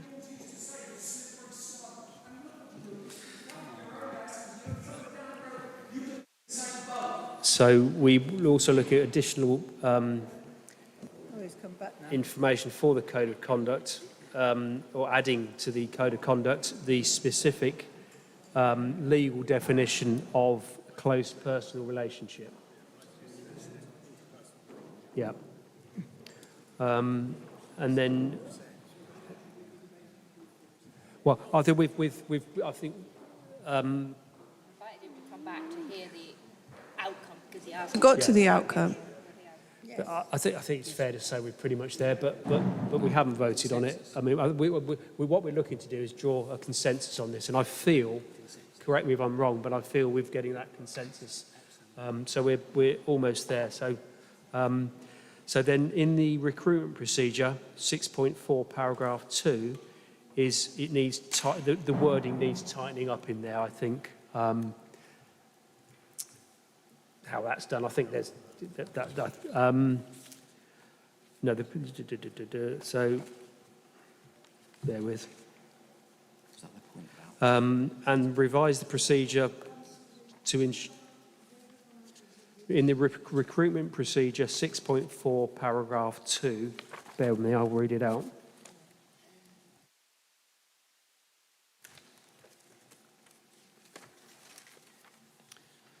So it refers to the acting up arrangements, and it basically finishes some types of secondment may not be appropriate to advertise. And I think that whole paragraph just needs to be beefed up and, tightened. Yeah, around the temporary appointments.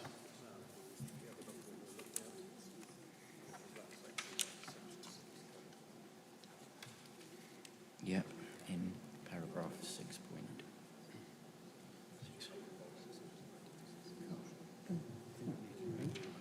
Huh? Well, I haven't been home But the point was about a clearer definition of close personal relationship. The legal definition of the close personal relationship. Okay, I think we're almost there, and then we'd like a provision and an updated action plan. Is that the understanding? And James may have some more for us.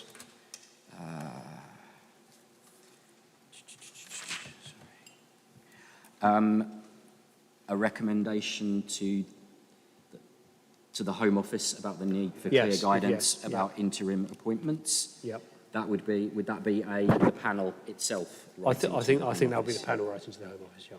Okay, there may be more.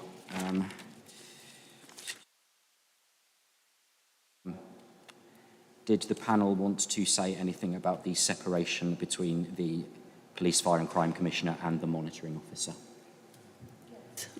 The words of Councillor Gonzalez de Savage was perfectly fitting in describing that, and putting it into a recommendation, I think, is fair.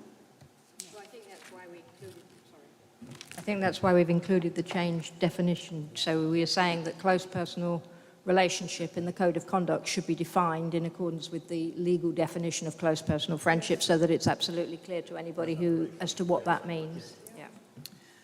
And did the panel want to say anything about the point that?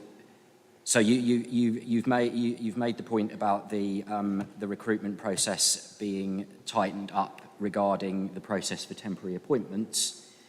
It was a point raised during the panel members' discussion, effectively, that it thought interim appointments should be subject to confirmation hearings. Yes. Is that covered by the point about tightening up the recruitment process, or does that need to be say explicit.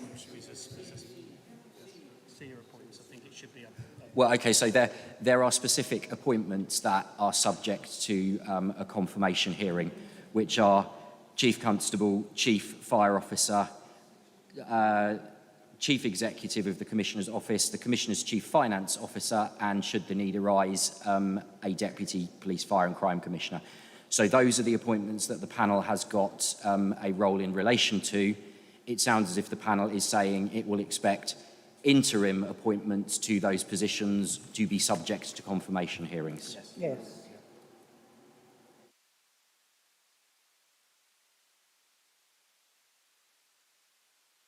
Subject, obviously, to if the Home Office comes to any guidance that says no, they don't have to be in the future.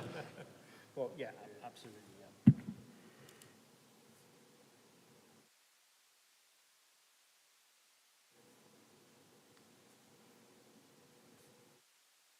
So, we address the motion, yes? Sorry, James, we'll let you finish. Bear with. Okay.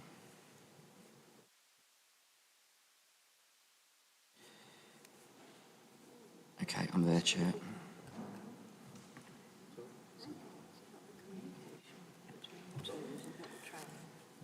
So, do you want to just deliver to the panel the... So the full thing? The full thing. Okay, so I think where you are at is a resolution that says, this panel notes the error of judgment made by the Police, Fire and Crime Commissioner in respect of a recent appointment. It is disappointed that reputational damage has been done to his office. The panel recommends actions in the following areas: improved communications between the Police, Fire and Crime Commissioner and the Police, Fire and Crime Panel. It recommends training for the Police, Fire and Crime Commissioner in relation to the Code of Conduct. It recommends the addition to the Code of Conduct of a specific definition of close personal relationships. That is in paragraph 6.4. No, sorry, wrong document. I think it's 6.3 6.3 of the Code of Conduct. It recommends that the Fire and Rescue Service recruitment process in paragraph 6.4 is tightened up with regard to the wording about the process for temporary appointments. And it recommends that an action plan dealing with those areas is produced and reported back to the panel. The panel resolves to write to the Home Office regarding the need for clarity about interim appointments to the positions that are subject to a statutory confirmation hearing. The panel resolves that it expects interim appointments to those statutory positions to be subject to confirmation hearings in future. I think then the panel resolved earlier. I think that the panel agrees to hold a future meeting between itself, the Police, Fire and Crime Commissioner and Fire Brigade Union representatives, and the panel resolved to give further consideration to the way in which it engages with stakeholders in future, including the role of co-option.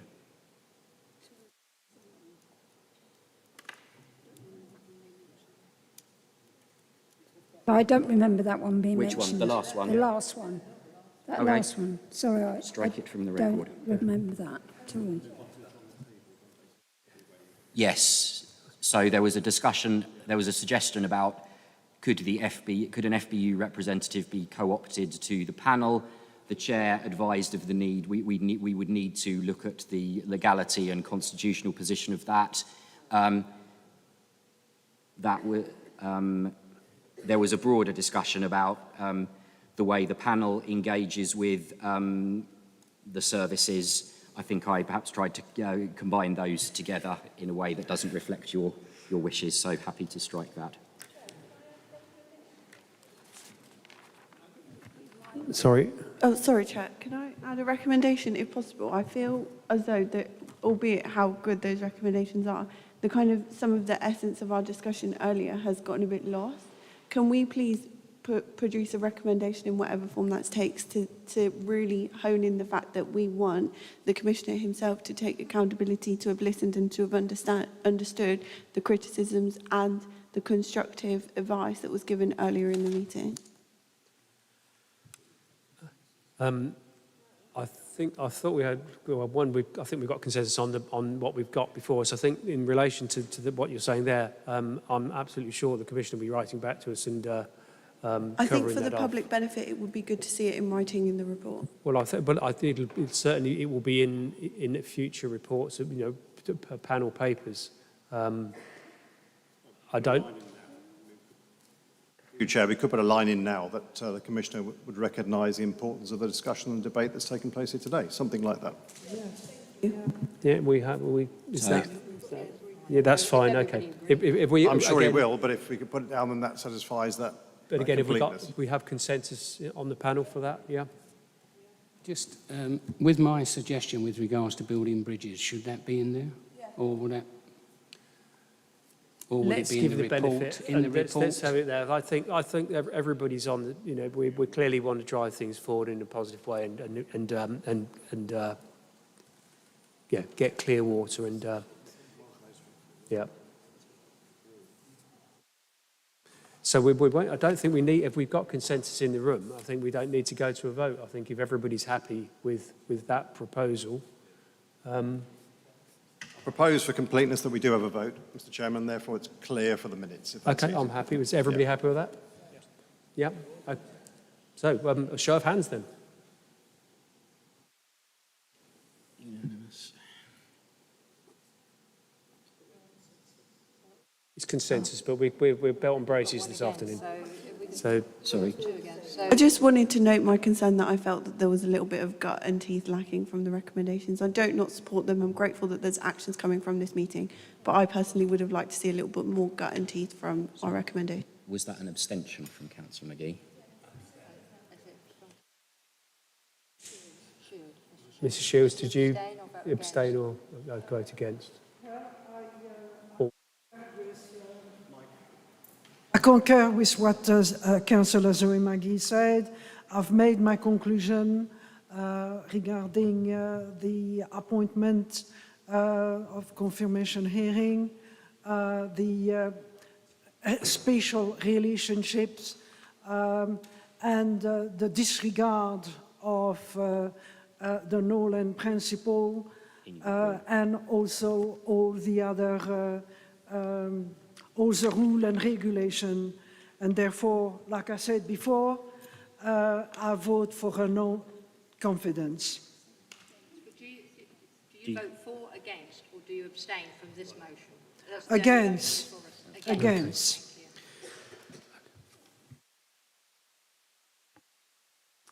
Okay, well, thank you. That concludes our business this afternoon. We will be writing to the Commissioner with our recommendations. Thank you for coming. Can I just thank the panel for its very valuable time this afternoon. I will take away the recommendations and come back to you. I'll go and reflect on them. I thank the FBU and the public for their valuable contribution to it. We'll take it away and consider it. Thank you for your time this afternoon. Thank you, Commissioner. Thank you. So I declare the meeting closed. Thank you for your attendance.